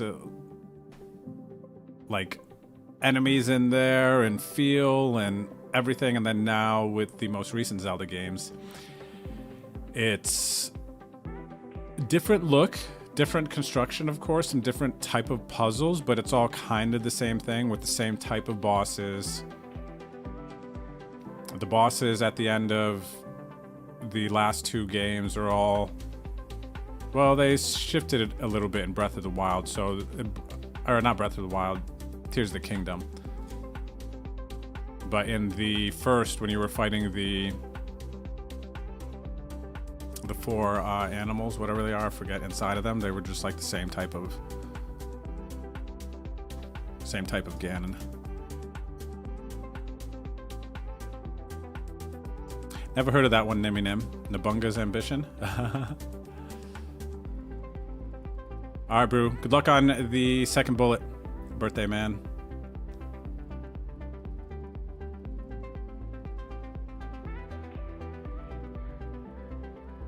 New Mario Kart looks sick, Cha. I haven't played it, though. Star Fox was amazing. I remember that. That was an amazing game on Nintendo 64. Dang, I'm getting boxed out here, guys. Can't really do much right now.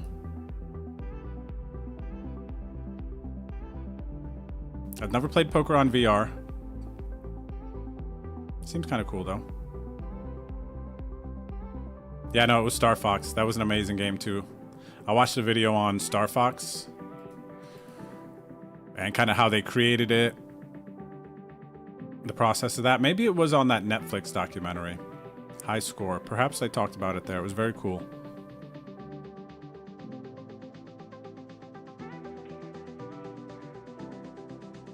I remember Rad Racer. I don't remember Top Gear, though. RC Pro-Am was an amazing one.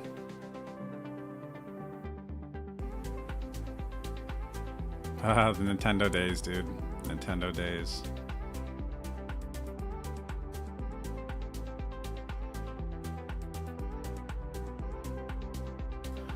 I'm a full day, Dewey.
Haven't had any tough decisions, so I guess I'm kind of thankful for that. Even though after that hour spin up that I had, kind of wish I could get into the mix a little bit more.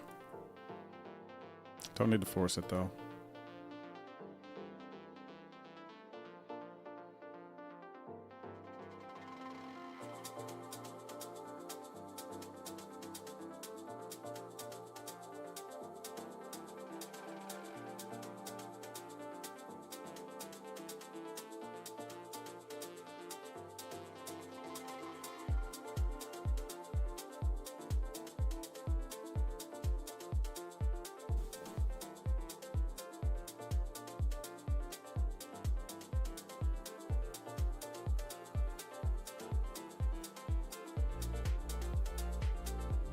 Metroid was definitely a good game as well. Ooh, queens versus tens. Huge pot. Wow, 10 on the flop, man. Fedor folds, needs queen or jack to stay alive. Does not get there.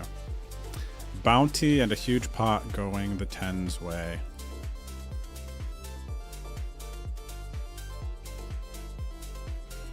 But yeah, I remember the Metroid music kind of scared me a little bit for some reason when I was a kid. Still does. Even there's this new Metroid, most recent one where there's like these kind of robots that are almost impossible to beat, and they'll chase you once they find you, and then you have to like destroy them, but there's like a small window to disengage them, if that makes sense. It's like, dang, this is too scary, man. All right, new player at the table, just bought in. Jun Tao. Very high average buy-in, low sample size. They only play the big ones. Where are they from? US. I'm just gonna slap this on them for now. Maybe it's a little inaccurate. Yeah, let me just go here. I don't know if they're necessarily good, even though they have a high average buy-in.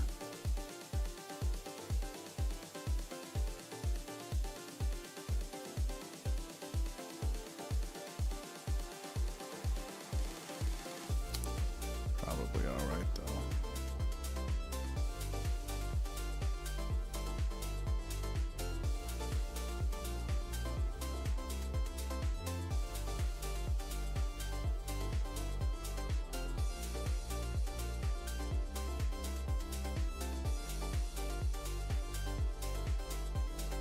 Yeah, the game was, I think, Blaster Master. The one you're thinking of.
What do games cost these days, actually?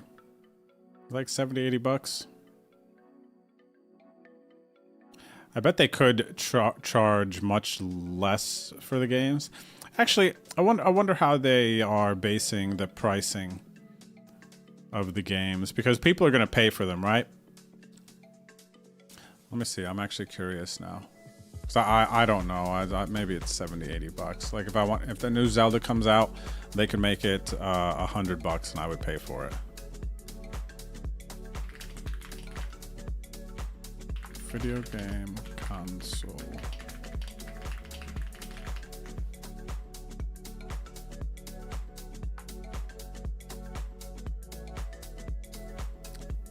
Let's see.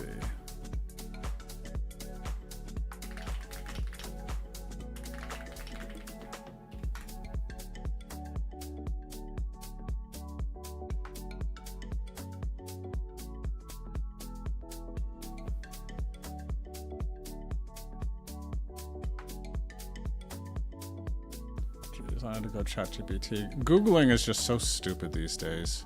Because you type whatever and then they're just linking you to sales versus just giving you info.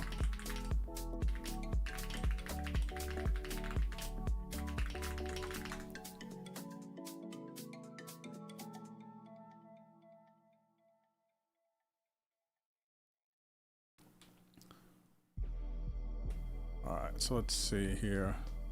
Typical pricing for new releases. Many new full-price titles on current-gen consoles. PlayStation, Xbox, Nintendo Switch 2 are listed around $59.99. That's not terrible, right? I actually thought it was going to be 70 or 80. However, there are... Oh, okay. There's a trend towards higher pricing. Some titles on newer premium platforms are being listed at 70 or 80 bucks. Alan's called out the old 60 or 70 pricing model is dead and we're seeing more variability. Okay, this is what I was wondering. The game price, what influences? How long it takes the game? How much resources went into it? So let me see. Newer consoles or titles with major technical upgrades tend to command higher prices. Okay, I get that. Standard editions cost less, of course. Well-known franchises, first-party titles. They cost more, okay. Just like what I'm saying, I would pay more for a Zelda game. And they could probably charge more for sure. Digital-only titles might be slightly cheaper. Should be, right? after initial launch. You would think. I mean, just because it's just digital. So maybe they need to be kept on a server or something. Maybe overhead or expenses are more than I think. This just feels normal, huh? What is the pricing trend over the last 10 years?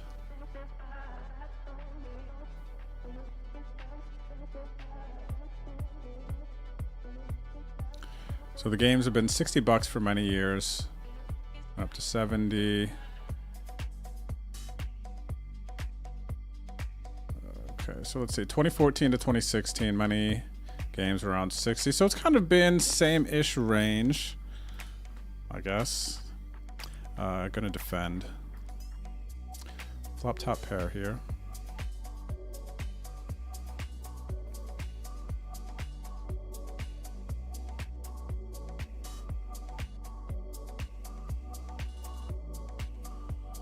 Pick up a diamond draw on the turn. Gonna start betting.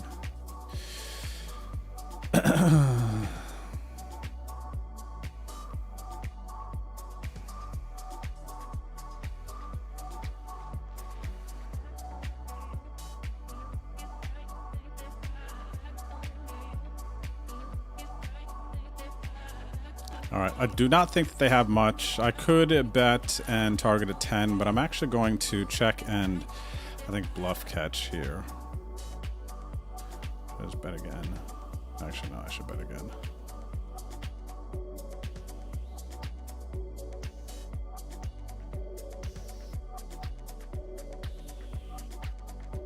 I need to bet here with this one, and the first is their check back, bet. Nice, let's go.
Juntao getting right into the mix, huh?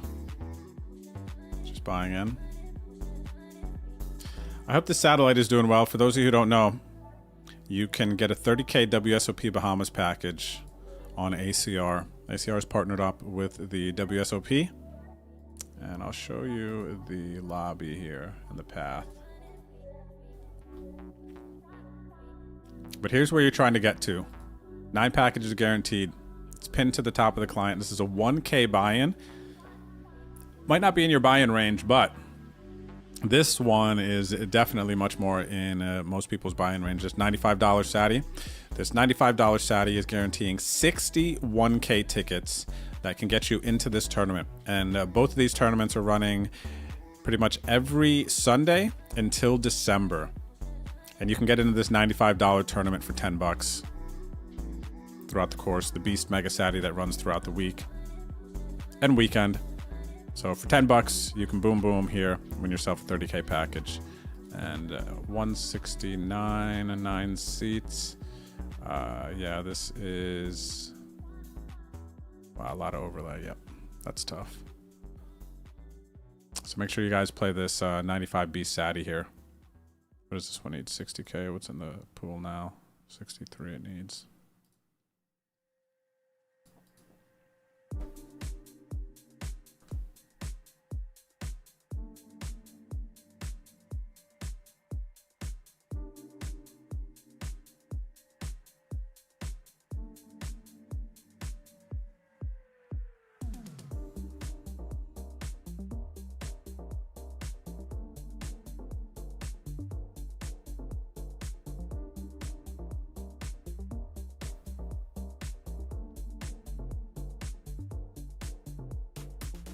45 people in Phil's Thrill.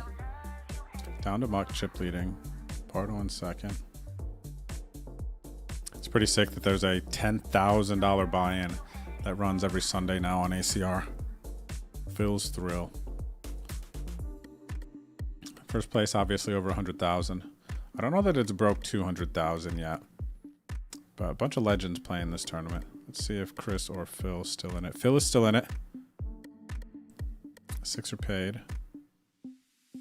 Rainer just busted. Gru is still in there. Where is it? Phil just won a big pot. Where did he go? OMG Hilarious. Where is he? Oh, there he is. Okay. 13th.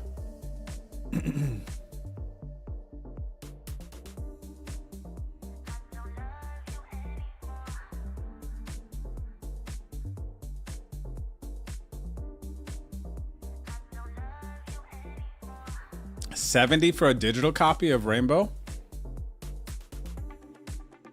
Again, I don't know the costs associated, but I feel like digital should be cheaper for sure, but maybe not. Now that I think about it, I think they're kind of similar.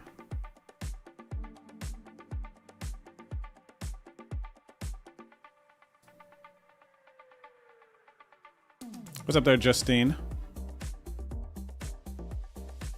I forget if it's Justine or Justin Falcone. No, there's multiple day ones for the WSOP Bahamas. I'll pull it up.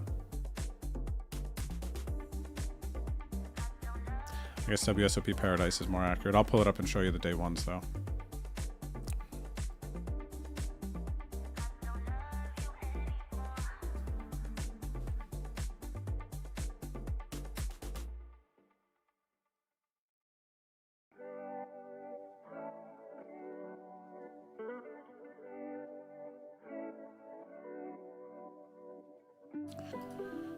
All right, we will take that one down. Fold this one. So WSOP here, Justine Falcone, or Justin L. Falcone. The day ones for the 30K. Let's see here. So right here. So you mentioned 10 to 14, so you need to choose only one day to play the 26K buy-in. Correct. So one of these 4 days you pick to play the 26K buy-in. December 10th, 11th, 13th, 14th. What is the package? The package is 9th to the 18th, I believe. 9th to the 18th, yep. Is the Bahamas package. And yeah, so get that the day before. Could play Flight A. Or wait till the end. I don't know what I would do, actually. Maybe I would play Saturday the 13th, Flight C.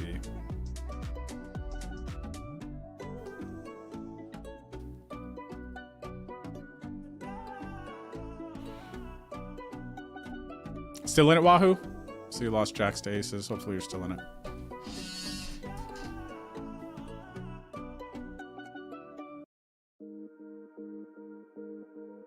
Those were the day, Marls Carvin. Those were the days, man. System linking for Halo. I remember back in college, my buddies and I, we were in that party mode. After class, whatever it was, on the weekend, primarily. We go out, have some drinks with the boys, do whatever else, and then it was go back to our one buddy's house, Brooks and Ian's house, because that's where the 2 Xboxes and the System Link set up. Man, we would leave the bar early. We would leave girls. We would leave everything. Once we just got to a point, and we're just like, "You want to go back?" Like, it almost felt like at times everyone was just waiting for someone to say it. We were in our routine of kind of like going out and whatnot, but as soon as somebody was like, "You ready to go back?" It was like, yes. Immediately, snap, yes. I want to go back. Let's fire up some Ascension, Midship, whatever it was, whatever the levels were.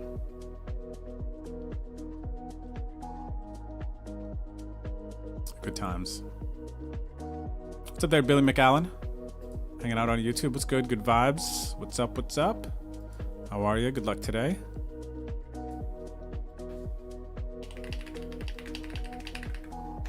Jason Smith also hanging out on YouTube says, "Hey Drew, long time no talk. Hope you're well." Snosty,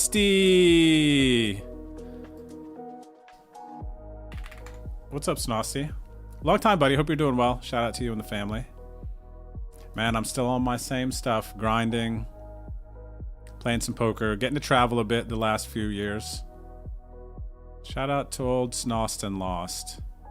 Some of you might remember Snosty. Snosty used to manage the Stormers before Payday. Was there anyone else after Payday? Or I mean after Snosty? I don't think so. I think prior to Payday was Snoston Lost. Snosty used to also stream on Twitch too for a while.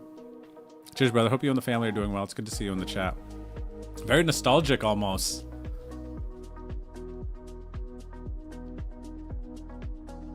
Oh, Billy, you're a Seta. Okay, I remember a Seta. What's up, Billy?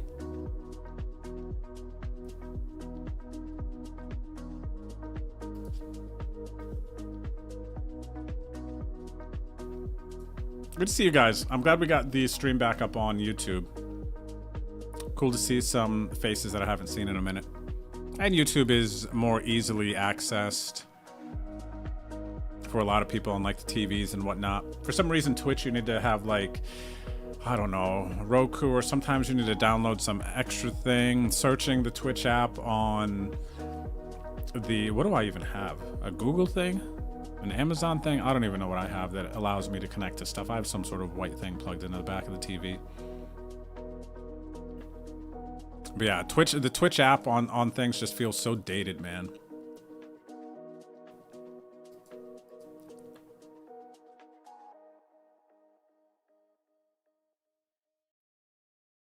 Like, tough to use. All right, check call, check raise. Let me think here. Check call, check raise. Let's go check call.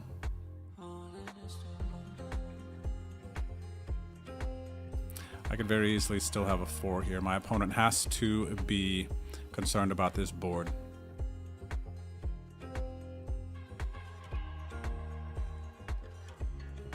All right, another big bet. I gotta call another one. Can't fold yet.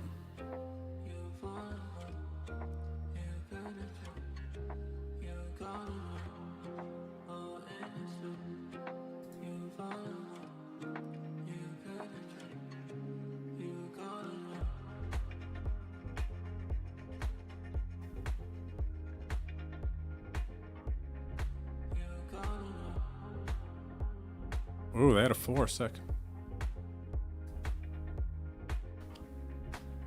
We got aces, chat. Aces in the small blind.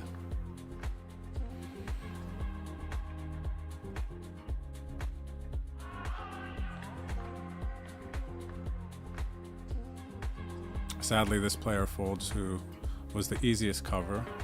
This player is not being overly aggressive. I have to 3-bet for sure.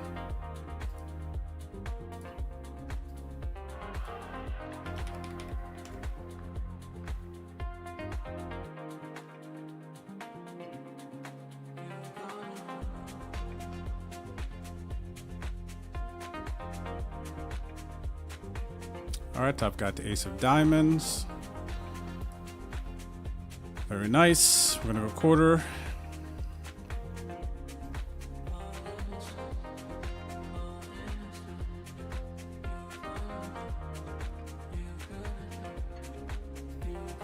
I bet 104, that puts 200 out there. 400. Feels about right.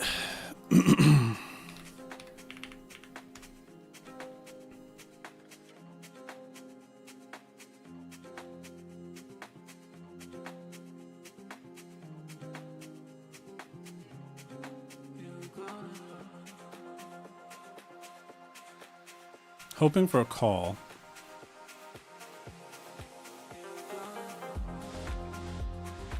I mean, obviously, I just wouldn't be as excited if we saw a jam, for instance. But we would have had the call.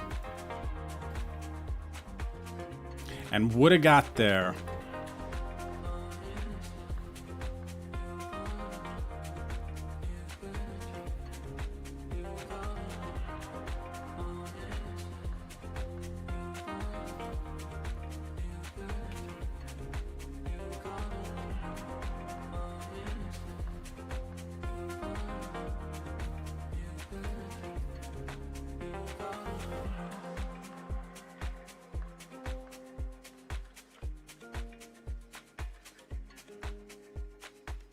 By the way, if you're watching on YouTube, you're enjoying the stream, please don't forget to subscribe and hit the like button.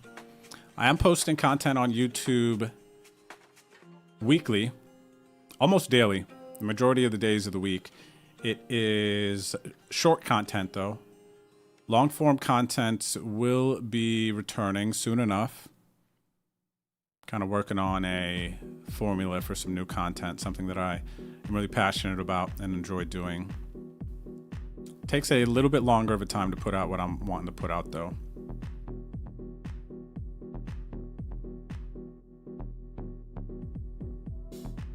All right, folds to me. We'll be raising the 9-7 suited. And there's no real short stack. Shortest stack is to my right here, the We're Flying guys. And they're not even really that short. 28 bigs. I mean, PKO, I guess 28 bigs is definitely shorter.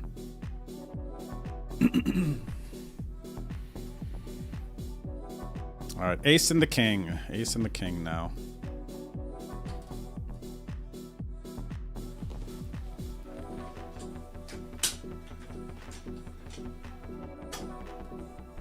Ace and the king. Wow, raise and takes twice. Back-to-back hands. That's crazy.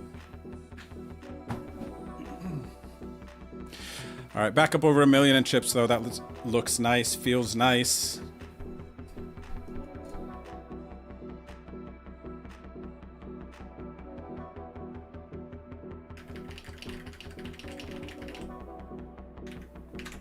Nice, Snosty. Glad to hear that life is good, man. Working a lot and loving it. That's the important part, right? Loving what you're doing. Life's too short, man. GG, Bruce. GG's, man. I hope you have a good rest of your birthday and eat some amazing food to celebrate. Oh, Snosty, on the Twitch chat, Good God It's Gid says that Jason Smith was one of my first poker friends long time ago. That's pretty cool. I would imagine you're on YouTube, you're not looking at the Twitch chat too, so Good God It's Gid says, what's up?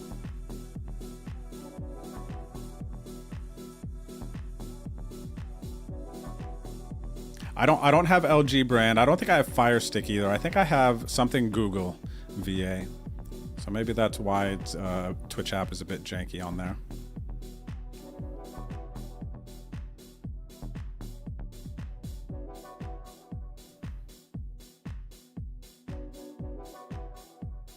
Yeah, I remember that name, Billy, for sure. The Seda, easy one for me to remember. And you were around a ton during the days. What happened to this guy? Where'd this guy go? That sucks.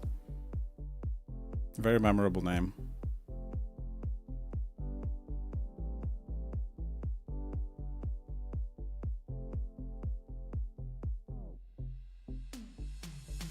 Wow, this is crazy. I can't even believe that I'm getting raise and takes here. Like, what is actually happening?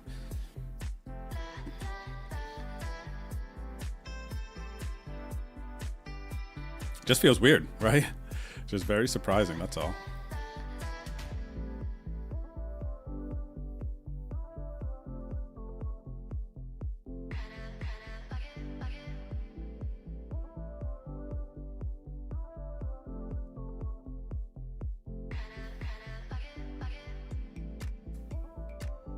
All right, flop open-ended, backdoor flush draw here versus under the gun open.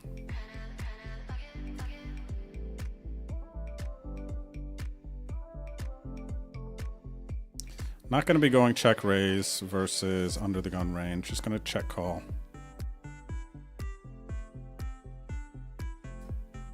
There's a Vamo on the turn. Turn the nuts.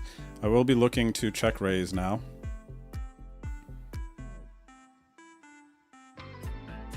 Hopefully they don't have pocket eights, though. That'd be annoying.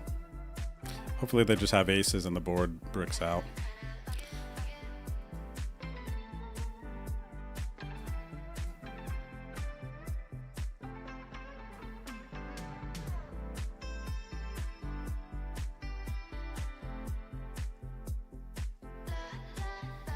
Deuce of diamonds. Deuce of diamonds on the river. I still got a bet though.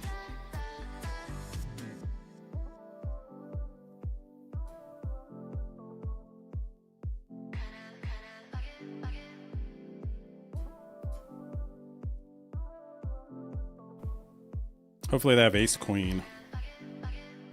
Just call. They jam, I'm gonna hate it. It's terrible.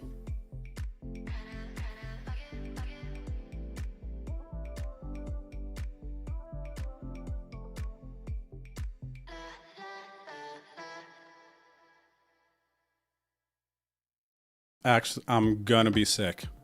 They jam. Wow. Wow, chat.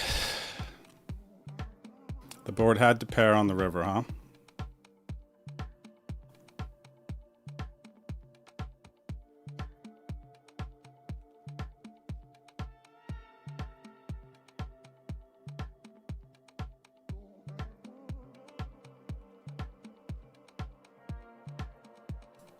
Wow. I mean, what am I beating?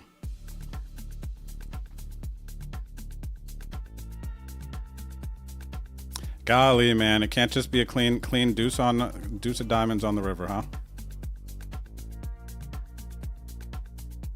From what I see with this player too, I just don't even anticipate that they... Yeah, I just don't think that they have any bluffs there. Wow, that's awful, dude. Huge pot, man. Huge pot. That breaks my heart a little bit, you know, especially on the spin up there, 1.6 million PKO. I still cover the majority of the table.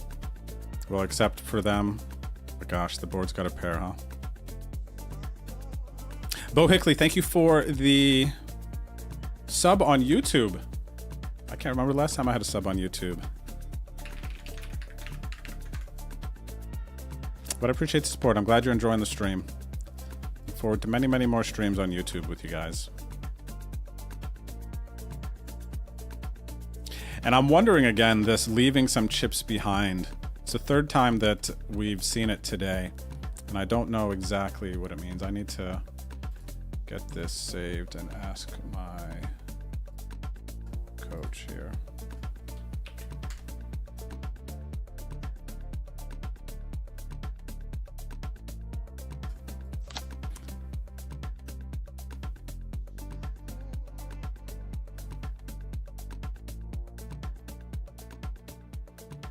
Wow, dude, what a painful river. That's annoying.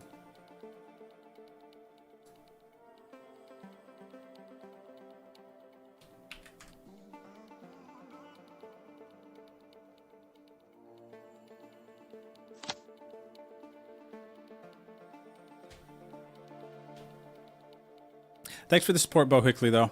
Means a lot.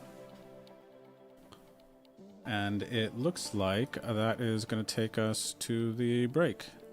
Dang, we're cruising for a minute, man. And you know what's weird? It just feels like the last few Venoms for me. I feel like cruising, spin up, you know, hopefully just going to bag like heaps. And then I just have this like one hand that's like really big. I mean, that hand was notably big. They have 150 bigs now. I still have like 100, but yeah, painful one there. What's up there, Assam? Hanging out on YouTube. Cheers.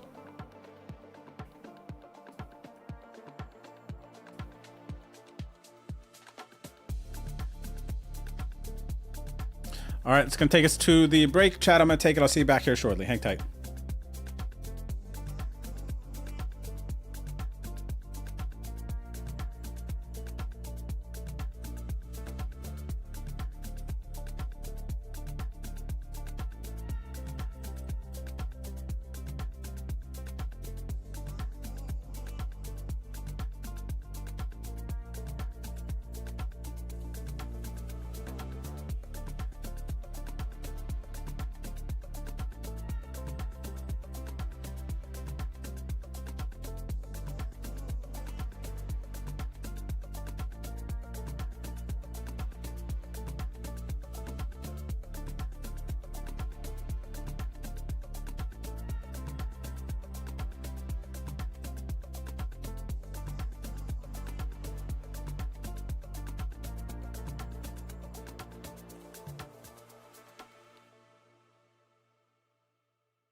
We got a pet picture here from Marls Carvin. Picture of the puppy. What's up, pup? Noodles has these spots as well on his belly. Good luck, good luck. Cheers, brother. Thanks, chat. That was definitely a tough spot with the king queen. And the question, why not check call? Check call feels weak. I think the stronger play is bet fold. Because a jack isn't going to bet itself. A jack can make a call, though. Not that they're going to be checking back in ace on the river. Like if they have some suited ace X, ace queen, ace king. Not that they're going to be checking back those hands, but I just think that we get more value overall. Because we can't just check a river for fear of getting raised when we bet. I do think that the superior play is bet fold versus check call because we're afraid the board paired.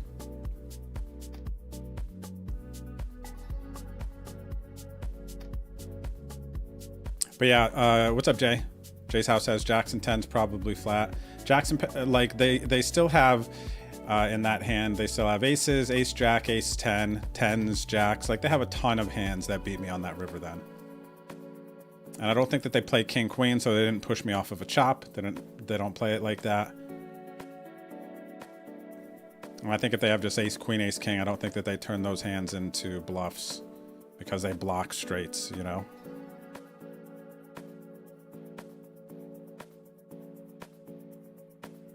But yeah, good God, it's good. Just saying the same thing I just said. They call the hands that beat us, raise the hands that we don't beat.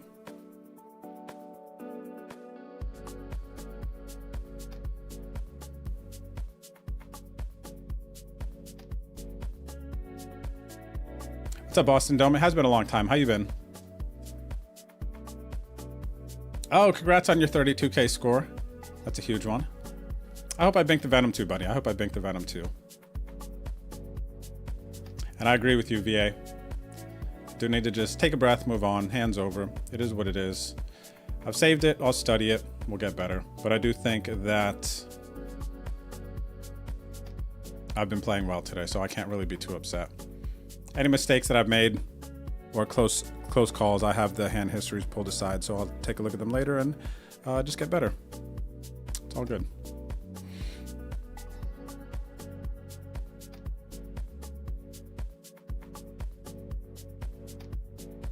And I still cover everyone at the table except the player to my left.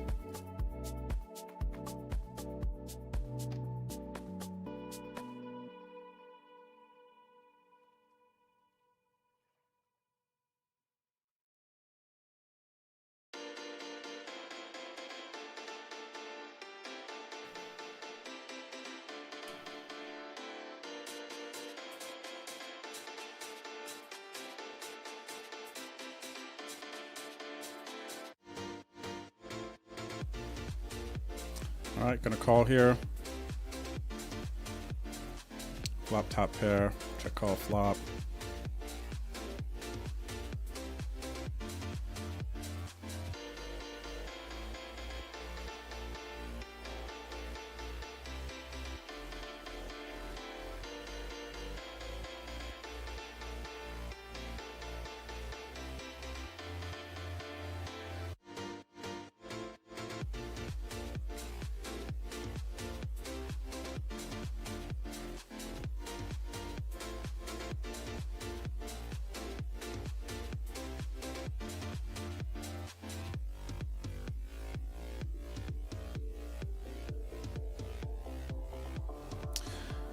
What do I know about this opponent?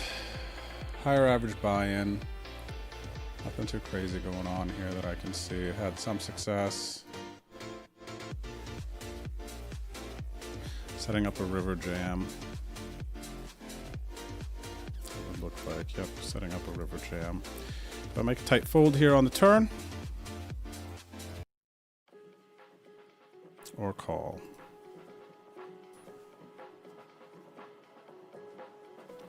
I'm actually gonna fold here on the turn, blocking some of their potential bluffing hands.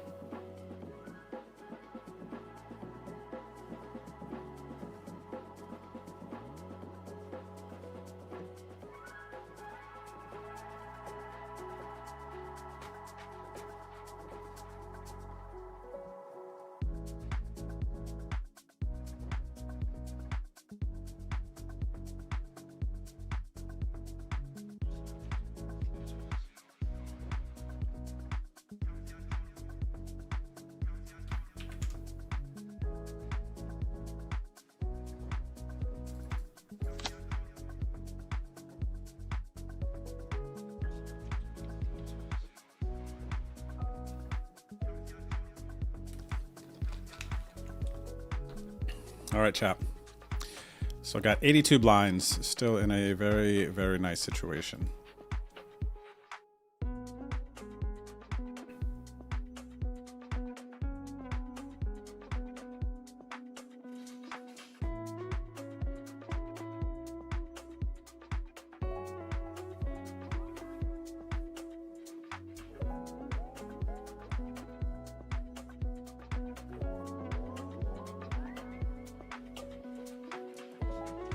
What's up there, Noisy Mind? Long time, buddy. How have you been?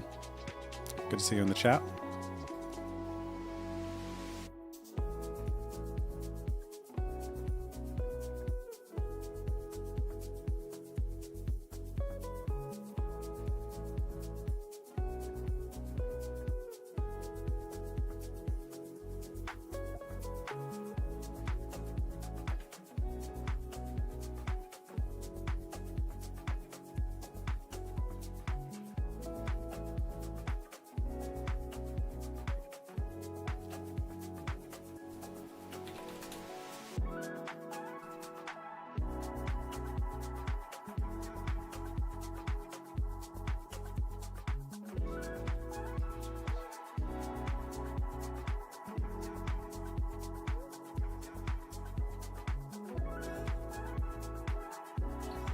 Excuse me.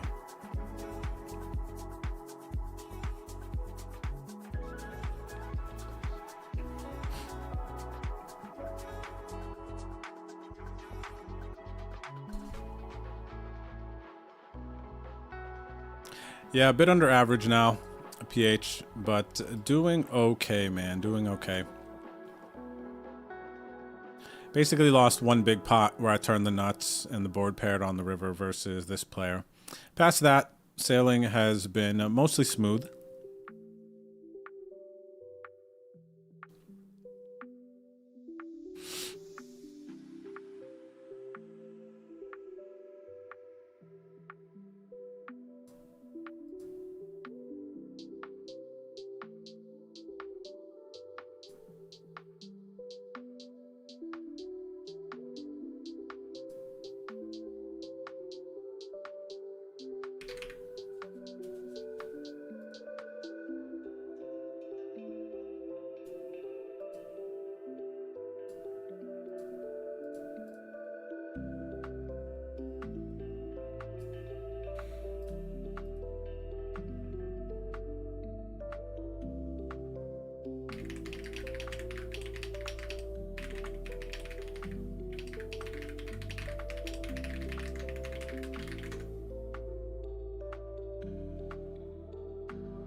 It's sometimes tough to not think about, you know, what could have been and to forget about the hand and actually move on.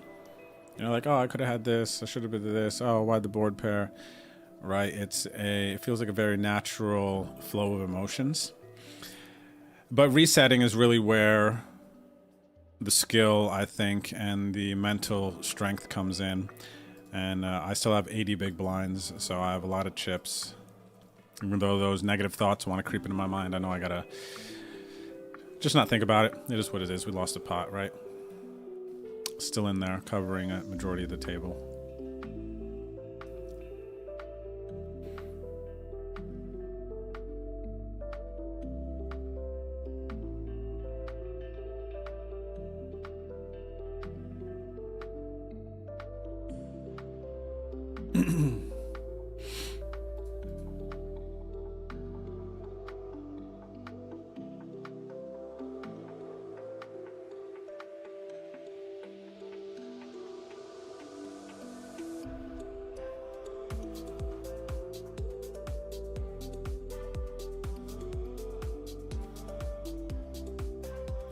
All right, gonna call in position here. Looks Both are sizing.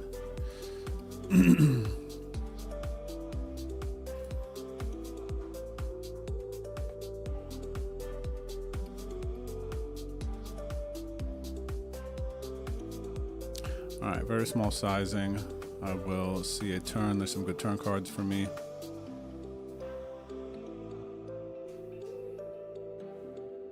Seems like a good turn card. I'm going to slow down here, though. The river I don't like because they have pocket tens.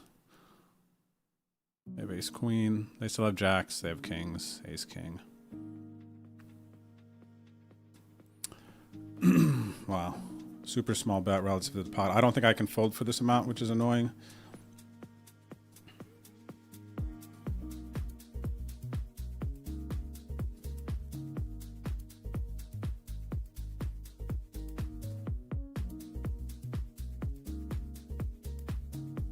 Dang, sorry to hear about that, Boston Dome, about the family stuff going on. But glad to hear you're finding the brighter side of things, and that you got a nice support person there, it would seem, your girlfriend.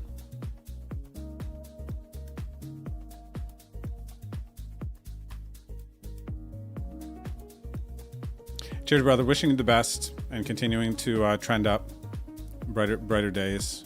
Seems like your attitude and your heart's in a good place, though, Boston Dome. So cheers, man. Thanks for coming through, saying what's up. Sending you some positive energy, some vibes. And yeah, just giving this guy all my chips, apparently.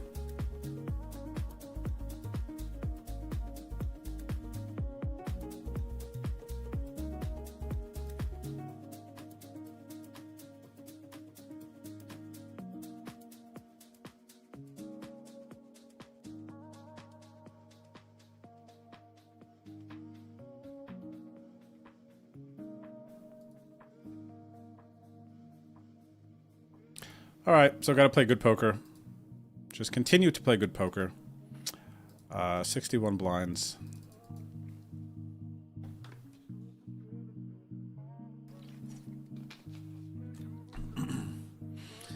$61 blizzies, man.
Little quiet right now, chat. Just resetting a bit.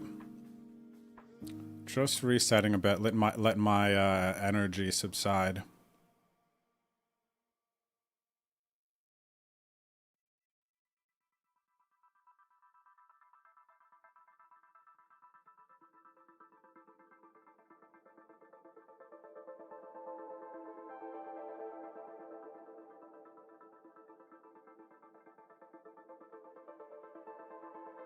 Got to focus on just continuing to play well.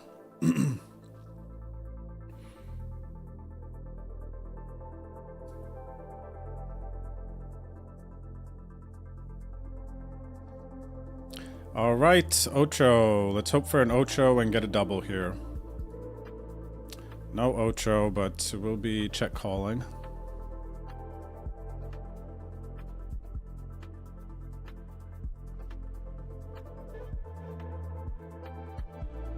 Unless they pot it or something. They didn't pot it. They did go bigger sizing though a bit.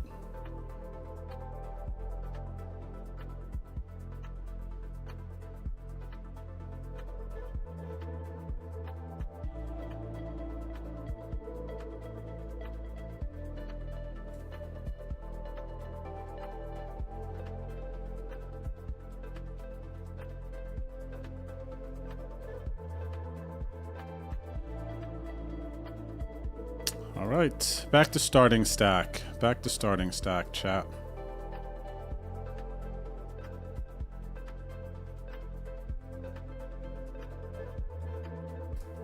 Have your good hours and you have your bad hours. This has been the bad hour. After a good hour to spin up, it takes one bad hour to spin back. But basically, brand new bullet, 46 bigs.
This is where we get to see how resilient I am, chat.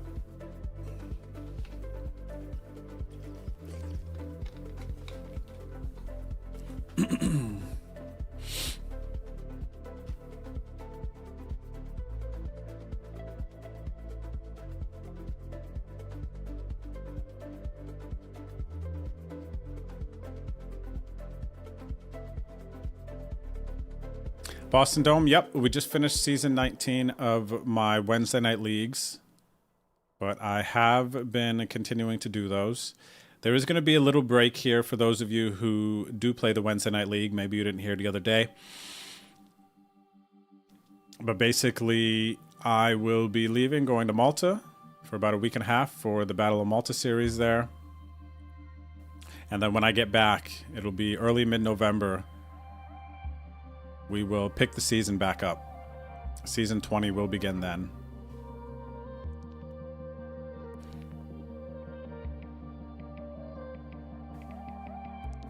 I'm officially back to starting stack, chat. 300,000 starting stack. Blinds have gone up. I've got 41 big blinds.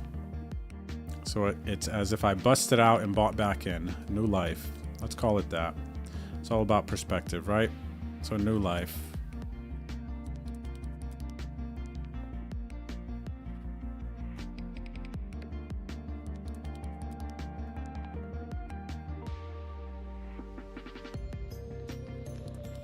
What's up there, Coco Beware? It has been a while. I don't know that I recall the Coco Beware name. Maybe you had a different Twitch name. So I can't honestly say it's been a while because I can't remember or I don't know what the other name is. But yeah, maybe you want to share your other name potentially. But otherwise, thanks for coming back through, saying what's up. All right, Pocket Kings in the cutoff. Could this be the moment that I double back up? We will see.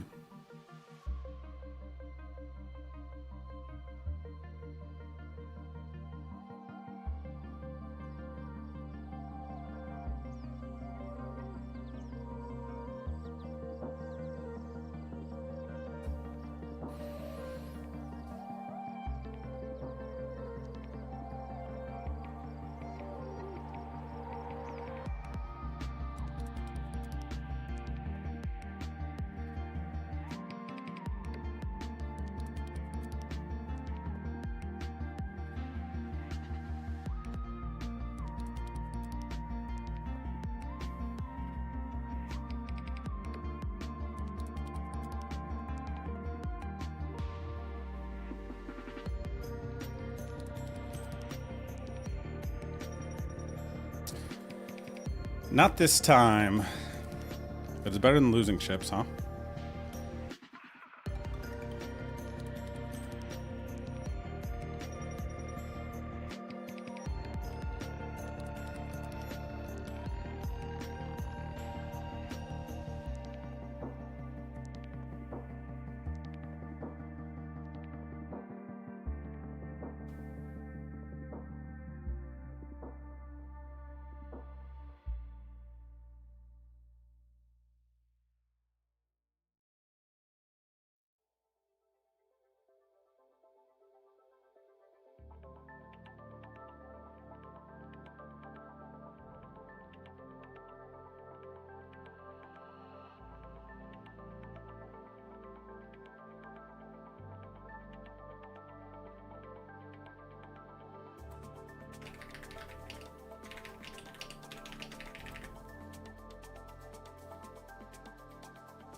Thanks, Hero Call, for the vibes. Appreciate it.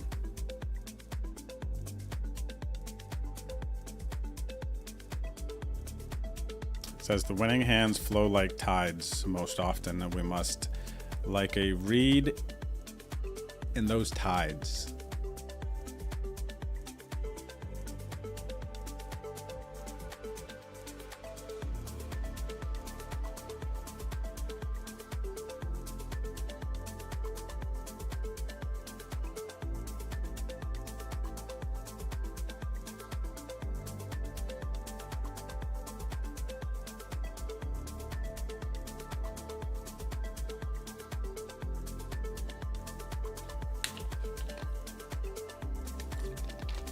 Let's go, PH. Good luck, buddy. 86 left in Drew's Derby.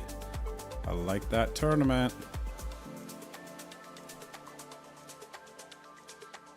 That's really cool. Thanks again, Bo Hickley, dropping the sub on YouTube today. YouTube streams will be back. I had an issue for a little bit with getting streams on there. I wasn't sure what it was. Just got it figured out recently. So we'll be back. Like I said, going to be going on a live trip here next week, but I'll be streaming Tuesday. Birthday stream on Tuesday. And I'm not sure what I'm going to do Wednesday since we're not restarting the stream.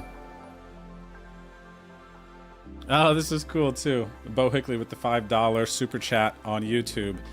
Thank you, Bo Hickley. That's really cool. And to be completely honest, I was like, what is this goal thing here? I put it on. I was like, I just want to see if anyone will do it. But Bo Hickley with the $5 super chat. Thank you so much. And said, didn't see Noodles. Give him a treat. All right, I'm gonna give you a nice setup with Noodles.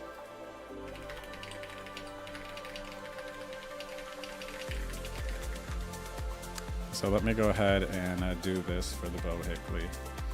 All right, check this out. We got the Noodles camera here, Bo. He is right here.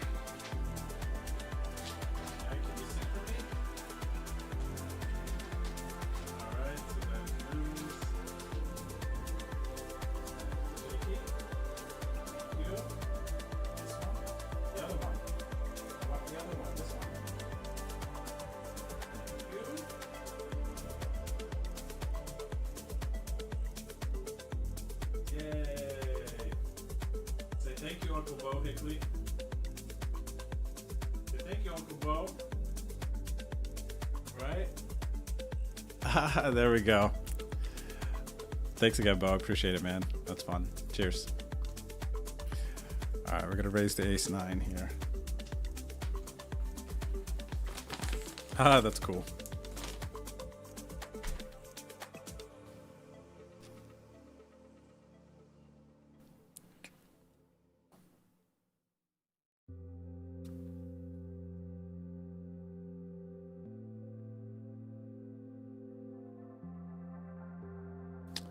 Let's see here. What do I want to do? We're going to continue.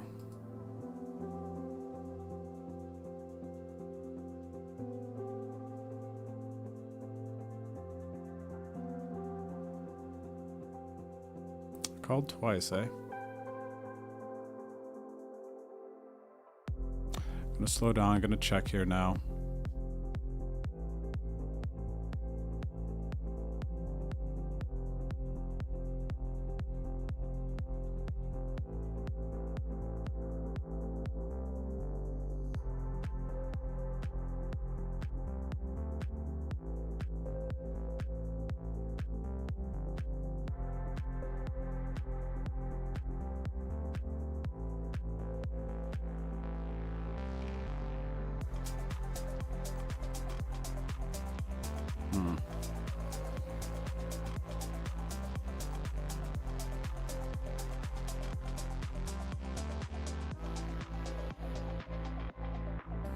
Did not value bet the queen there, huh?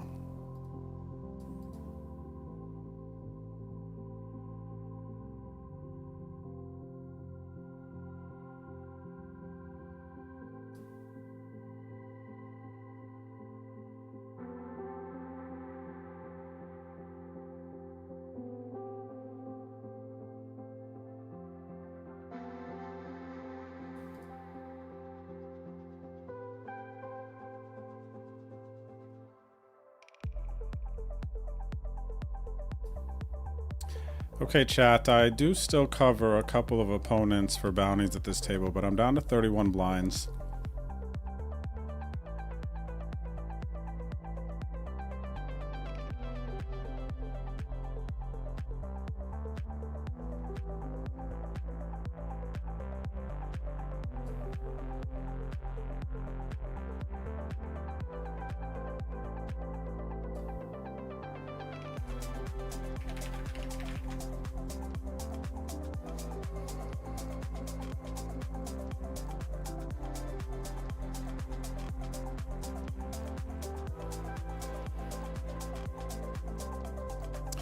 It's tough though. I do feel like I'm playing well. And just kind of running into it in some spots. I'm not sure where. There's nothing that really is just like, it's just been annoying spots. Feels like was making correct decisions. Got 9 hands or so though here to review later to make sure.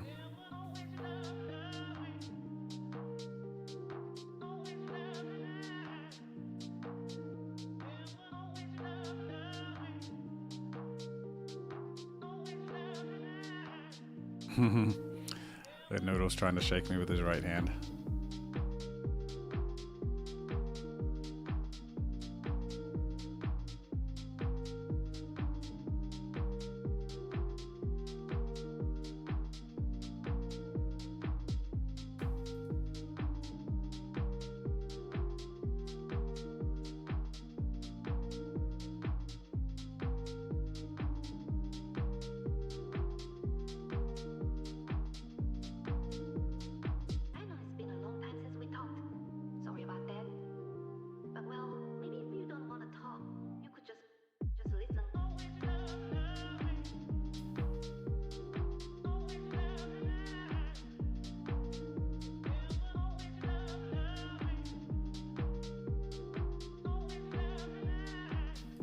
Just keep swimming. Just keep swimming, as Dory says. Dory's a wise fish, guys. I don't know if many of you realize how wise Dory actually is. Just keep swimming. Very, very sage advice.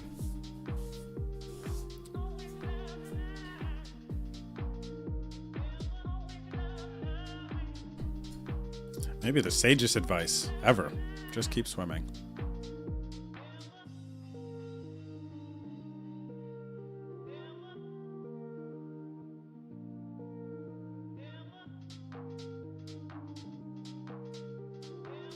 $2,600 buy-in. Venom main event. The last Venom of the year. It's a progressive knockout. First place will be 800 to 1 million. About a little over an hour left of late registration. We played 28 levels today, so we need to get to the end of the 20,000 big blind level is where we need to get to. Currently at the 7,500 big blind level. Starting stack 300k. I'm down to 227.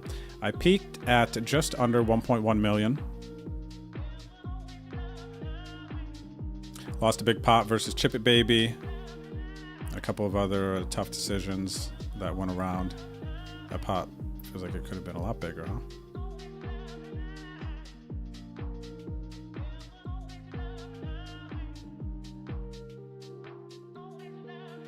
One of those days so far with RNG is not my friend. Wahoo, it was my friend for a minute. There was 1 hour where it was amazing. There was 1 hour where it was amazing. And then actually, I guess, it depends on the way you look at it. There have been a bunch of other situations that were just kind of like cruise control. And then I had an hour span where it was just tough, unfortunate situations and decisions.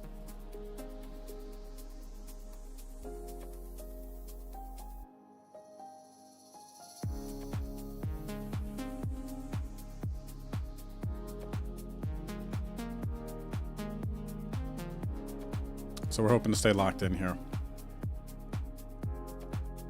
Go on a end of day run.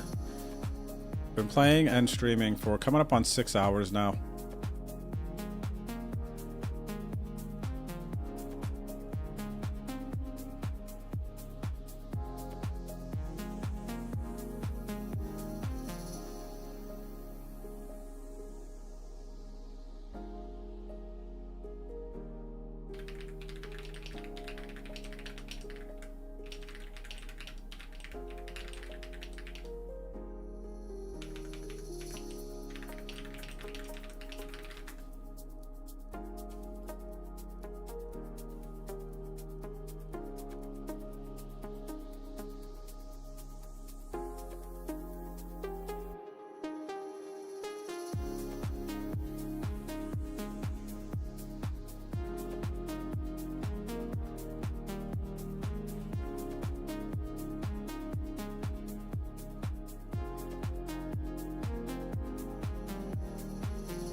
All right, a bunch of easy folds here now. Blinds go up in 6 minutes. What do we go to next? 8,000, I believe, right? 8,000 big blind is next. Small jumps here for quite a while.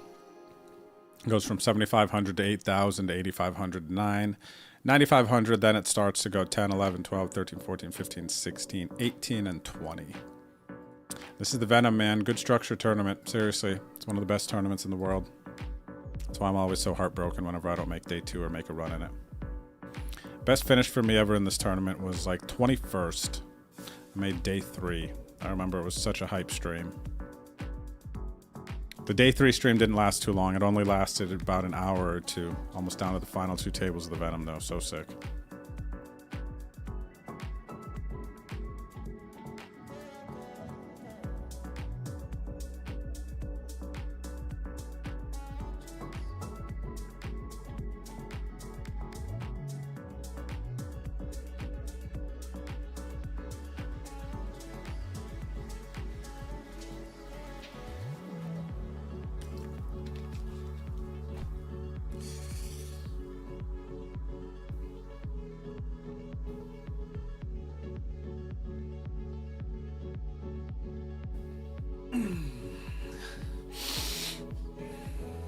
What is this jam? This is an ace-queen jam here. Ace-queen, ace-king, 33 bigs. Maybe jacks, 9s, 10s, jacks, maybe sometimes as well. I think that's about it though, huh? You're welcome, Billy. Cheers. Yeah, there were the 9s. The 10s make an easy call. 10s would have lost to the ace-king, ace-queen. 10s are going to hold here, pick up a $625 bounty up to 1.15 million in chips for Bitcoin.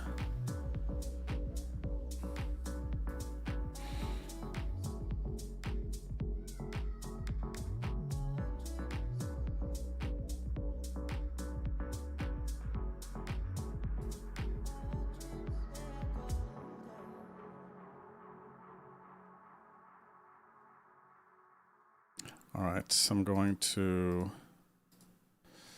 3-bet to this one.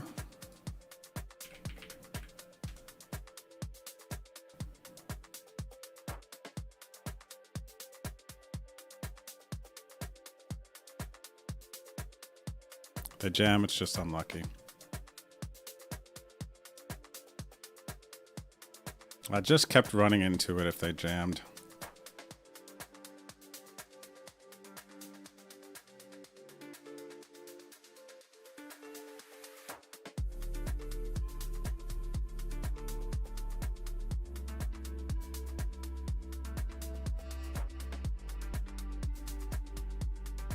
What's up, Skull Pirate? Cheers, brother. Thanks for the good lucks. I could use some good lucks, man. It has been bad lucks for the last little bit.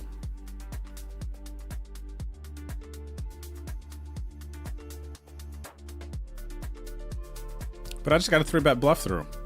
We're cruising. We're on the way back up. We're on the way back up.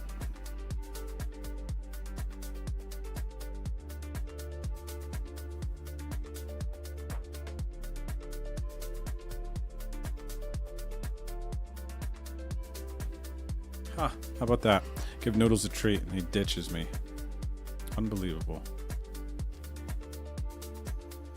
So again, my next stream will be Tuesday. If you're new watching on YouTube and you are enjoying the stream, I'll see you Tuesday. We're going to be playing more MTTs.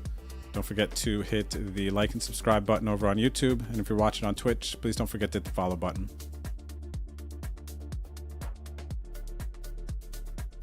Birthday stream on Tuesday. Also, if you want to download ACR, you can go to my website, betondrew.com. There's a convenient download link there for you.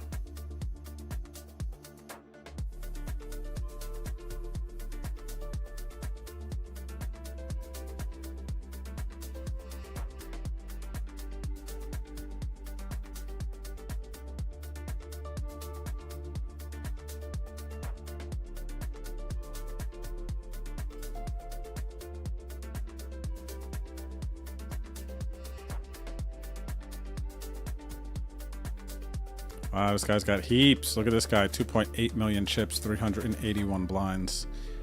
Let's see. What do we know about Ed Poker?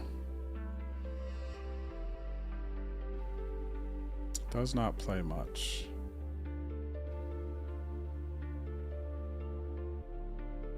That is all we know. Ed's on a heck of a run here, though. 2.8 million chips. An incredible situation. Incredible spot for them. With gosh, the dream, man. Just to have 300, 400 blinds in the Venom. Non-early stages, you know, post-late registration. 6th spot. Especially covering players for bounties as well. This might be chip leader. This is... second in chips. Sweeney is chip leader. They got 3,100 in bounties already, so they're free rolling. Wow, they got heaps. They got over 400 blinds here. You know, Mez, 3,700 in blinds, 2 million in chips.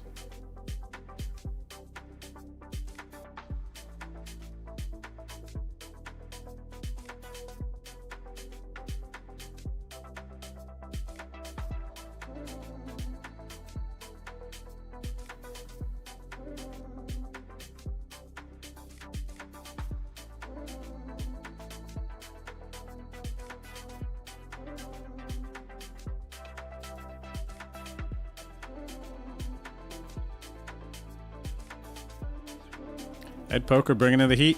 Bringing the heat to the table right away. Their big blind gets raised. They 3-bet, 4-bet, they 5-bet.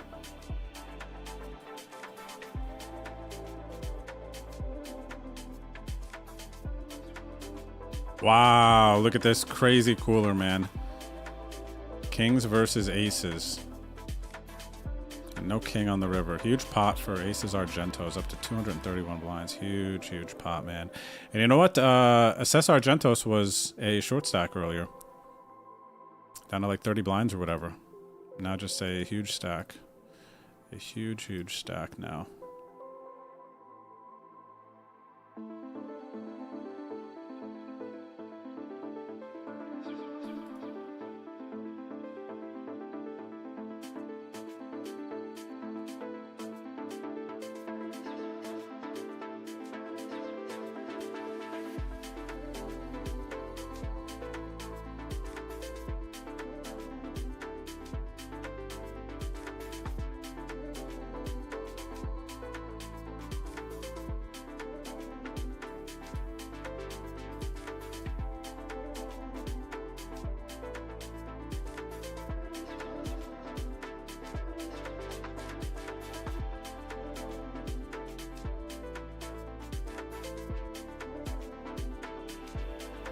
I would hate to bet and then have to fold this turn. So I'm going to check.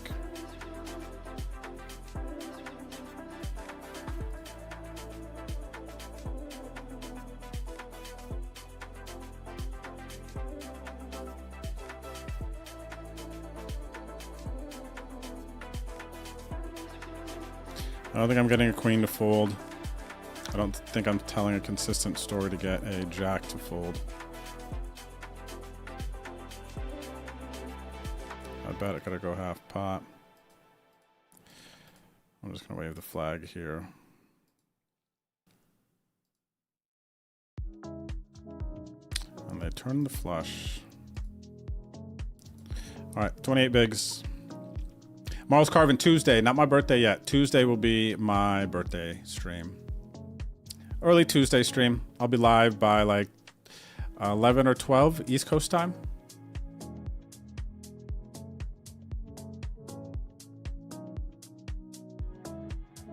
Dang, GG's Wahoo Sun. Losing a flip, ace king versus jacks.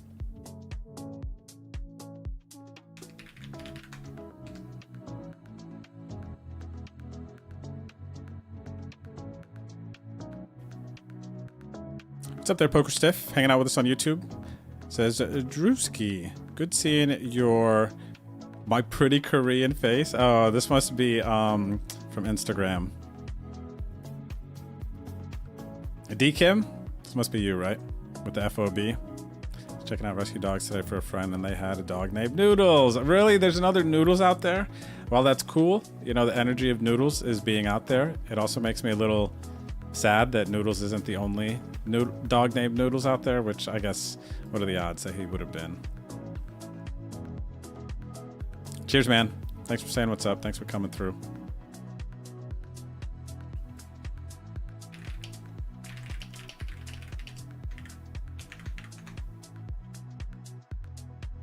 I need to get a Noodles emote added to YouTube. Does that show? Oh, that one doesn't even show. That's a weird emote then.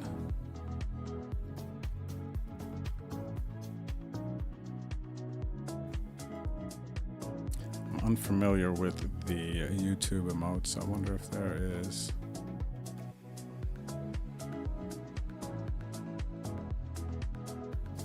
Ace-8 suited in the big blind. A decent hand if it gets to me, facing a single raise.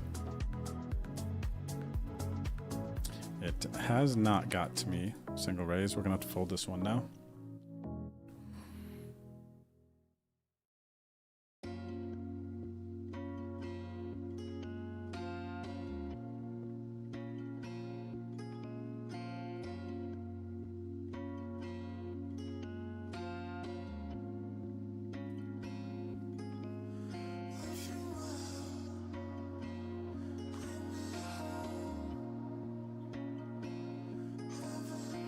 Thanks, Phony Halfling.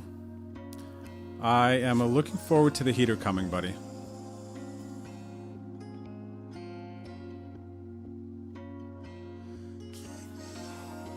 Very much so looking forward to that.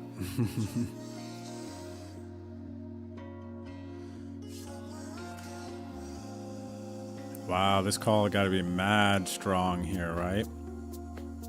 With uncapped range still behind. Huge pot here. 56 bigs in the middle.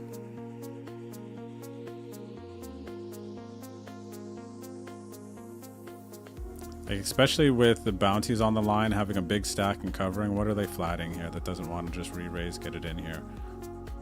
Maybe they're flatting to see what they do because they do still have an uncapped range here, but maybe their hand is too strong to fold, something like jacks. Then how do they progress here? Check call. Yeah, it's a real dodgy spot for pocket jacks here.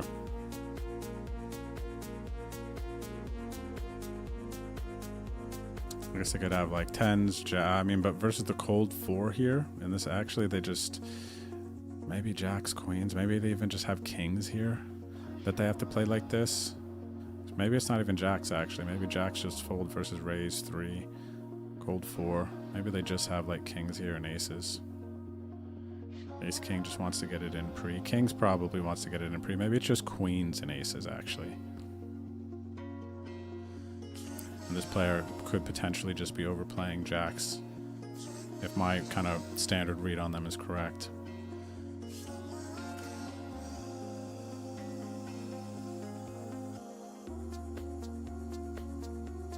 Huge pot there, man.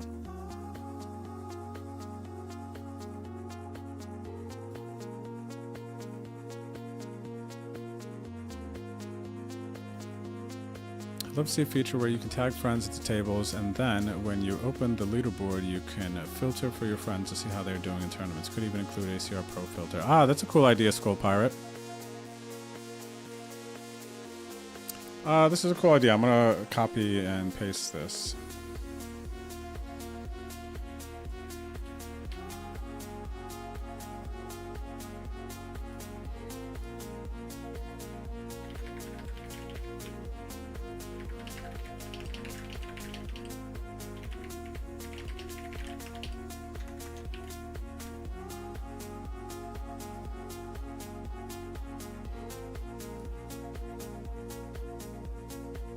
Dang, GG's PH.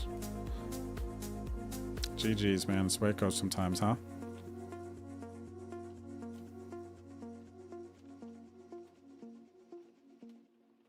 Tuesday, that's my normal time to stream. That's not necessarily early poker stiff. That is my normal stream time.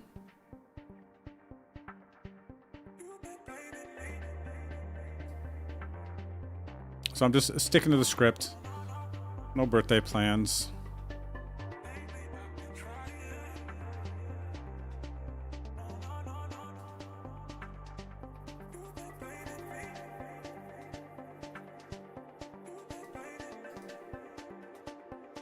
It is nice though. I still have a shot at a bounty if this player happens to get it all in.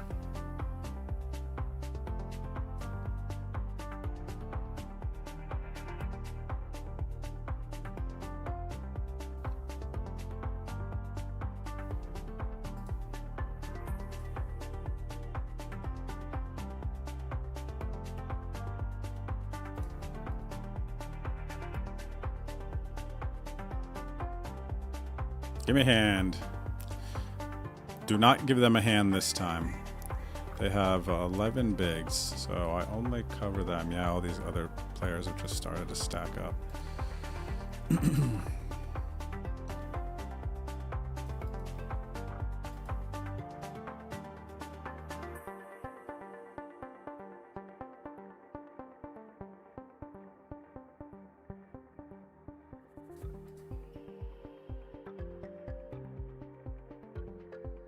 No! Okay, good. I just want to try to knock this player out. That's all I want right now. Try to get another $600 bounty.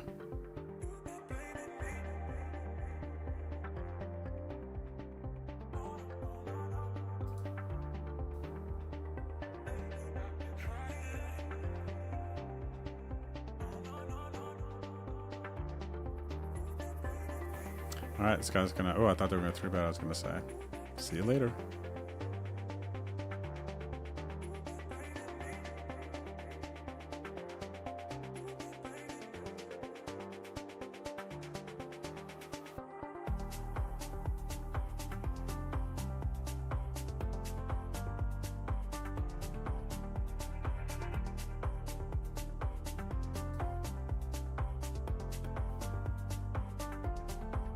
I'd love to be able to think I could see bet here and take it down, but I am up against a small blind flatting range and 2 big stacks.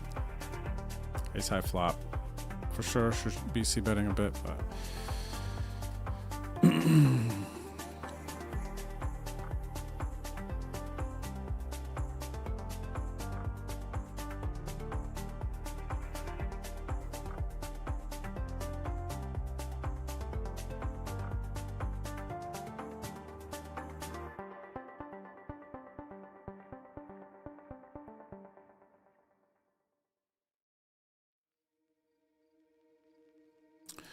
All right.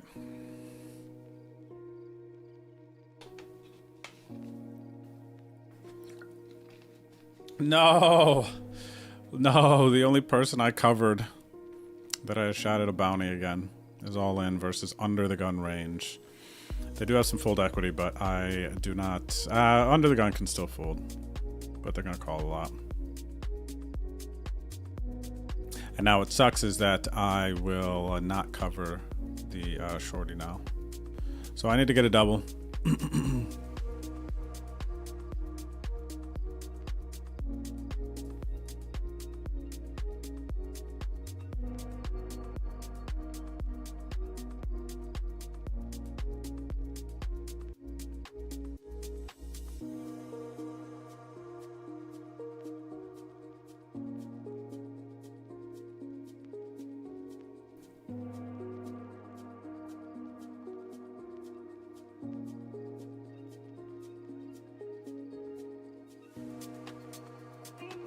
I love the idea though, Skull Pirate. I think that's really cool. Like certain people you always want to rail and see how they're doing.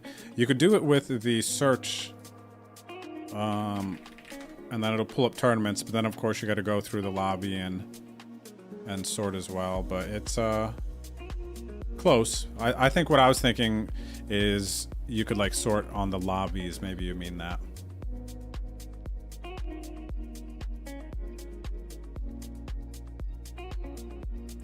All right, chat. 24 bigs going into the break. 50 minutes left of late registration. Starting stacks 300K. Had a rough last hour and a half, 2 hours. Can't get anything going, man. So we got to keep it together and find a good spot to get it all in. And yeah, I'm going to go take a break and I'll see you back here very shortly, okay?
All right, Chad, I've decided I'm ready for a double up.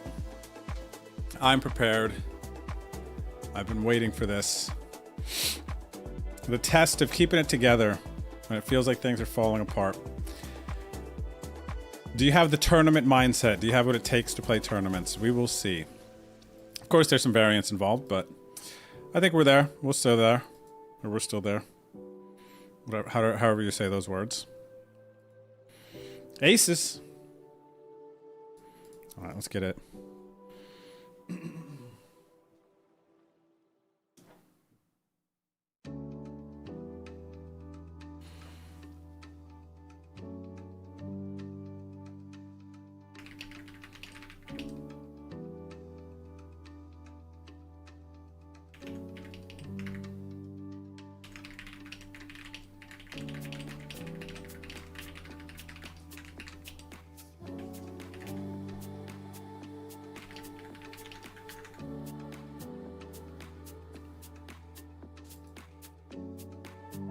Did you eat your dinner? You better eat your dinner. I might give you dinner. See the noodle boy over here? You better go eat your dinner. I might feed you. Okay?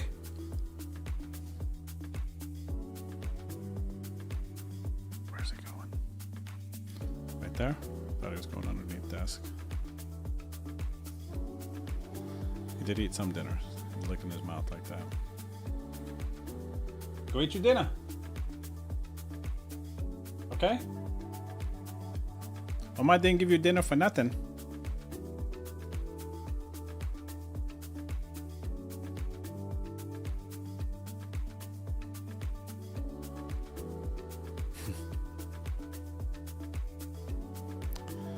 Alright, back to the show. Big pot developing here between two big stacks.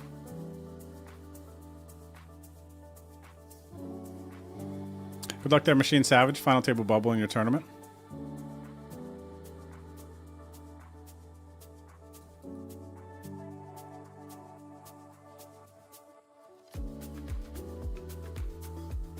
$23 blinds for me, chat. 23 blinds.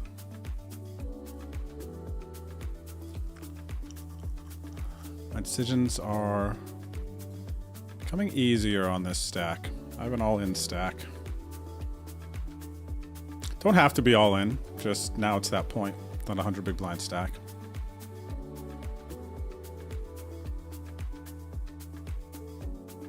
Starting stack 300k, $2,600 buy-in, 43 minutes left in late reg. We played 28 levels today for day one of this tournament. We have to complete the 20,000 big blind level. Currently at the 8,000 big blind level. It's going to go up to 8,500 in 3 minutes. That's my story, and I'm sticking to it. Peak today, just under 1.1 million. Then it all went wrong the last 2 hours. And here we are. Looking to spin it up.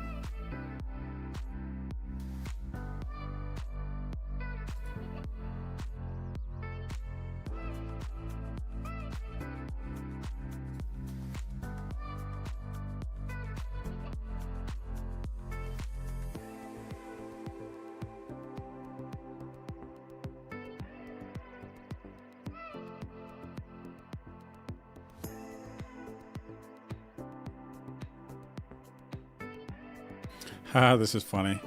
Ghost dropped in Discord.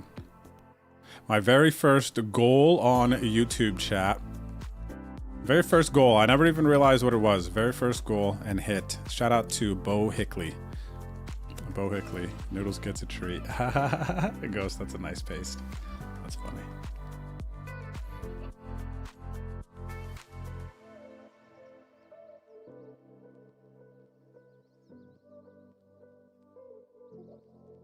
Got here the Niners, the Queen Deuce, flatting with Queen Deuce suited here, huh? I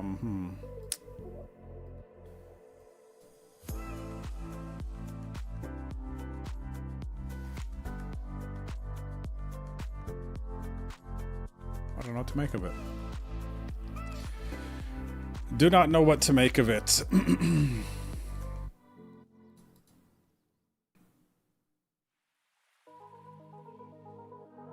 especially in middle position.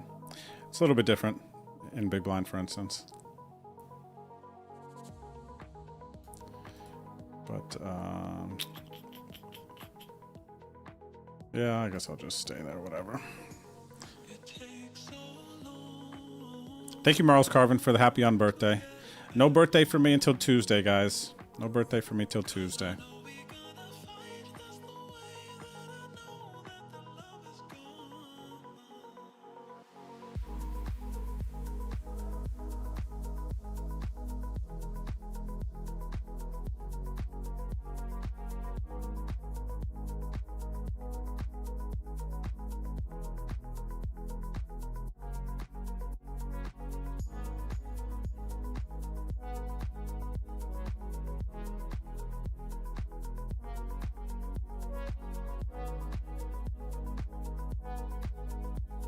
Another one bites the dust. Another one bites the dust. The rich get richer. Got some big stacks on this table now. Blinds have gone up 8.5k, and I've got under 20 bigs. 20 bigs. 20 bigs exactly.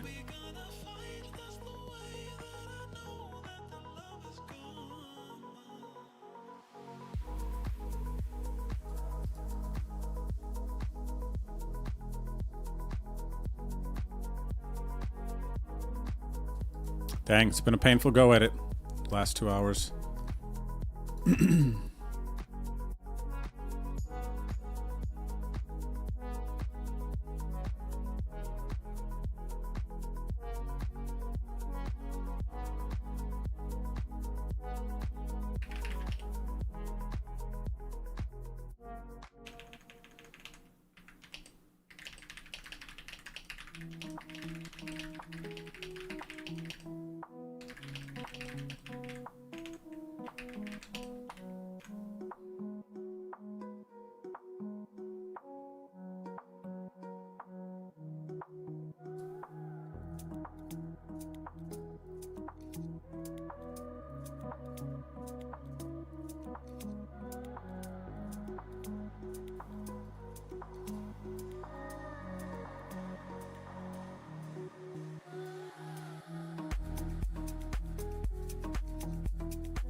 Player's got an interesting play style to me.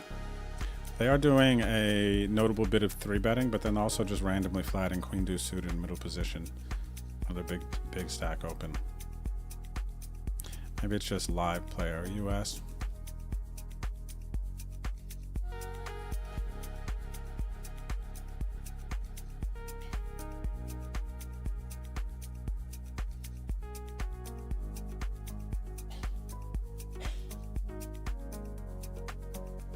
Fire up a stream, Nimmy Nim. You can catch up, buddy.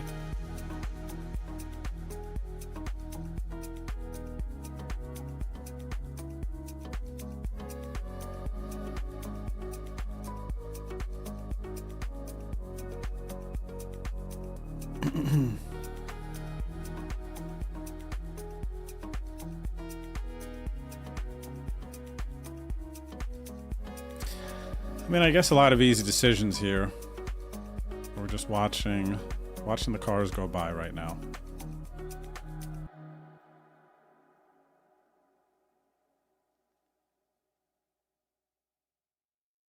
Just watching the cars go by.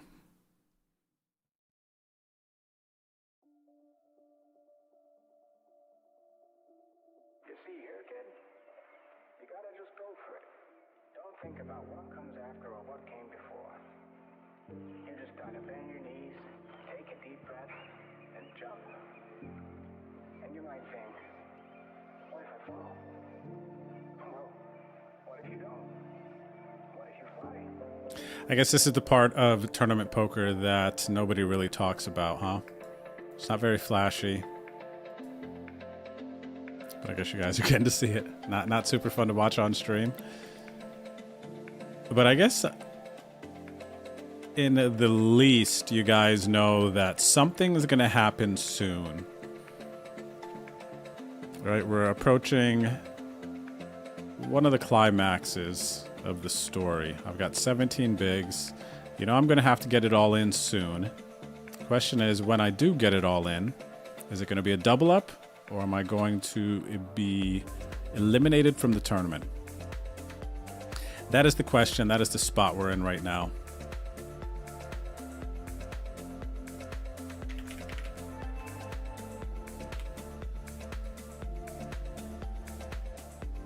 Queen Jack offsuit. And the cutoff folds to me. I can raise this one. I don't believe I should be doing any jamming here. Though it's close, it could be a thing.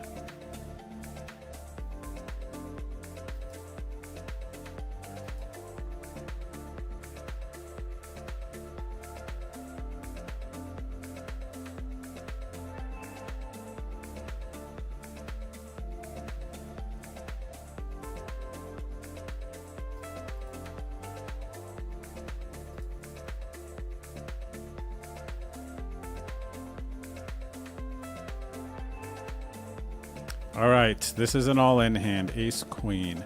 And since it's a PKO, I'm just gonna jam. All right, there's a raise, I'm all in, so the decision is easy here. Good luck, chat. This player's been tight. I don't love this, but they're a capable player. They're gonna call me too.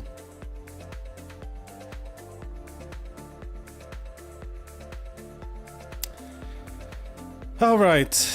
Well, I need an ace or a queen. No ace or a queen. Lose to the 10-9. GG's, chat. GG's. Dang, man, that's another instance where I don't survive late reg. The last time I think I played the Venom, I busted out right before getting out of late reg, and I mean, nice situation there. I mean, I'm only 60-40. It's not a huge advantage or anything. And they have 9-10 suited. They have to call. All right, it's an easy call for them. I'm sad, man.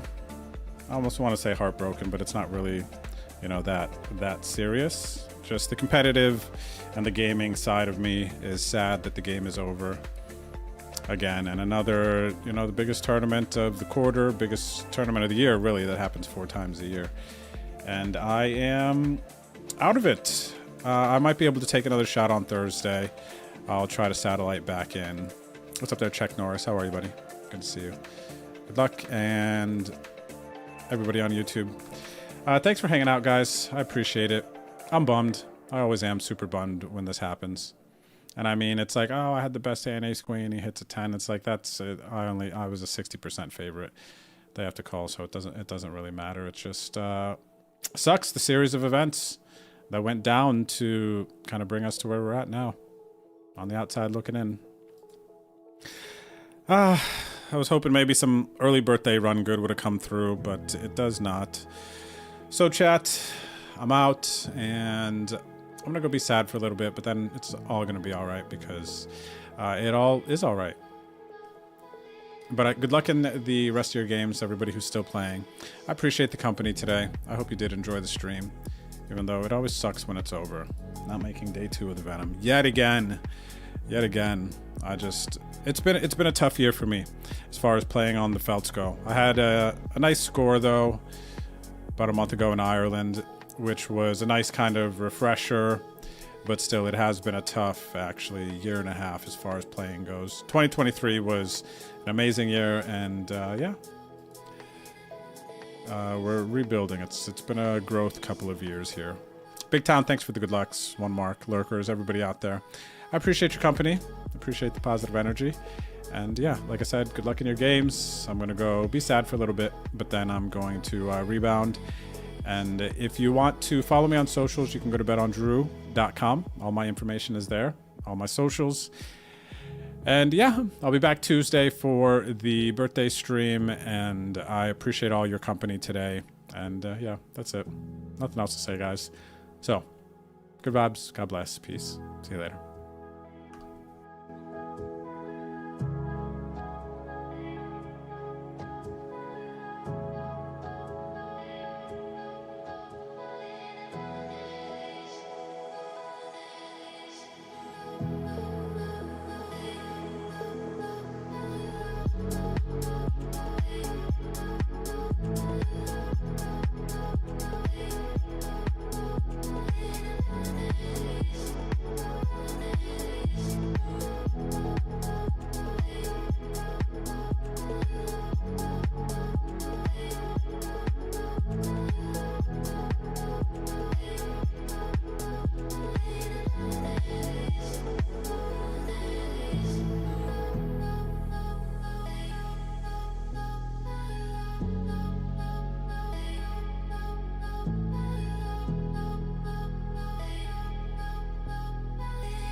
Check.